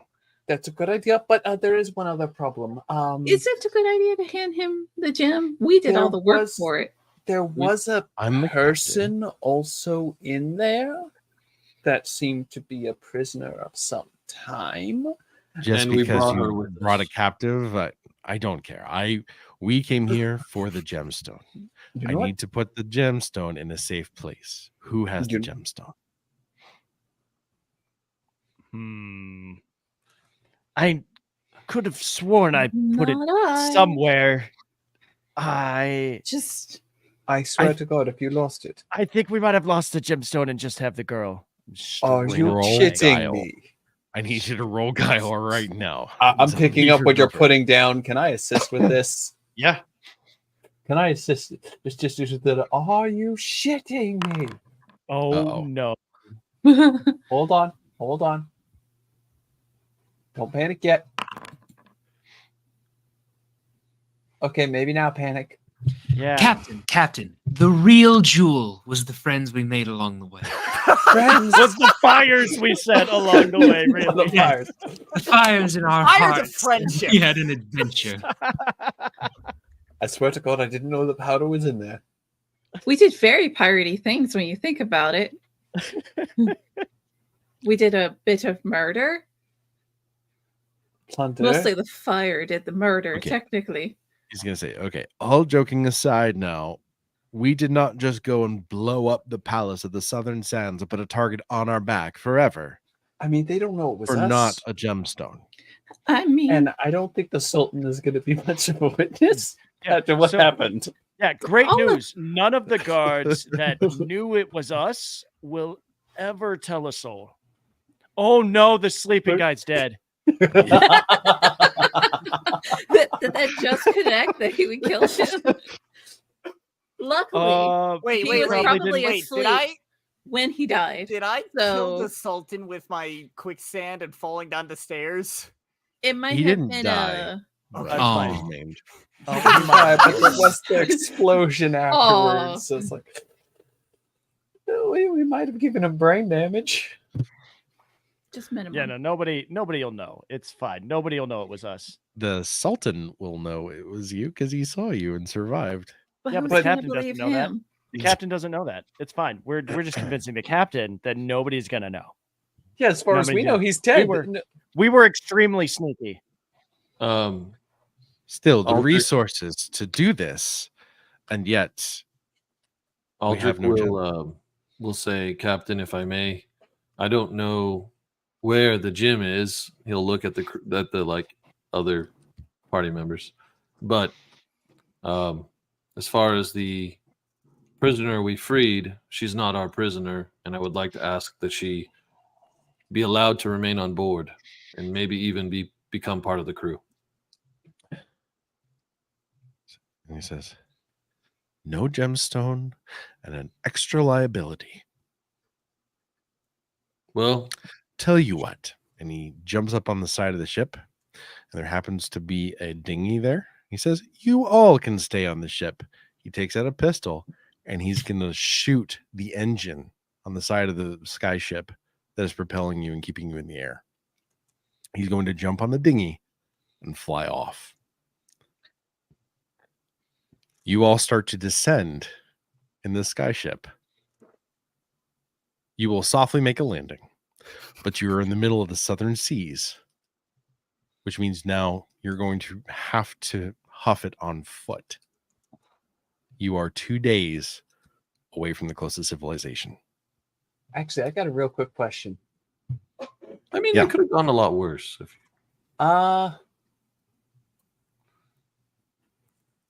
What perhaps maybe is a way to kind of extend our drift. Could the focus spell displacement be used if there's any kind of sails to try to maybe push us? Yeah, now that you say that, You have displacement as well? well, yeah, Wind, School of Wind, and School of Fire as well. So if the both of us team up to do that, could we? That's 4,000 pounds, maybe. Here's what you're able to do. It is no longer a sky ship, but across the dunes, you are able to propel it Oh, that works. like a ship in We're water. still- Yeah. We're still Metal. pirates. We're still pirates. We have our own ship. I think we're doing better off than we were before. If I agree. anything- That's one I do less need person to feed. this is the harshest terrain on the continent, so I do need everyone to make me a survival roll, please. Survival. Ooh, that is okay. Let's see if Is you'll it live through it. No, I'm kidding. Challenge? That's what it's for. Survival. That was intelligence. Are you kidding me? I'm waiting till I see There them all must be go. I something haven't with gone my yet. with my mouse that's double All clicking. right, I'm gonna go now.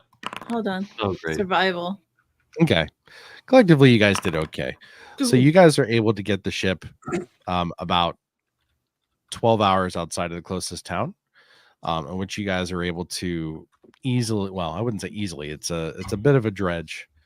And you're able to make it to the closest town, but you guys are just completely covered in sand.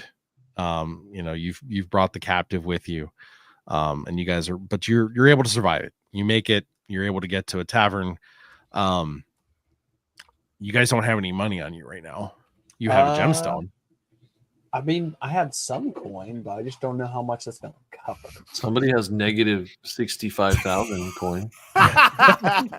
It has increased to 524,000 negative. I don't know how that worked. I don't know what you're doing, but that's funny. You are spending. Someone's putting it And all so- on credit, you know? I just broke negative 1 million. All right. So let's just say you're able to get to a tavern. You're able to get, ale and water, and you're able to finally hydrate. And even though you guys are looking a little disheveled, you're feeling a lot better. And you're free. What do you guys want to do? How are your characters feeling? You guys just went through this kind of crazy escapade. You guys ended up with the blue jewel. What are you guys thinking you're going to do next? We could just keep traveling together. It seems to be a profitable endeavor. We could also try to find the person that hired the captain in the first place to see if we could cash out since we're all broke. True. He did, and if that person doesn't really know what the crystal is, we could just sell off the quote unquote fake one. And I think we're now a new pirate crew. There you go. We really did work fantastically together there. We did an excellent job. oh, The best. indeed, I think all things considered, it went really well. Mm-hmm. the And teamwork we- on that door was phenomenal. The fire was the perfect distraction. I think we used exactly the right amount of fire. Maybe we can use this town to fix the ship. More. I was a big fan of the fire. You and me both. Wasn't expecting the black powder. You were saying something on the end of that. Maybe we can use this town to fix the ship a little. And he looks at the girl. Do you want to be part of our crew?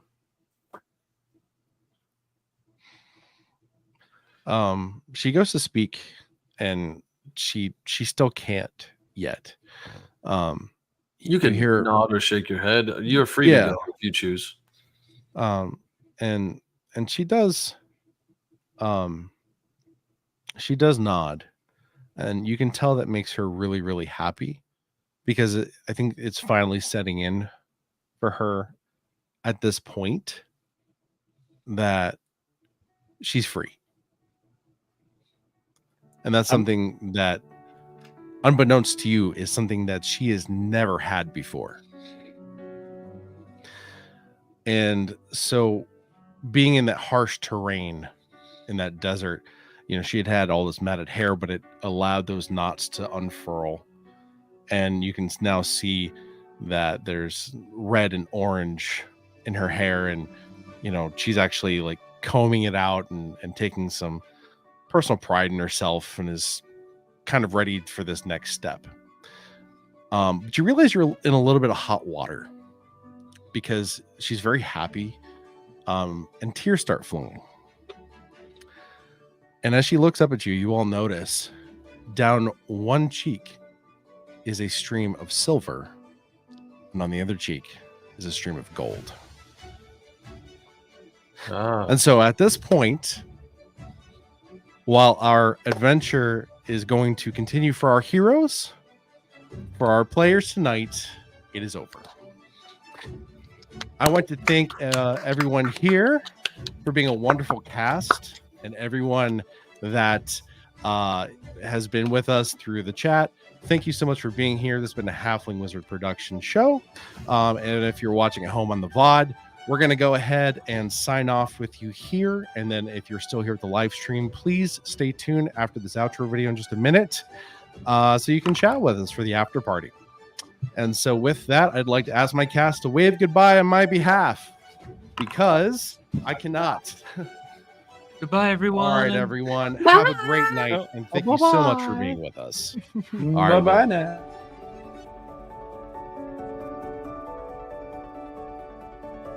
I love TTRPGs because of the creativity that everyone can bring to it. You're going through story elements not knowing what'll happen. But with that moment-to-moment interplay between a DM and the players, the nature of both the problems and the solutions are flexible. Really, the sky's the limit with what you can do, where you can go, who you can be. You have no idea what the script is going to be because you're making it up on the spot. You can make decisions that would have really bad real-life consequences and they don't exist in real life. Play in these worlds and be a part of this story. And have like a positive influence on the story's narration. And that aspect of TTRPGs is something that is really hard to replicate anywhere else. You're coming up with intricate plans or straight up doing dumb shit just to see what'll happen. And finding that eureka moment and to have the lateral thinking rewarded by the DM is a special kind of joy that you just don't get anywhere else. It's a really fun way to hang out with friends and tell stories with them. Making connections with people and engaging with other people, and that's how I feel I can become a better storyteller and a better player. Thanks for joining us for this Halfling Wizard production. Make sure to come back soon to see what happens next, right here where adventure comes to life.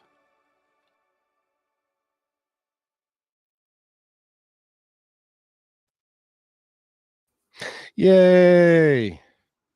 Whee! Yay. By the way, I indeed. couldn't grab it in time, but I was gonna take this out.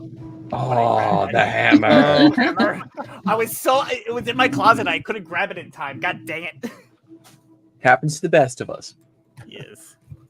My camera's back up and running. Yay! Yay. Of course, it waits till after the show to like, Yeah. or I know. after like the thing ends. It's like, and Yeah, that's all right. That's something that Aldrich was going to gift the hammer to you since you seem so proficient with it. oh, Cute. From one moment to another. You're having a moment. God damn it! So, how do you guys feel? oh, That was such fun. That was so That was a great. blast. Yeah, Pretty good. I mean, you guys have been awesome. This was so much fun. Thank you Aristotle, for hanging out. your instinct was right on point. You and I had the same feeling. About the jewel being, yeah. yeah. The moment I saw, it's like, this is too easy. This is way too easy. Hold on, we're missing something. Yeah. And then I heard the person is like, oh no. Either the person is tied to the gem in some way or the gem is a decoy. Very well written. Yeah, well And done, Greg. That's a The good scenario. foreshadowing between the gold and silver. I'm so glad we blew up that palace. It was justified to do that. Oh yeah, Yeah. for sure. For sure. It certainly yeah. seemed like a lot of not so great blood, sweat, and tears were put into that place. Oh, Yeah, Especially tears. A lot of tears. yeah. very true.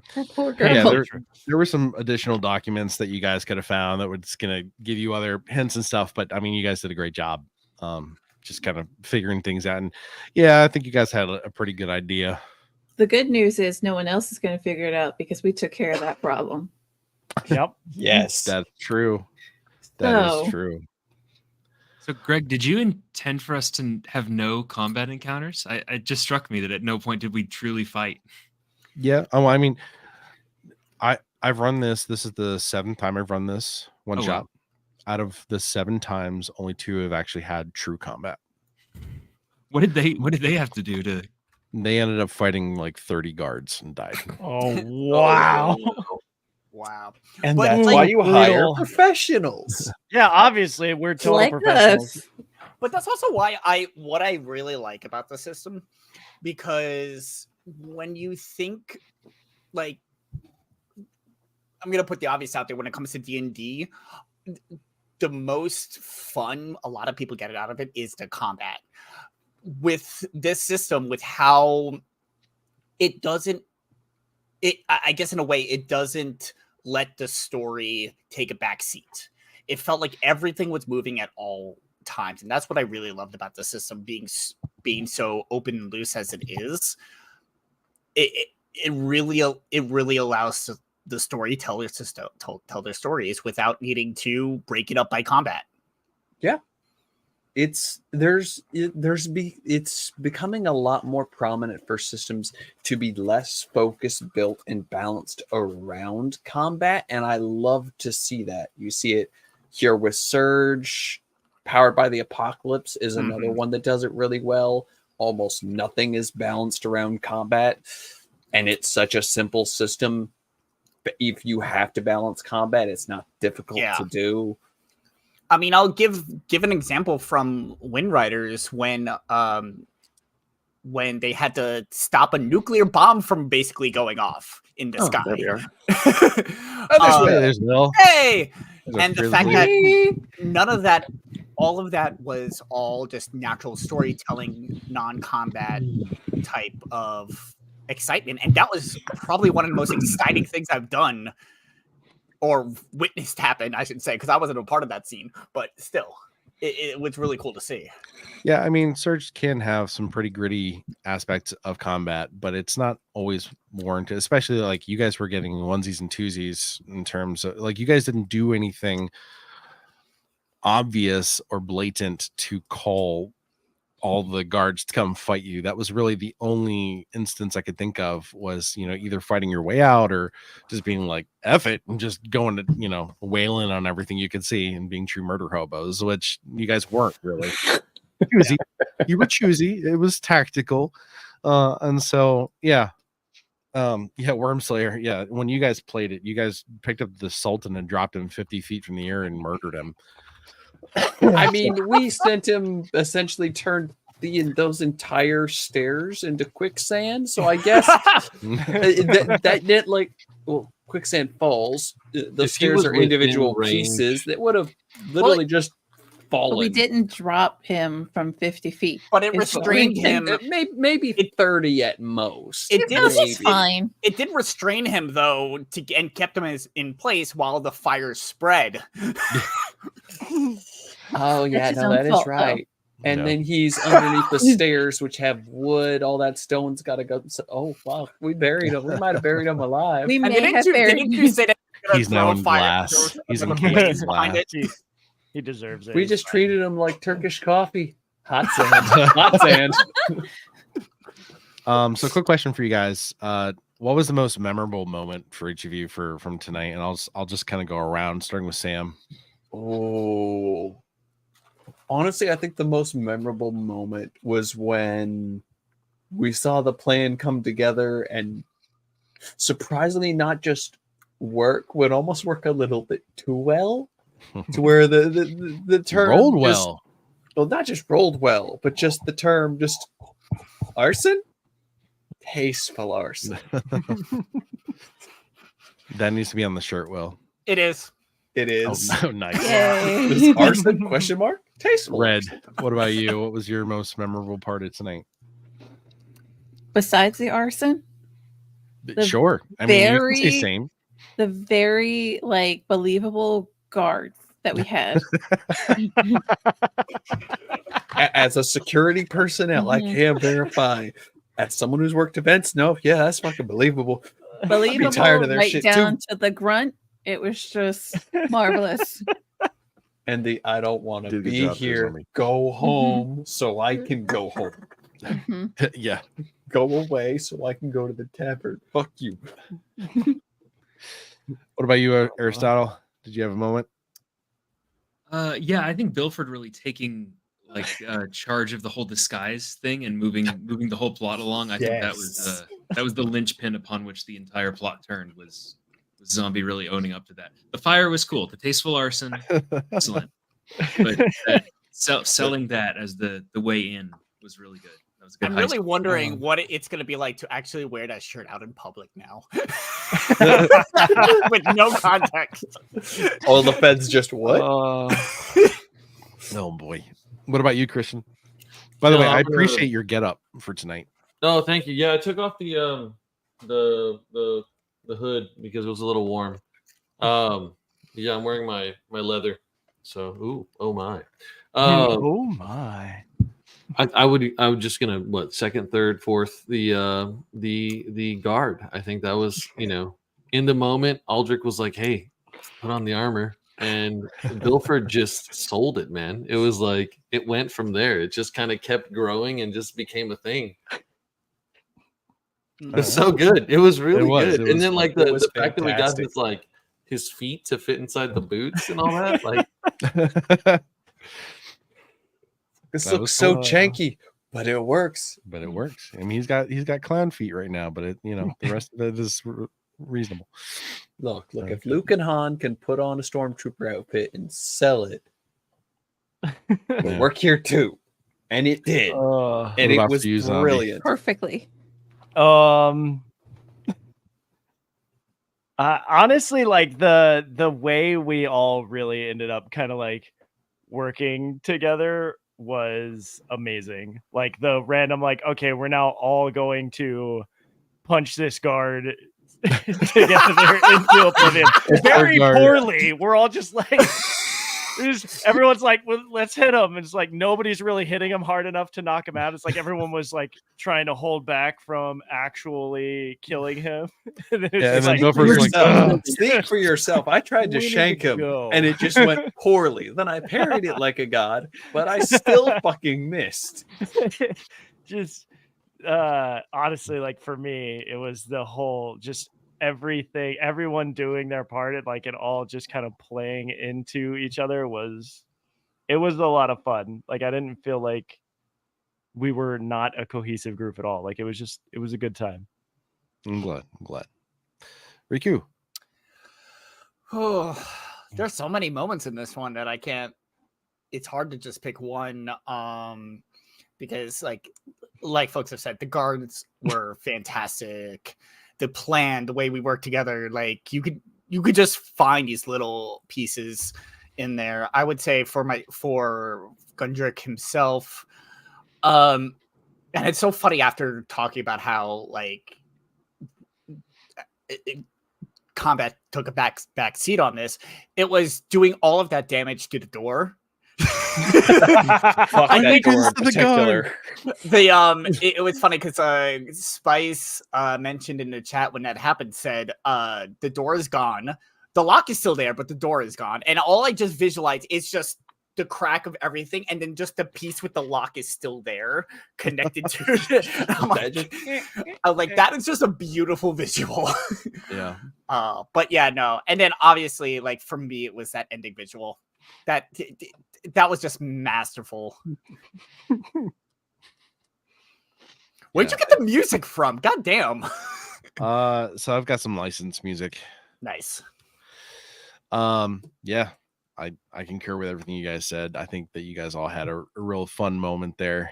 What was your favorite? Well, first of all the things that have already been mentioned. One of the things that I think is kind of understated was I liked how sweet Aldrich was as a character.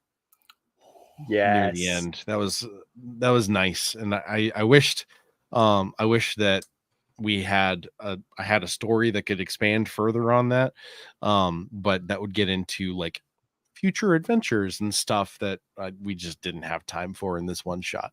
The one thing I will say about this is that this is a one shot that is going to be free in paper. And so I'm going to try and finish it by the end of the year. And there is a whole campaign to follow it.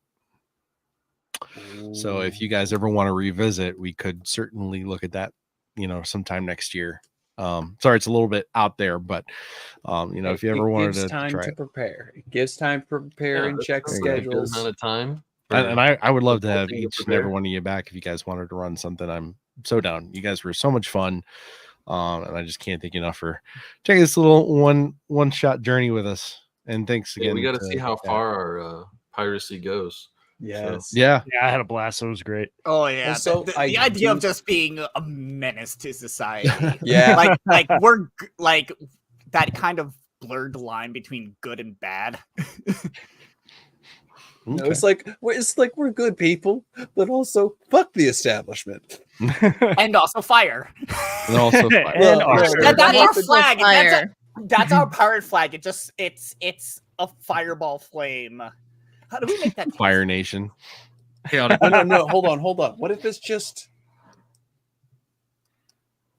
set of scales with coins on one side and a burning skull on the other? Yes. Yeah, whatever you guys want. Oh yes. And you guys can come up with any follow-on stuff. Heck, you guys can even play together and keep it going if you guys want to. I don't have any content planned for it, but one of you guys can pick up the mantle, or maybe Will. He's been talking about wanting to continue a Surge game another night a week. Yes. That said, I did have a question for you, and I'm not going to call on each of you. This is free form. Just because I'm a little bit vain, I am curious to know, especially for those who hadn't played the system before, how did you feel that the system was tonight? Was it too clunky? Was it fairly straightforward? Was there something that you wish had been different or that didn't make sense? I'm open to any criticism, good, bad, otherwise. I love the fact that it sits in a really nice balance place between mechanics and freeform. A lot more systems tend to balance themselves towards one or to the other, like D&D, Pathfinder, even like Cyberpunk, for instance. Very mechanic heavy, very focused on combat or mechanics, so much so that it can kind of bog down the story. Others, they've got so much wide story ideas that when it comes to like the nitty and the gritty, there's very few rules with it, so a lot of this stuff has to be come up with the fly, and it's very hard to maintain any form of balance. This sits at a nice medium between that I haven't seen in a whole lot of systems, and I am fully for. I appreciate that. I'd like to add that, from the perspective of running games with students in high school, because I do that as like an after school deal.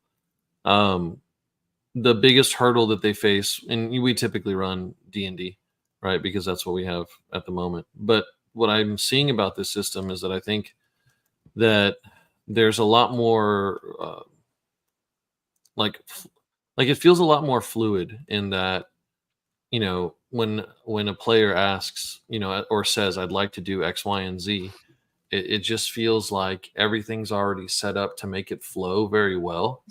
And then there's like a immediate gratification because like I'm rolling on a guile check with a 1, right? Like level, but then I surge and then it's like awesome. And so even though you may not be super skilled in a particular area, you still have an opportunity to excel, which is really cool. Appreciate that. And that's actually one of the other things that came to mind is it's very often that a system has a mechanic in play that will encourage people to take on those roles that they're not good at. So many of them is like, all right, you get these plus these plus these plus these plus. So when it comes to high stakes, you want the people who are the absolute best at it to go into it because they have the best chance. But having a system built like this to where you can be in dire straits and you can work together, and if somebody surges, creates that critical rippling success across the field, completely shakes things up, and it questions, why does it need to be mechanically built so that certain people are just better at certain things than ours? I get wanting to build into it, but why not have the chance for those random successes? Yeah, and to sort of answer that, the whole purpose was you get to build your character kind of like you would in Skyrim, and that was kind of what we tried to model it after. Was, hey, build your character exactly how you want to. There's no classes, there's no archetypes. Make your own. So I appreciate that came through, because it's not, especially you and I hadn't had much of a chance to talk a whole lot about the system, compared to like some of the time that I'd spent with Christian and Zombie before the game. So hearing you say that is actually quite refreshing. Thank you. Not about the system itself, but just in general, any other comments from our wonderful cast this evening? Yeah, it seemed like all 5 attributes were used quite a lot, but there's a lot of those skills that I just don't see being rolled a whole lot, and it all kind of encourage, especially given the covert nature of it. Like Guile was absolutely the stat to invest in this session, and I feel like I would be tempted to metagame beforehand, like, oh, I'm going to make a Guile character so I get good rolls on that. But like, I'm amazed we used any of the crafting ones at all to make the armor fit. But like leathercraft and metallurgy and woodcraft, I don't see the occasions to use those nearly as much as. I can definitely see a lot of alternate. I can definitely see those skills, especially being very, not necessarily like they rarely happen, but because of how they're worded, they can very easily be used by people in clever manners that might not be apparent. Like, for instance, say carpentry, for instance. If it was a fully wooden door filled with a big old intricate lock, a skill like carpentry could identify, okay, oh, hey, this grain right here hit right here. It's a weak spot in the door. The door will fall apart. Sure.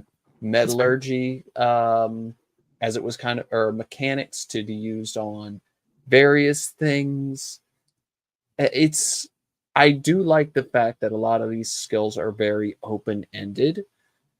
So it's not just only this pertains to this. Yeah, and there's also the other aspect in which, again, Surge doesn't provide any magical items, and you are also limited on the things that you can carry at any one time, which means you might have something stashed at a town that you might need somewhere else, but it might be too expensive to go buy that thing. But what if you have someone in your campaign, and this would be more for campaign, where these skills would probably be used, that could build that for you? And that's sort of where those skills would come into play. If someone wanted to literally be the smith of the group to make sure that everyone was outfitted, that is totally a possibility to use those skills, which are why they're really there. We could just have crafting, but that's so generic and broad that it's almost too much the other direction.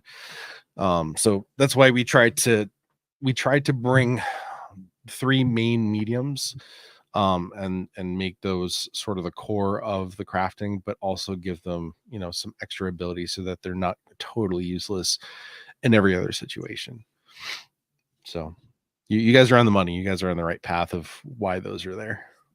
On the topic of this being a classless system, I really enjoyed that the most, especially when I sat down to think about my character and like what it would be. When I play other TTRPGs, if I want to be like a melee caster, there's a significant amount of time and investment that I have to put in, let's say Dungeons and Dragons, to really get to the point where I feel like I'm a viable melee caster. Whereas here, I'm like right out of the gate, if I want to, I can go for spells, or I could swing a big giant hammer, right? So it's like really fun, and it really gives like a lot of opportunities for like these really cool ideas where you don't have to sit down and spend so much time right out the gate, developing a character, so to speak. So I like that a lot. Yeah, honestly, with that, I was going into this, I was actually really stressed out because I was like, there's not enough, like in my mind, because D&D is my background in TTRPGs. Like for me, like looking at it, I was like, there is not enough clarification for me to feel like I really know what my character is, because there's not a class system. And like once I got into it, I was like, this is infinitely better than having a class system. Like I have so much freedom, just do whatever I want. And like the fact that I didn't completely fail on the things that I had that were level 1 when I rolled, I only really failed on the stuff I had levels in. But since I didn't I do actually, like that sometimes. yeah, since I didn't completely bomb on the stuff that was just level 1, like it really made me feel like I could just focus on the story and like whatever happens. I'll just do something. I don't have to go, would I be good at this? It's just I'll just do it. What happened? Whatever the role is what the role is. And So, then I'd it also felt like to good. add, you know, I think going on to like just continuing with this classless system, I really also like it because there's a tendency for people, especially a lot of people coming into TTRPGs from video games, to make the assumption that if you're playing a certain class, you have to do certain things a certain way. Like take, for instance, let's say you picked a cleric. Well, then obviously you're going to be the healer, right? And we know that's not true, but it's hard to kind of break that stigma. And then with your system, what I like about Surge is that that completely is removed from the equation, right? The fact that my character had training in medicine was like a surprise. It was like, oh, wow, right? And it's like, okay, that's cool. And so I think that it really allows for people to really develop something that they want to play rather than like feeling forced to do like a party synergy kind of thing, which I think is really cool. I mean, honestly, the party synergy also helps because, especially if you don't know what each other has, as you're playing, you realize, hey, we have the same ability with this. But then, as we saw with like the ship or the door, sometimes 2 people synchronizing their abilities turns it up to 11. So there's nothing, and some of the times where we were struggling because we all band together using the same skill, we're able to put our heads together to solve it more. There's not that need to cover all bases because everyone can work together to solve problems instead of all helping the one person who's got the highest stat in it. And you touched on something that we didn't really get into tonight, but if you're ever interested in playing this again, in longer campaigns again, you'd probably see it more prevalent there. There are some kind of synergies with certain spells. So while I like to think that the dice rolling is fairly lax in terms of, you know, you're either attacking, you're defending, or it's a challenge roll. Like there's very few kinds of rolls there are, and whatever your level is what your level is. If there are magical things that your DM has given you, that's fine, that's great. But as far as what we've built in, it's pretty much whatever your level is, that's the die that's associated with that level, that's what you roll. And so where I was going with this was that one of the hidden complexities of the system that ties into what you were just saying, Sam, is that there are conditions that would make certain spells more useful than to each other. So for instance, there's a condition called wet. So if you're using water and ice spells together, when you use a typical ice spell, a character will get the condition chilled, which will have one effect. But if they have the wet condition already and then they receive the chilled, the 2 conditions together cause frozen, which is pretty much a bad day for anyone that's in that condition, because all someone has to do is literally just move you and you have no ability to fight back. For every foot that you're moved, you lose 1 HP. So there's some synergies like that. And then also, you know, kind of along those things, there's also flammable, right? So if you're hit with a fire spell, you might be with a flammable condition for several rounds. And then if someone happens to hit you with a water spell, now that condition is gone. Now you're wet and you have other areas, but there are some hidden complexities and synergies there that we didn't really get into because we weren't in a heavy combat scenario, but they do exist.